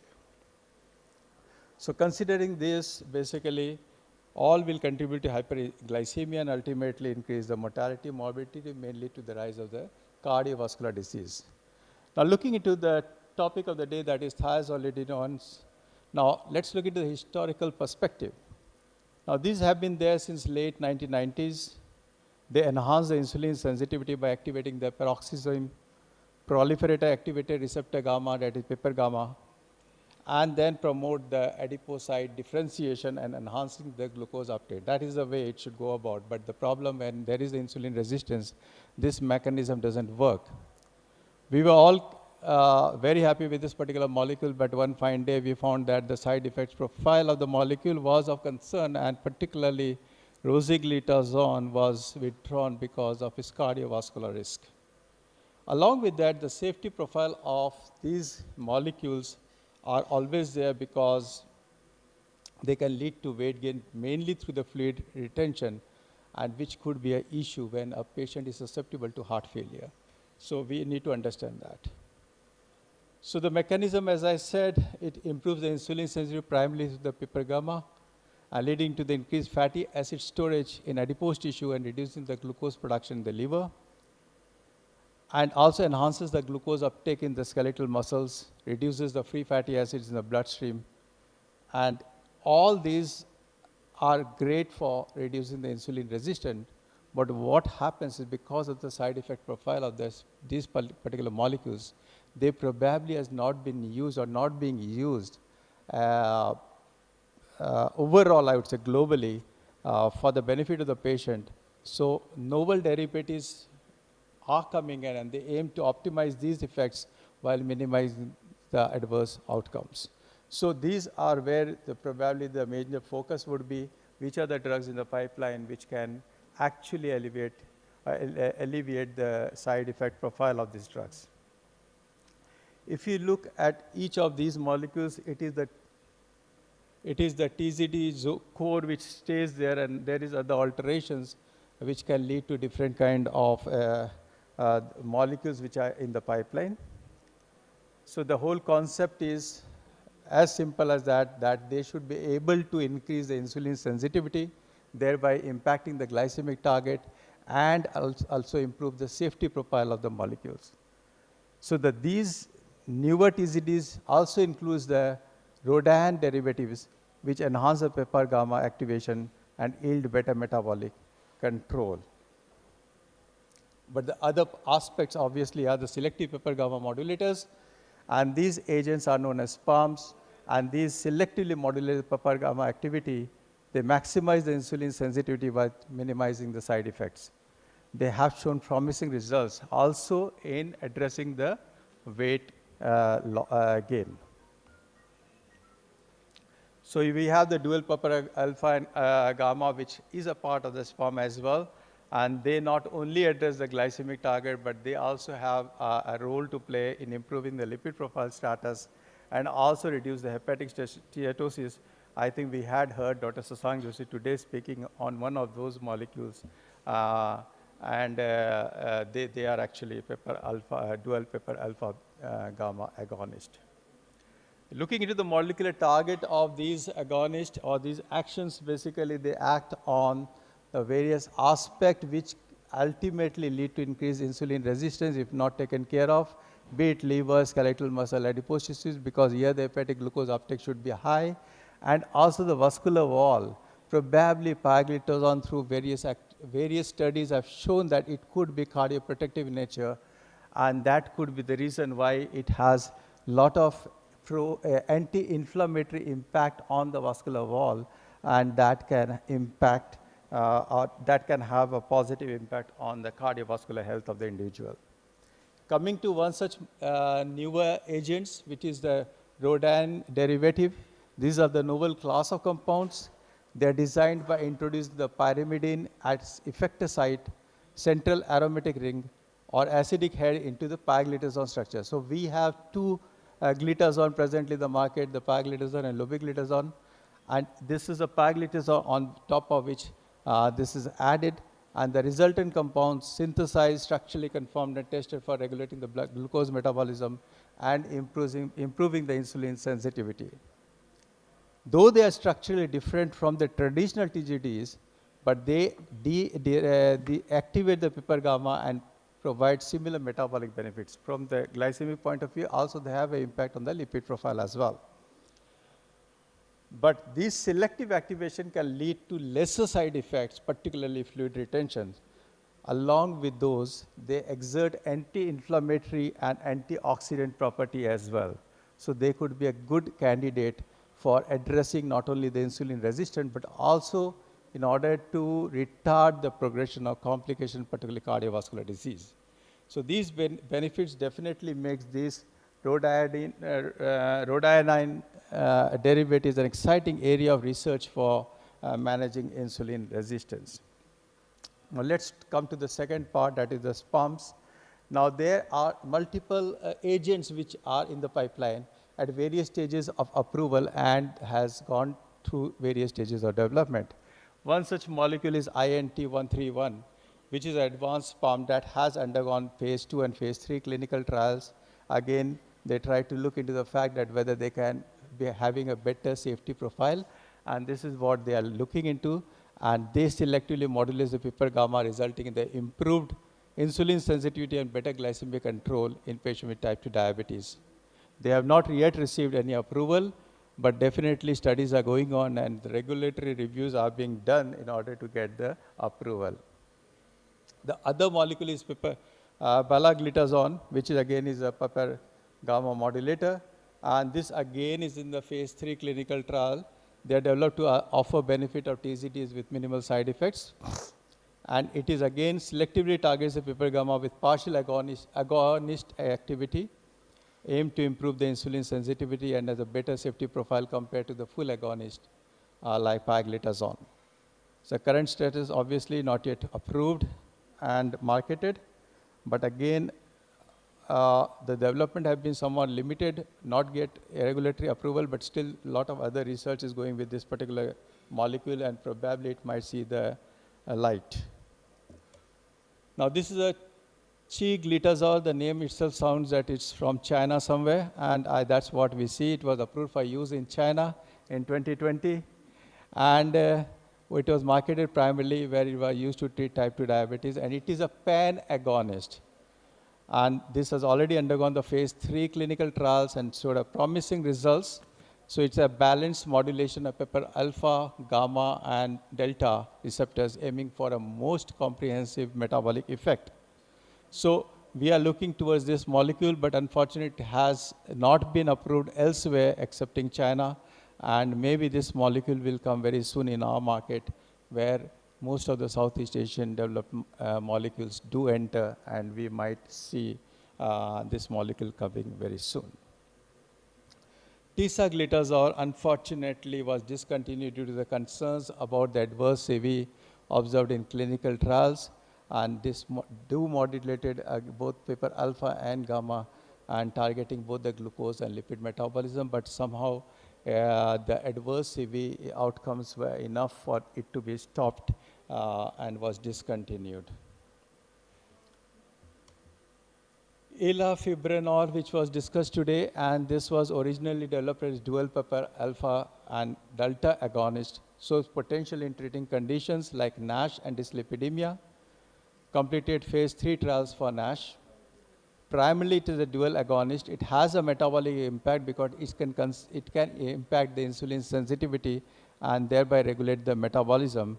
So this is another potential, already under review for potential approval in the treatment of NASH. But role in diabetes management is still being explored, and very soon we might get some kind of idea whether it gets approval, because it does impact the insulin resistance. So whether it can be utilized as anti-diabetic agents, we have some time to come to that. Riboglitazole, again, this is a phase 2 and phase 3 clinical trial, looking into the safer alternative to the existing glitazones. And they also improve the sensitivity and reduce side effects. Not yet have the regulatory approval, and the development status has been relatively quiet in recent years. So probably this particular molecule may not see the light of the day, but the other few molecules which could have been, which have shown a good results, they might come very soon into the management armamentarium. Now, lobeglitazole with different names, different brand names have come into India. It's a South Korean molecule, and a lot of things have been said about this particular molecule advantage over pioglitazone, which is the only molecule available prior to this. But unfortunately, you're aware of the fact that it behaves almost similar to pioglitazone and is already used for treatment of type 2 diabetes. But this one, systemic review and critical appraisal actually put a lid on this particular molecule as far as superiority is concerned.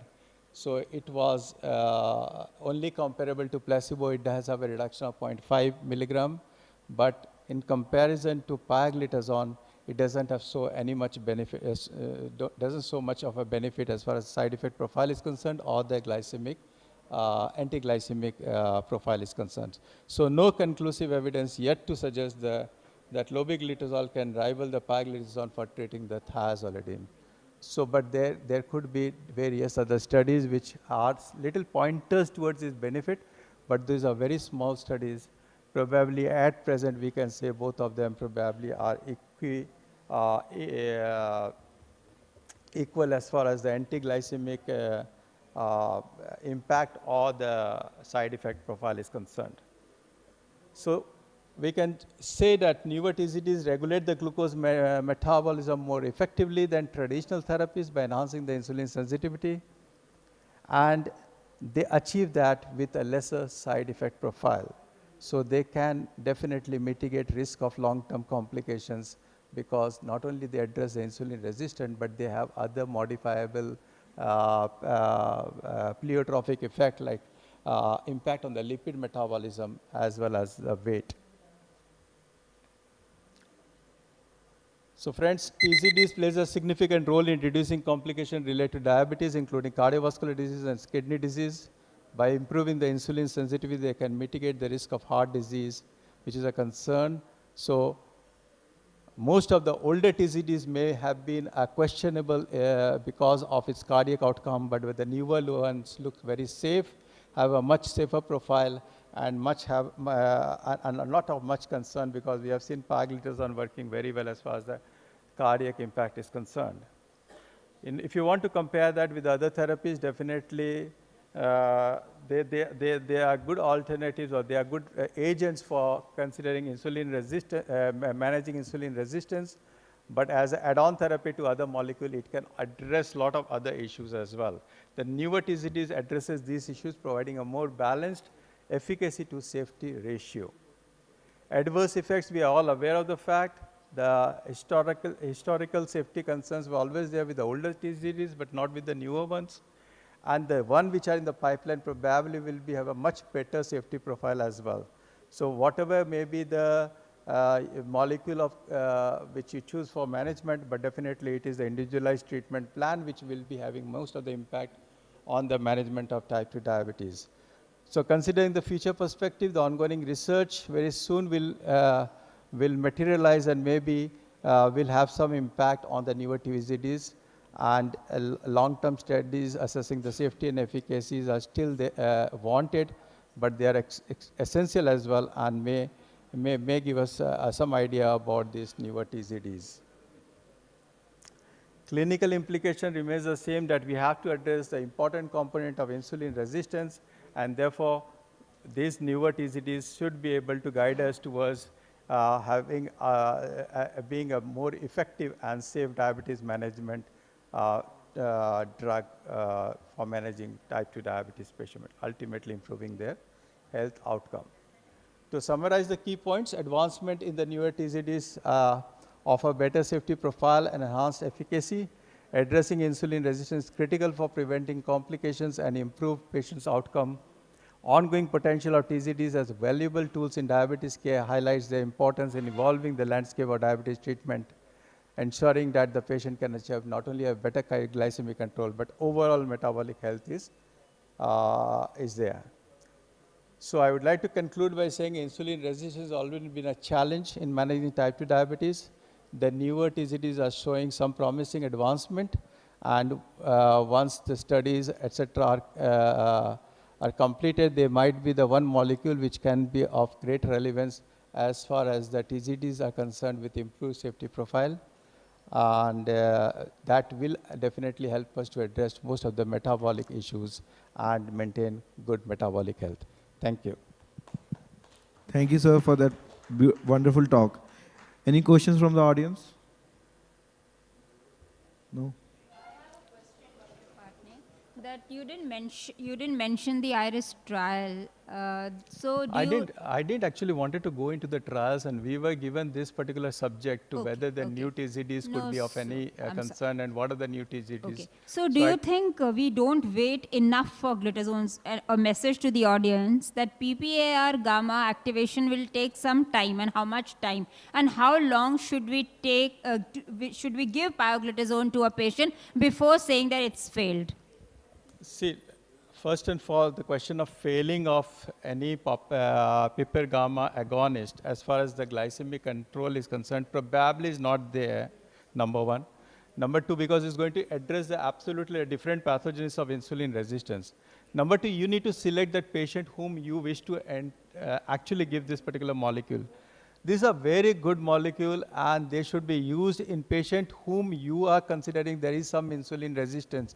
Insulin resistance can be identified by clinical symptoms as well.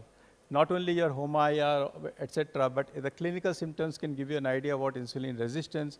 The C-peptide levels give you the idea about insulin secretion. So that gives you an idea where to use this particular molecule. Only thing one should be of concern that if there is any chance of fluid retention for that individual, these are the areas where probably it's better to avoid them. But a younger patient coming with type 2 diabetes, not very obese, a lean patient having insulin resistance, ideal drug, I would say, even in a pre-diabetic stage, if you have if a patient is having insulin resistance, this is a drug which should be tried as a first molecule. Thank you. I start with 15, I end with 15. So that's what the message is, don't give 30, because that, and the government has also now, in the triple drug combination, you have 15. So when you give it twice, that's, so one more thing is that you give it to even obese people, insulin resistance is addressed. So obesity is not a contraindication. No, it's not a contraindication. See, basically we try to mix and match the management molecules for and type 2 diabetes. you should make it is a better kind of combination therapy. The cocktail should be good, so that it can not only address the weight issue, but it also addresses the glycemic issue. So that should be the idea. I mean, you can combine that with the drug, other drug, which has weight neutrality or weight reduction. Like SGL2 with pioglitazone, I think, is a very good drug because it probably able to address most of the side effect profile of the TZDs as well. Sir, one more question. Can it be used for NASH or MASH, as we say? We are using it for NASH. Just without diabetes, they can use it? Without diabetes, it's still not recommended. Let me tell you, vitamin E 800 milligram is a molecule which have shown some aspect of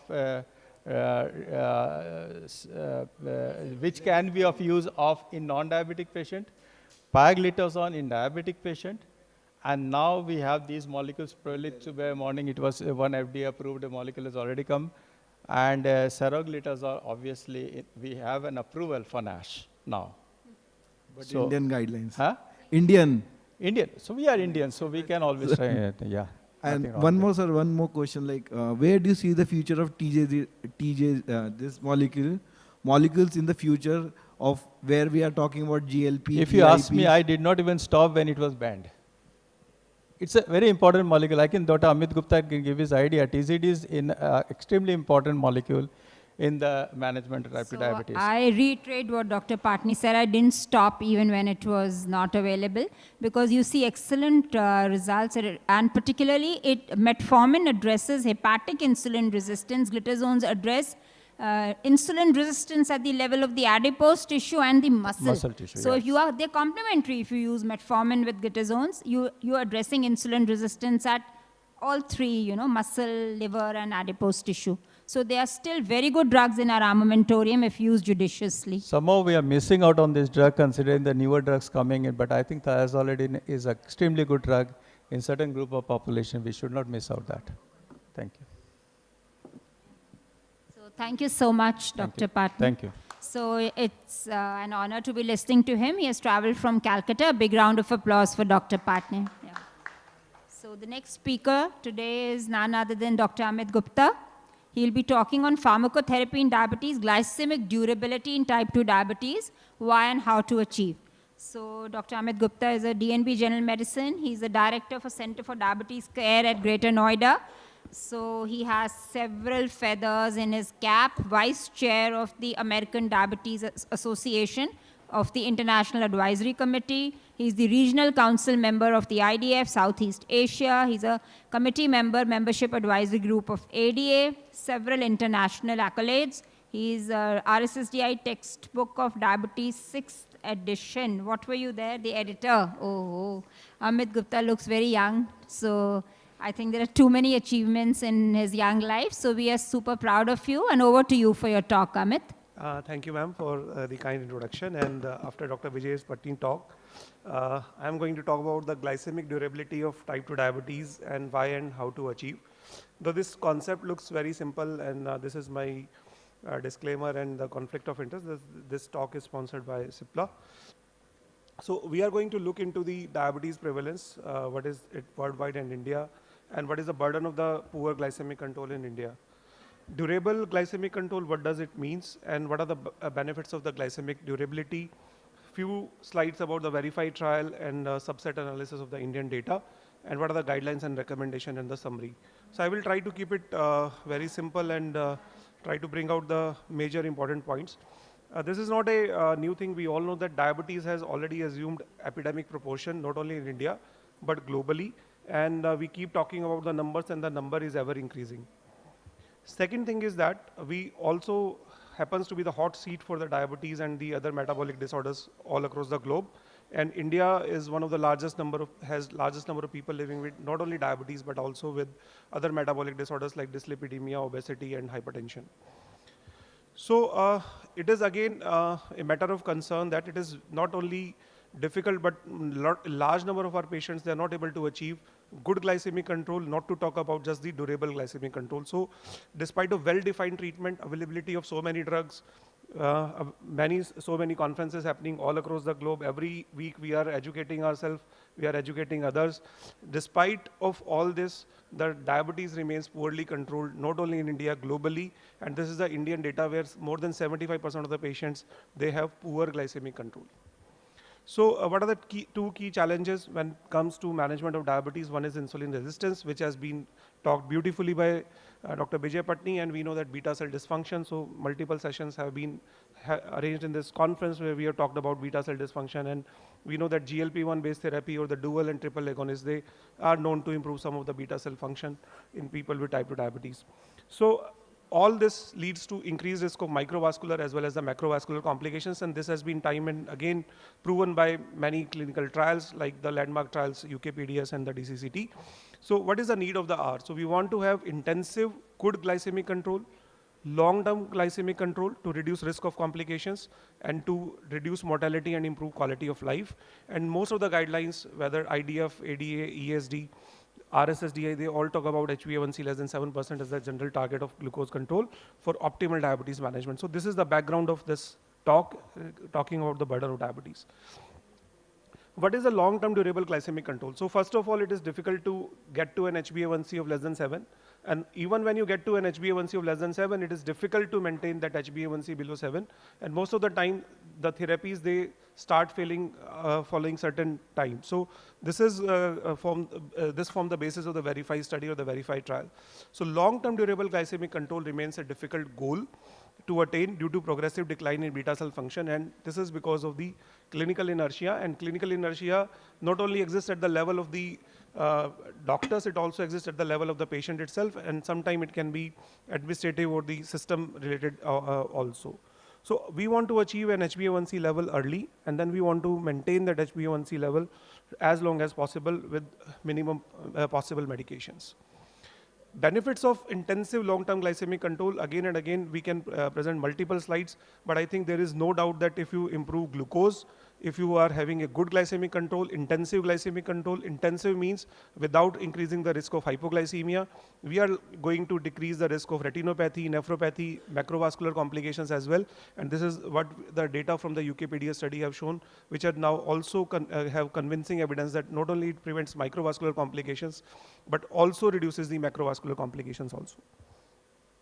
So glycemic durability, how do we achieve it?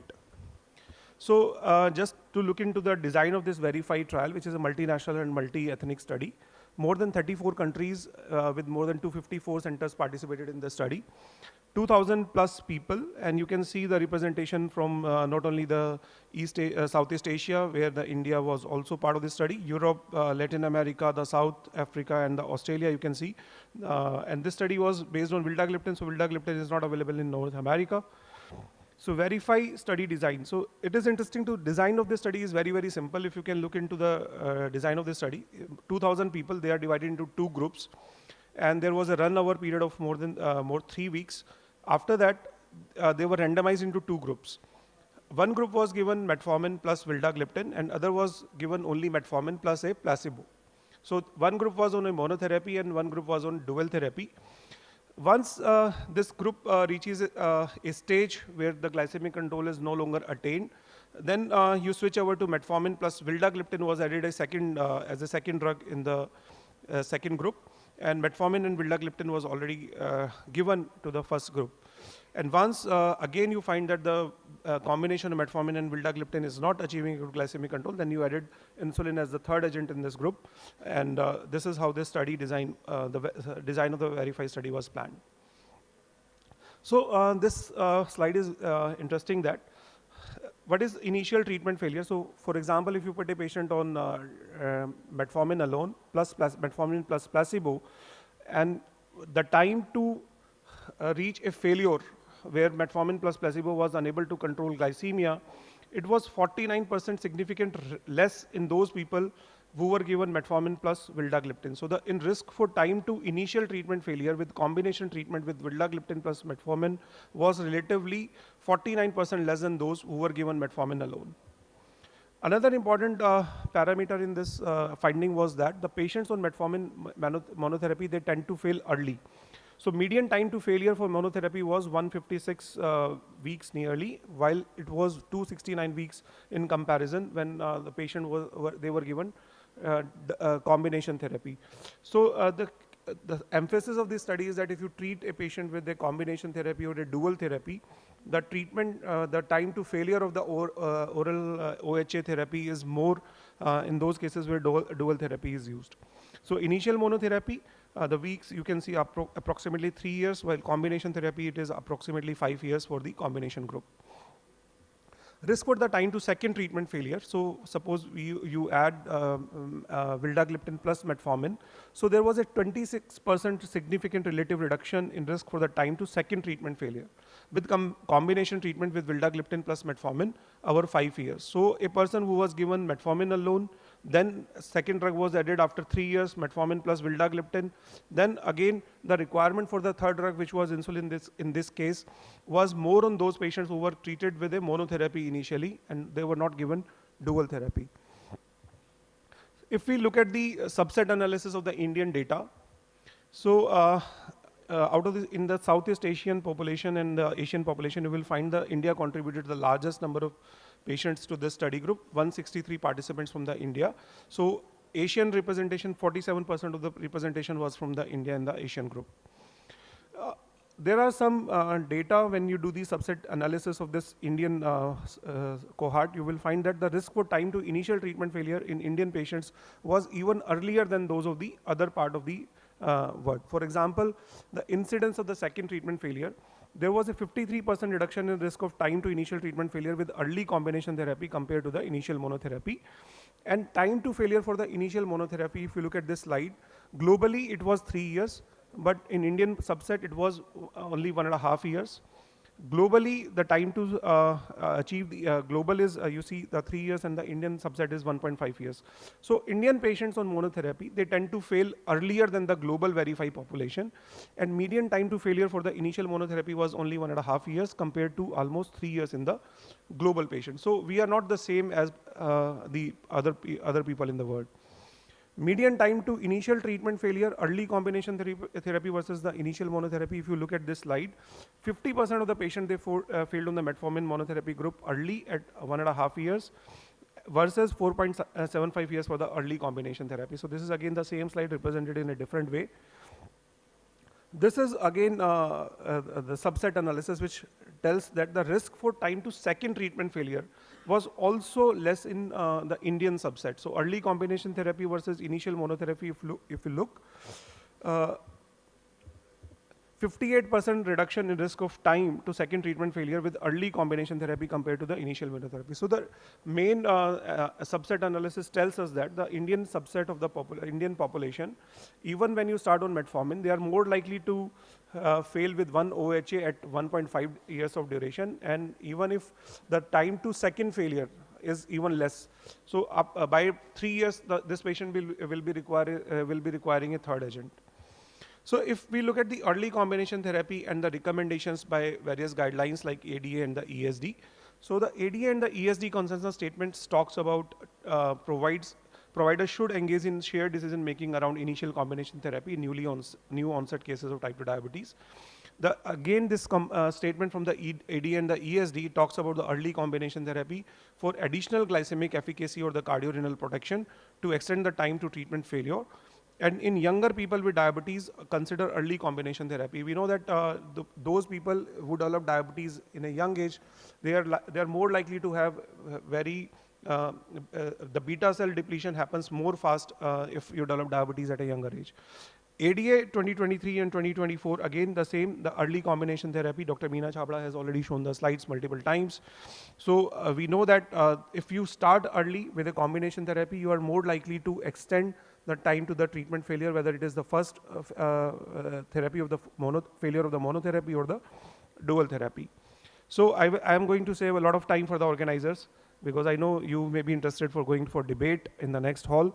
So summary, I would like to say that India has a high burden of diabetes, with more than 75% of them having uncontrolled HbA1c levels. Indian patients, they tend to fail earlier on metformin monotherapy compared to the global type 2 diabetes population, indicating faster progression of the disease. early combination treatment approach with vildagliptin and metformin in newly diagnosed type 2 diabetes patients significantly and consistently improves glycemic durability compared with metformin monotherapy. Recent international diabetes care guidelines recommend use of combination therapy at treatment initiation to extend the time to treatment failure. So the key question is that should we start on a monotherapy, dual therapy or triple therapy? I think we are very closely following the lines of management of hypertension, where it is very clearly given that the combination therapy in hypertension is always preferred than giving one drug alone. So I think we are also moving in the same direction when it comes to management of diabetes. So with this, I would like to thank you, and I would request all of you to become member of RSSDI if you are not a member of RSSDI. This year, the national conference is going to happen in Delhi itself. So it is from 14th to 17th of November. And if you have not registered for the meeting itself, then please become a member and register for the diabetes RSSDI meeting so that we can make it a big success. Thank you. Thank you once again for the opportunity. Thank you, Dr. Amit, for a wonderful talk and explaining the role of early combination therapy, and that too in a country like ours where the disease burden is very high. And this has been endorsed by various guidelines, ESD and ADA also, that early combination therapy benefits in reducing cardiorenal complications and better glycemic control. So, and he has also explained beautifully the verified trial to support it. So any questions from the house? You are welcome.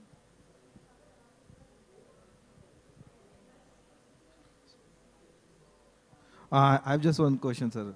Like when we talk about durability in Indian prescriptions, you see like people just go on adding the drugs without concentrating on the lifestyle modification other part.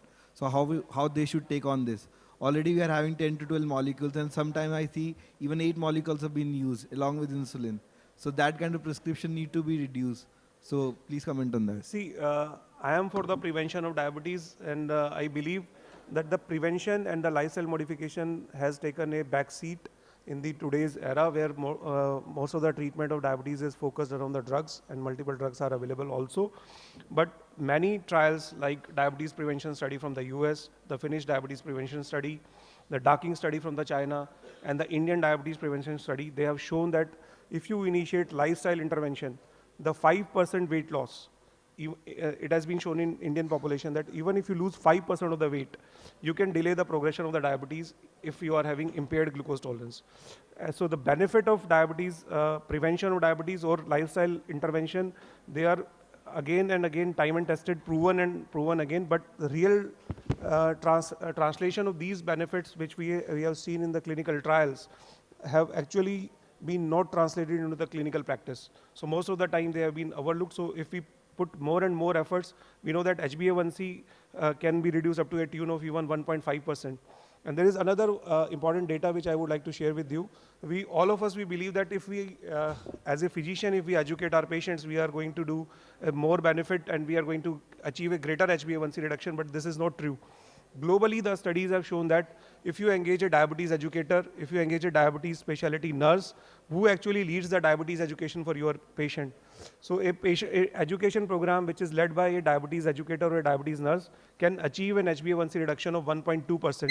But if a patient education program which is only led by a physician, the HbA1c reduction happens only of 0.3%. Exactly, sir. That's what, like, the longer the duration of diabetes, the durability need to be taken care of. Thank you, sir. Thank you. Any other questions from the audience? Thank you. Dr. Rutul, please come on the stage.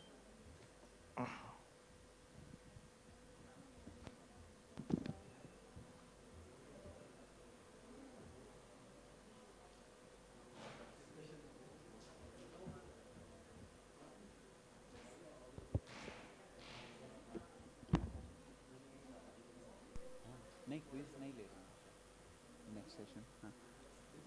We are going to do the quiz? Okay. So we are closing the session, and I request Dr. Shalini Jaggi ma'am to felicitate our chairpersons. And speakers to come, please. Dr. Vijay Patni sir and Dr. Amit Gupta sir to come on stage.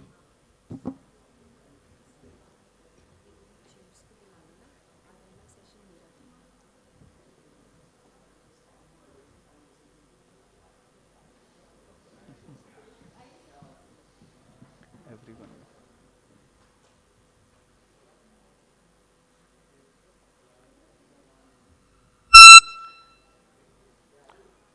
For next session of Symposium 5 Mixed Bags, we have moderator Dr. Harpreet Singh and Dr. Amitabh Khanna.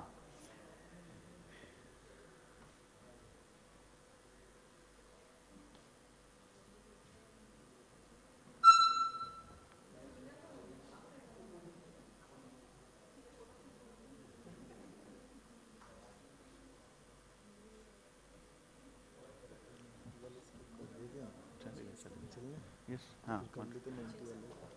कर दो तब तक. I request both the moderators.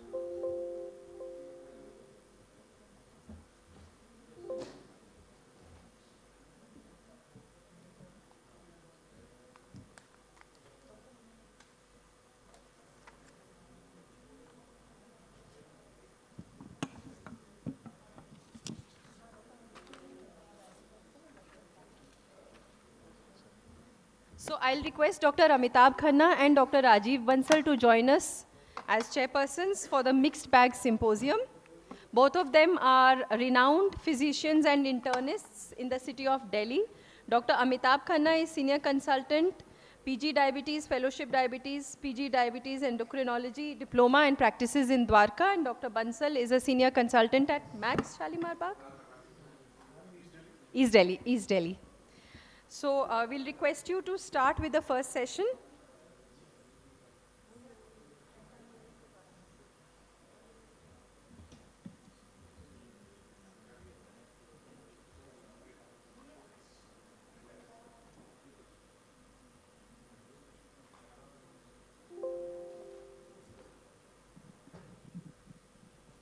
So in this mixed bag special consideration, so the first talk will be delivered by Dr. Shalini Jaggi.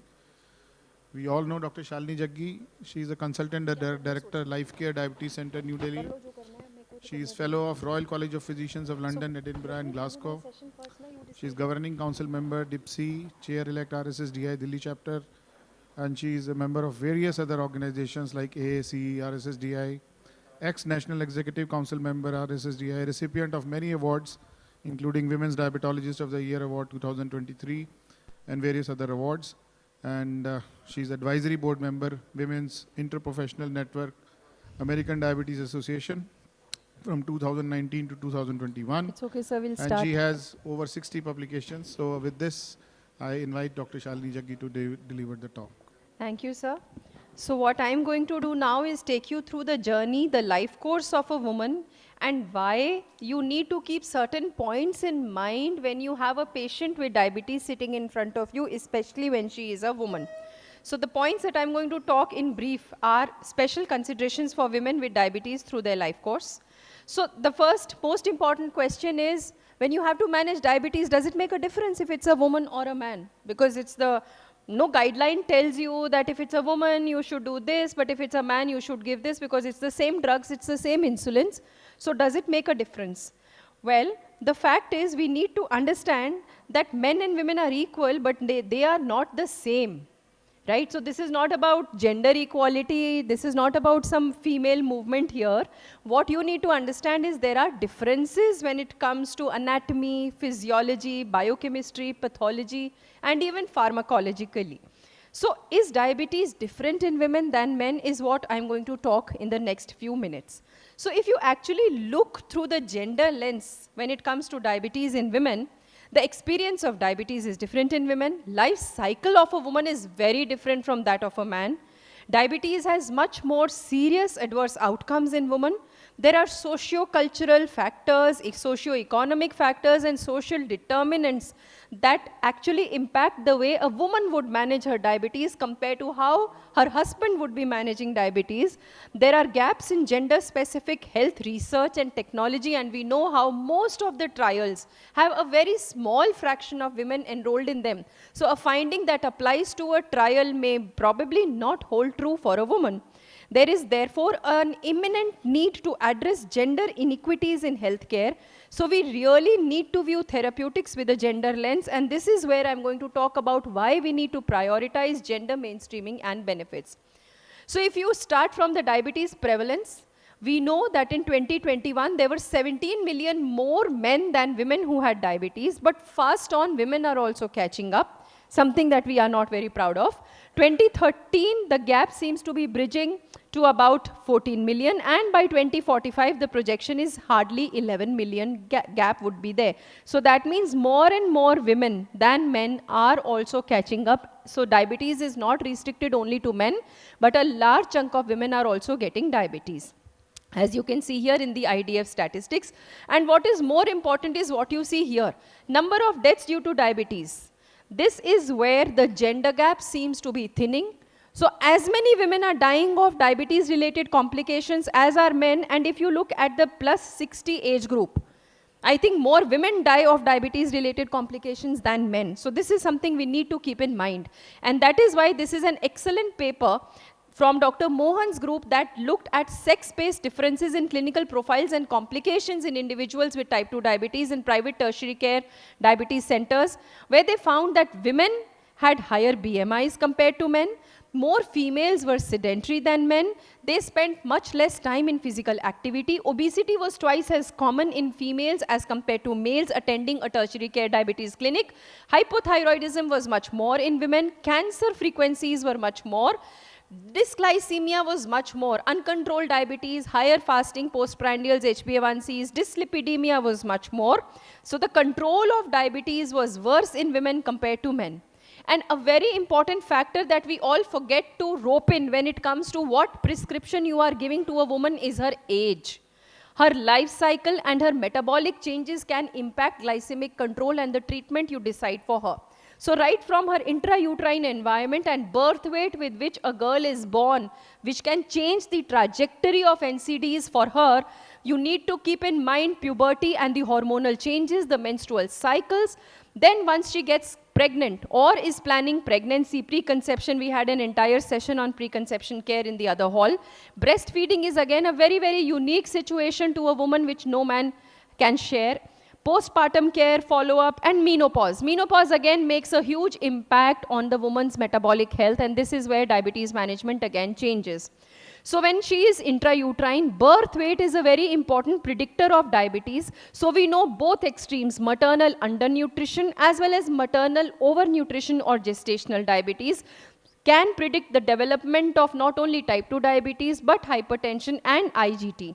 So this is again something that you need to understand, that if the mother is obese or gains a larger amount of gestational weight during pregnancy, the adverse in utero overnutrition can cause epigenetic changes in genes of the fetus as well.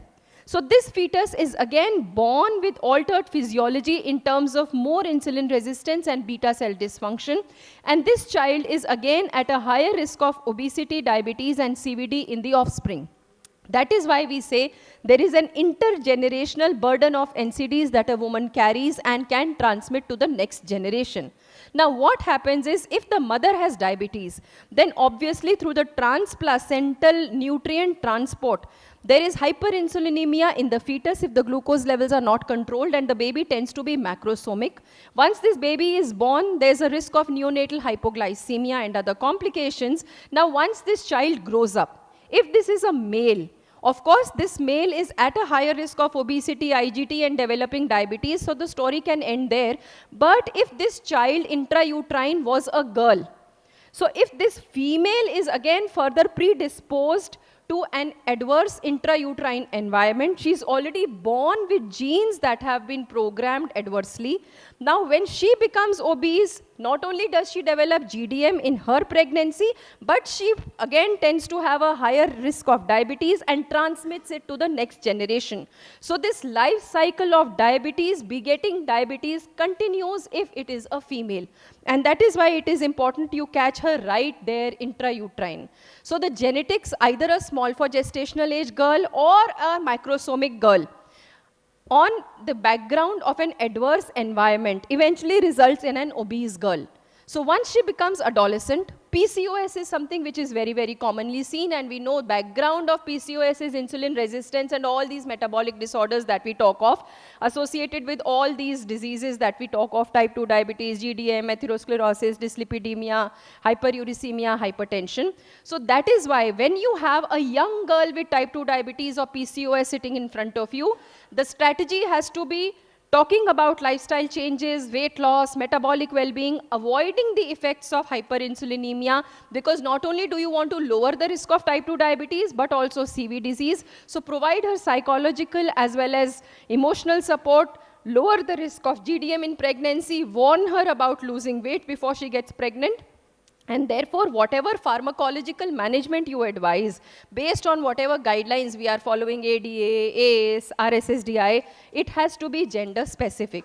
Now, cardiovascular disease is again something which is often ignored in women. So, of course, we know there are well-established risk factors irrespective of gender. So, if there is diabetes, hypertension, dyslipidemia, obesity, risk of CVD is high. But then there are certain sex-specific factors in women which predispose them to a higher risk of cardiovascular disease and complications, premature menopause, gestational diabetes, hypertensive disorders, and then some under-recognized risk factors such as psychosocial risk factors, socioeconomic deprivation, poor health literacy, environmental risk factors. So you need to acknowledge these risk factors very importantly when it comes to CV disease, because if you look at the main cause of mortality in women, it is not breast cancer, it is not uterine cancer, it is cardiovascular disease as the topmost cause for mortality in women. So women are more likely to die of CHD 3 to 7 times higher risk compared to those without diabetes. So when you have a woman with diabetes sitting in front of you, remember this point. So it is prudent to keep cardiovascular prevention in mind when you manage a woman with diabetes, and the strategy has to be avoiding drugs that may cause cardiovascular harm and prescribing drugs that offer cardioprotection. Now pregnancy is again something which is very, very specific to a woman. We know complications of uncontrolled diabetes, right from congenital anomalies to macrosomia to miscarriages and all those things that were discussed. So malformations, preterm deliveries are high, and that is why preconception glycemic control is very, very important. Prepare her for pregnancy, talk about targeting glucose control, structured education, diet, losing weight if she is obese are very, very important. Starting folic acid, you know, glycemic targets to be maintained in pregnancy, because targets change when it becomes to a non-pregnant woman versus a pregnant woman. So that has to be kept in mind. And maybe if you need continuous glucose monitoring, which provides a good time in range aim of more than 70%, even 80% when it comes to preconception. Any woman who is planning to get pregnant has to be screened not only because of the glycemic control and lipids, but also the complications, because we know retinopathy can worsen, nephropathy can worsen if she is pregnant. So all these factors have to be kept in mind. You need to start aspirin to prevent preeclampsia. You need to give her folic acid up to 12 weeks to prevent neural tube defects. So it is not only just managing her HbA1c on target, but looking into these concepts, especially if she's a young woman who is in the reproductive age group or planning pregnancy. We all know in pregnancy, all oral drugs except metformin need to be stopped. Metformin may or may not be continued based on your prudence and the patient sitting in front of you. Of course, there are some contraindications like IUGR, risk of preterm delivery, where you should not be giving metformin, but otherwise relatively safe for ovulation induction. Even in PCOS, metformin may be continued, but all the other drugs need to be stopped and insulin needs to be started right from preconception so that her journey during pregnancy is smooth and she maintains tight glycemic control. Of course, if she's got hypertension and you need to stop ACE inhibitors or ARBs and substitute it with safer antihypertensives like methyl-dopyl, labetalol, diltiazem, clonidine or prazosin, you need to stop statins, look at all the other medications she's taking. Substance abuse, alcohol, smoking is very common in women these days. So don't take it for granted. You need to talk about it to a woman and tell her. Insulins, I think we all know all insulins are now considered safe in pregnancy, and the choice of insulin depends on your patient's pocket, her profiles and prudence you can use based on whatever suits her. So this is a checklist for preconception care which is easily available and you can manage that. So gestational weight gain is again a very important factor, and you need to tell her to lose weight once she's delivered, because in the first pregnancy when she gains weight, it just leads to an increase in BMI, increase in visceral fat. But if she is not able to lose that weight and continues to retain this gestational weight and gets pregnant the second time, What happens is a further addition to fat mass, visceral fat and gestational weight gain, leading to consequences of risk of gestational diabetes, preeclampsia and hypercholesterolemia. And later on, once she delivers, she is not only becoming obese and piling on all the weight, but develops type 2 diabetes, cardiovascular disease and metabolic syndrome. Postpartum, again, most of the women, you can stop insulin once the lactation is completed. You can put her back on tablets once she stops breastfeeding. Remember that the dose of insulin needs to be titrated. It comes down drastically. You can reduce by 20 to 40% once she delivers. And then breastfeeding has to be encouraged, which is very, very important. Breastfeeding is very energy intensive. So any patient with diabetes who comes to you who's feeding, tell her not to feed on an empty stomach because it can cause a hypoglycemia. If required, you can reduce the dose of basal insulin and accordingly you can titrate her glycemic treatment algorithm based on the glucose levels. Metformin is the only drug which is found safe in lactation. Otherwise, no other drug should be started even when she is lactating. You can put her back on any of the oral agents that you want once she stops lactating.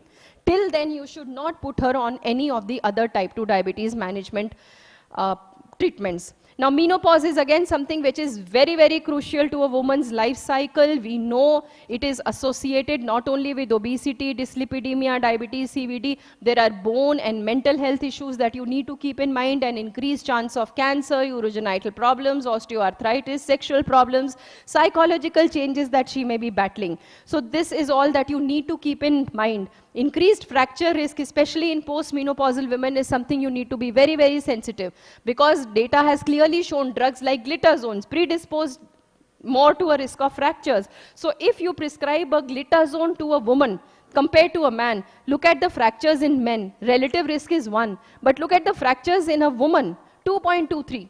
So this clearly tells you how a woman is at a higher risk of getting fractures in the postmenopausal age group with pioglitazone compared to a woman who's not in the postmenopausal age group. So remember that if you are continuing such drugs, they should not cause harm. This is a very beautiful article on type 2 diabetic women are not small type 2 diabetic men. There are sex and gender differences when it comes to anti-diabetic drugs. I'm sorry, there's some problem, it's not reading. But what it basically said was women respond differently to most of the agents compared to men. Even when it comes to the anti-diabetic agent-related adverse events, women have more risk of GTIs and UTIs with drugs like SGLTs compared to men. So similarly, they get more water retention with glitazones. Edema is much higher in women with glitazones compared to men. And hyperglycemia and hypoglycemias are more in women than men, probably because when they are on insulin, because they do not do so much of SMBG as compared to men. So remember, all through her life course, right from the time that she's born, either with a low birth weight or a high birth weight, to the time she attains puberty, if she's gaining weight, she's developing PCOS, there's adipose tissue dysfunction, metabolic syndrome, insulin resistance developing at this point, eventually in pregnancy a risk of GDM, and then eventually future type 2 diabetes or dyslipidemia. Be more aware, more sensitive to her cardiovascular health and bone health, which is very important. So simple algorithm. You have a woman with diabetes sitting in front of you. If she is in the reproductive age group, ask her if she's planning a pregnancy or if she wants to have a baby. If that is yes, follow the preconception pathway that I told you about, the safe medications, switching to insulin, screening for complications, giving folic acid, giving aspirin. If she is not planning pregnancy, advise contraception to her, because you know accidental pregnancies are very common in India. Hardly anybody plans a pregnancy. They suddenly come and say, Dr. Saab, this was unplanned. And you will see the HbA1c is 8 or 9 or 10 at times. So this becomes a very big issue. So that is where whenever she's planning pregnancy, talk about it every time at her every visit. If she is in the postmenopausal or the perimenopausal age group, assess her bone health. Fracture risk is very important. Look at the genitourinary symptoms she may be having. Sometimes hysterectomies need to be done. There is uterus prolapse that happens. So don't just rub it off as psychological anxiety symptoms. Maybe there is a real problem there. So all these things are important. So to sum up, if you have a young girl or an adolescent with insulin resistance or prediabetes, focus on weight management, lifestyle management, and pharmacotherapy if required. GLPs are indicated even in young girls now for weight loss. So if she is somebody who's obese, getting PCOS, maybe you can give her a GLP therapy along with metformin. If it is a young woman with diabetes, like I said, reproductive status, assess the reproductive status and accordingly follow whichever pathway she is on. When she gets pregnant, the management has to be completely different. Once she delivers, postpartum management and lactation has to be managed. Once she attains menopause or is elderly, bone health, cardiovascular health becomes very, very important. Risk of fractures becomes very important. GTIs, UTIs, avoid medications that may cause GTIs, UTIs, especially in elderly women. History of malignancy, we know metformin seems to be supportive. So to sum up, I think it's important that we recognize and accept these gender-specific differences and practice gender-sensitive strategies to deliver quality care to all the women with diabetes through different stages of their life course. With that, thank you so much. Thank you. Thank you, Dr. Shalini. In very short time, you have covered the whole lifespan of a woman with diabetes. Now the session is open for questions and comments. One thing I would like to comment, like you said, the number of female diabetics are less. What I have seen, that females get checked also very rarely. Nowadays, the number is increasing. Otherwise, the male gets tested regularly. Females are not getting checked, neglected. Any questions from audience? Dr. Shalini, is there any difference in the cardiovascular diseases in women with diabetes as compared to men with the diabetes? structure of a woman's heart is and very the other different. complications also? Yes, women are more prone to HFpEF, preserved ejection fraction heart failure.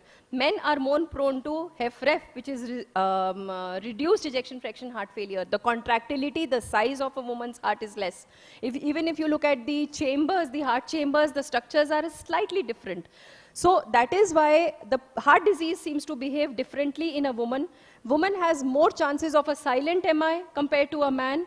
Most often the symptoms that a woman presents with cardiac disease are very vague.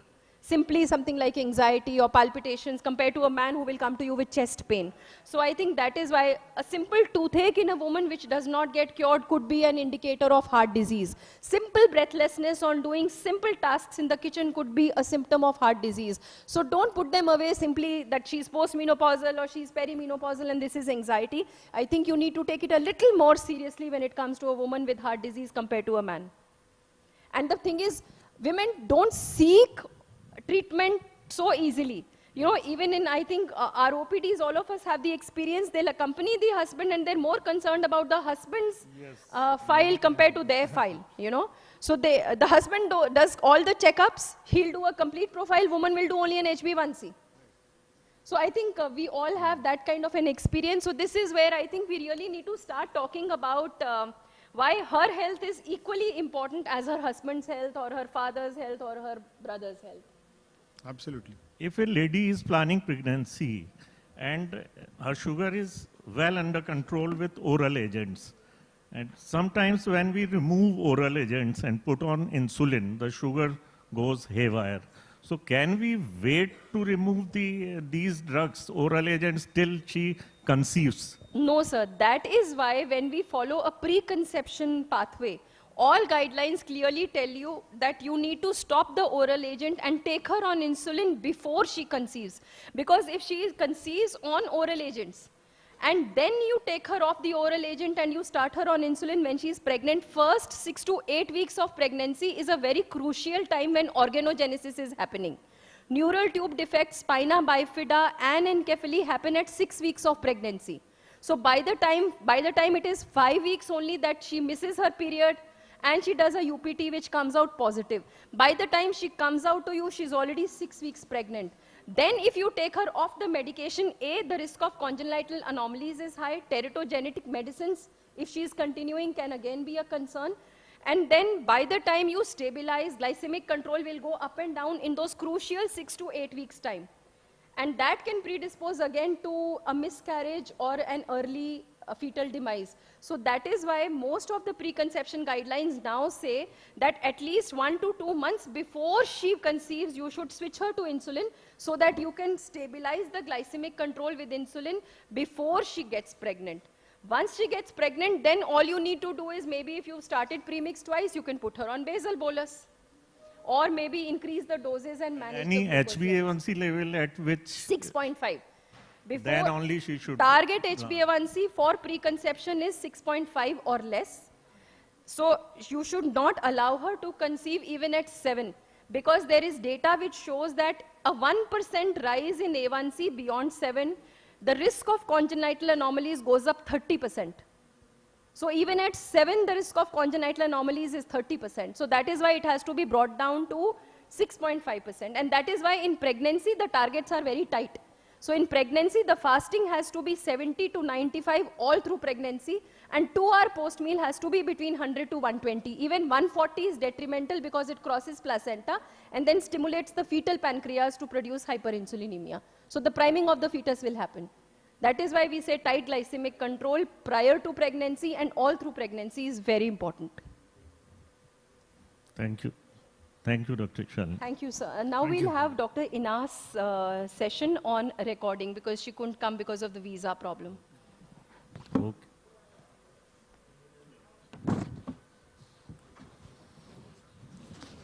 So next session is on sarcopenia in women with diabetes.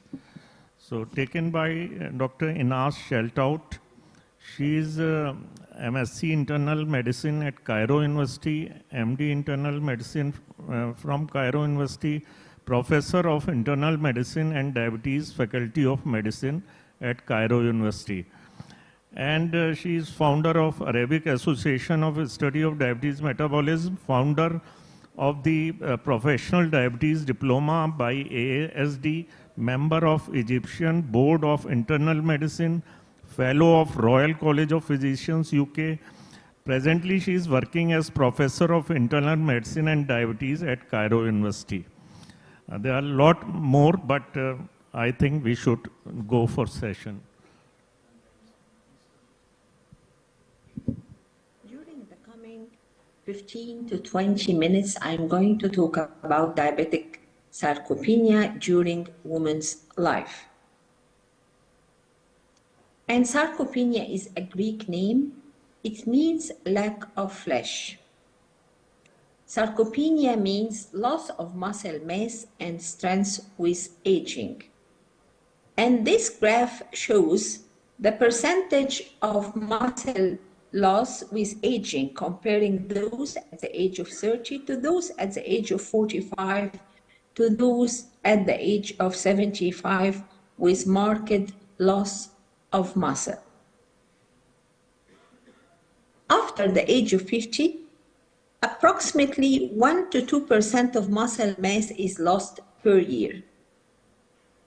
This rate increases to 3% per year after the age of 60, along with decrease in strength 1.5% annually.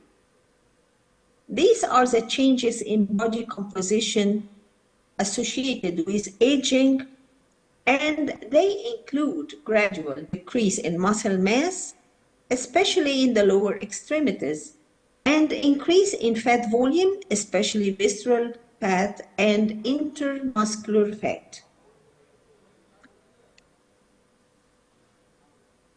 Discussing the prevalence of sarcopenia, and depending on the definition used for diagnosis, the global prevalence of sarcopenia range from 10 to 40% of the world population. Increasing lifespan over the past centuries, with consequent increase in adults above the age of 65, led to increasing prevalence of age-related diseases such as sarcopenia and diabetes. Globally, persons above the age of 65 will rise from 9.3% of the world population in 2020 to 16% of the total population in 2050. Roughly, we're going to have 1.5 billion elderly persons. This is the 2018 operational definition of sarcopenia, and low muscle strength is considered criterion 1, and low muscle quantity or quality is considered criterion 2, and low physical performance is considered criterion 3. Probable sarcopenia is identified by only criterion 1, while the diagnosis is confirmed by additional documentation of criterion 2. If criterion 1 and 2 and 3 are all met, sarcopenia is considered severe. This is the pathophysiology of sarcopenia. We have endocrinal factors, decreased protein synthesis, muscle atrophy, and decreased physical activity, together with other factors like insulin resistance, autophagy, mitochondrial dysfunction, malnutrition, and some inheritance. Sarcopenia is a multifactorial disorder. There is decreased level of sex hormone in the form of testosterone and DHEA, decreased level of growth hormones and insulin like growth factor 1, increased cytokine production, interleukin 1, interleukin 6, tumor necrosis factor, neuromuscular changes, smoking, physical inactivity, malnutrition, especially protein deficiency. All these factors lead to sarcopenia. We come now to the changes in muscle function in sarcopenia. There is a preferential loss of type 2 fibers leading to difficulty in walking, stair climbing, rising from chair, gait problems, and load carrying deteriorates. There is loss of independence and increased risk of falls and decreased basal metabolic rate, leading to middle age overweight or sarcopenic obesity. The decrease in lean muscle mass is associated with increase in the total lipid stores. This is the body composition change by age. We find loss of muscle mass in the upper part of the graph, and the fat stores are increased by age. Again, these are the muscles before and after sarcopenia. This is the muscle of an average healthy adult to the left, and compared with muscle after sarcopenia occurs, we find that the fat tissue is increased and the muscle volume is reduced. But sarcopenia is not wasting, because wasting means loss of weight due to inadequate nutrition. And sarcopenia is not cachexia, because cachexia is loss of fat-free muscle from hypermetabolism and hypercatabolism. While in acute disuse atrophy, the muscle mass is reduced, but fiber number and force is maintained. How does diabetes cause sarcopenia? Type 2 diabetes is characterized by insulin resistance, chronic inflammation, accumulation of advanced glycated end products, and increased oxidative stresses. Those factors can negatively affect skeletal muscle mass, strength, and function, leading to sarcopenia. And how does diabetes affect the muscular system? Compared to non-diabetic patients, diabetic patients have decreased muscle mass and higher prevalence of sarcopenia, and patients with sarcopenia may be at increased risk of developing diabetes. So sarcopenia can lead to diabetes, and diabetes can lead to sarcopenia. Another question: how does insulin resistance cause sarcopenia? Insulin resistance play an important role in sarcopenia pathogenesis due to increased protein catabolism and decreased protein synthesis in the skeletal muscle. They induce muscle attenuation. The vulnerability to sarcopenia is augmented in patients with type 2 diabetes, and older women with type 2 diabetes are especially at high risk for loss of skeletal muscle mass and sarcopenia. Several papers and studies established a reciprocal relationship between diabetes and sarcopenia. Sarcopenia prevalence is 2 to 3 times higher in diabetic patients compared to healthy controls and vice versa. Also, several factors have been implicated in contributing to sarcopenia-diabetes relationship: insulin resistance, altered metabolism, advanced age, glycated end products, increased adiposity, obesity, inflammation, oxidative stresses, mitochondrial dysfunction, vascular complications, muscle atrophy, reduced muscle quality and function, myopathy, and lifestyle due to lack of exercise and deficient diet.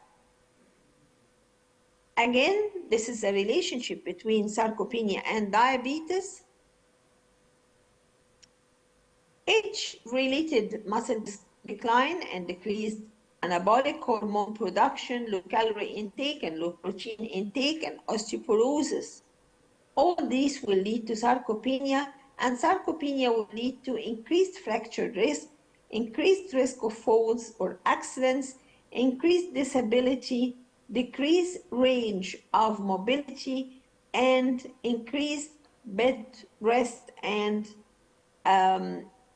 patient will become independent.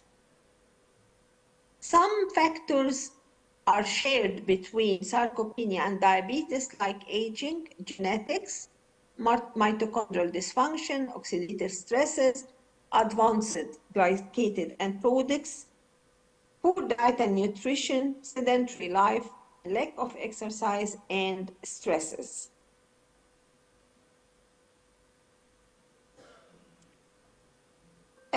Again, the relationship between sarcopenia and diabetes, there is what is called sarcopenic obesity and comorbidities like dyslipidemia, osteoporosis, vasculopathy and hypertension, metabolic dysfunction,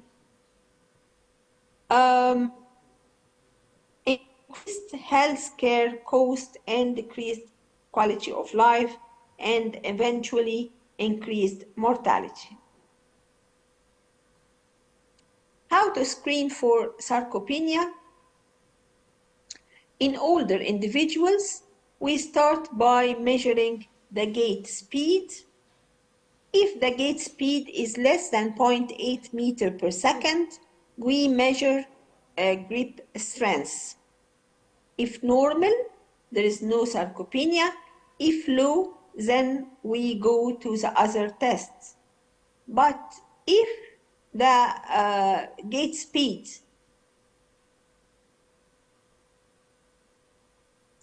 is more than 0.8 meter per second, we measure the muscle mass.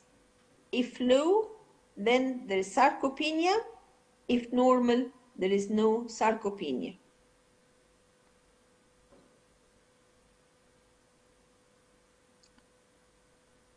There is potential health concern in women.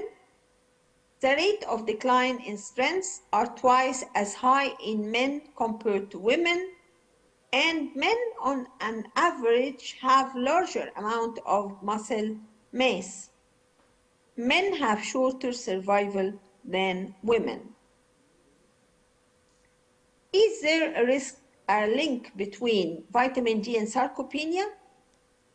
In the longitudinal aging study, the Amsterdam study, lower vitamin D and higher parathyroid hormone increased the risk of sarcopenia in older women, while in another trial, Shayanchi study, low vitamin D status was associated with poor physical performance among elderly women.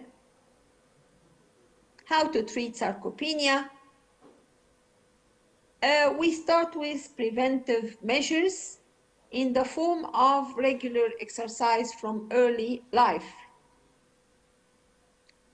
For treatment, we use resistance exercise to prevent or to reverse muscle loss, and aerobic activity in the form of walking, cycling, golfing, and swimming, lifestyle modification, nutritional modification, protein intake and protein supplement, carbohydrate, and fiber. Stress-free environment whenever possible, and functional and active daily schedule. Thank you very much. Since it was a recording, so there will be no questions, but if you want to give any comments or anything, you're most welcome. Any comments or any discussion points? We have faculty with us, so. Muscle mass is very important these days. We've been talking about this. So after the age of 40, we all know that we lose 1 to 2% of muscle mass every year.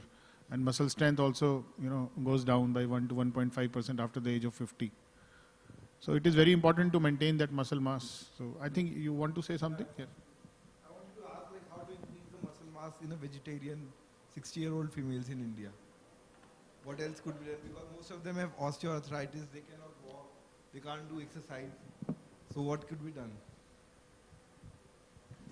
Well, it's a myth that vegetarian people cannot have a muscle mass. So there are a lot of vegetarian proteins. You can, according to your weight, you have to fulfill that, 1 gram per kg body weight. Plus, I think strengthening exercises, resistance exercises are very important to maintain the muscle mass.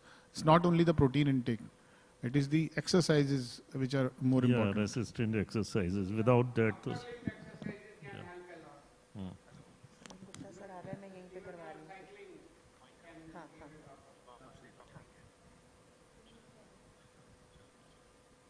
Dr. Sunil Gupta is here. Any other comment or any other question? We can move on to the next session.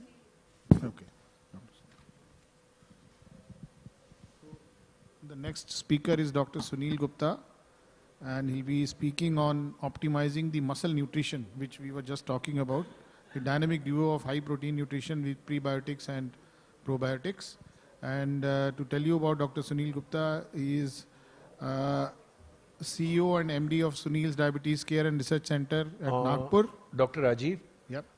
We have another one session in that hall. Right. What I'll suggest and request that we can ask all of them to join in that hall. Merge two halls and Sunil may have better audience there. Sure. Is it okay? As you say, yes, sir. Sunil? No problems. We have one session more after Lily, and then you do there. It's a very good topic. That is what I thought. That is what I thought, that we get more people in the same hall. Because this is in any case the last session here. There we have 20 minutes. So, yeah. So I'll request everyone to please join us on. Of course. So, okay, let's move on to the... please join us in MMS Sahuja Hall. Yes. After felicitation, and then we have another one session by Dr. Sunil. He has come all the way from Jabalpur just to do this session. We are honored, Dr. Sunil.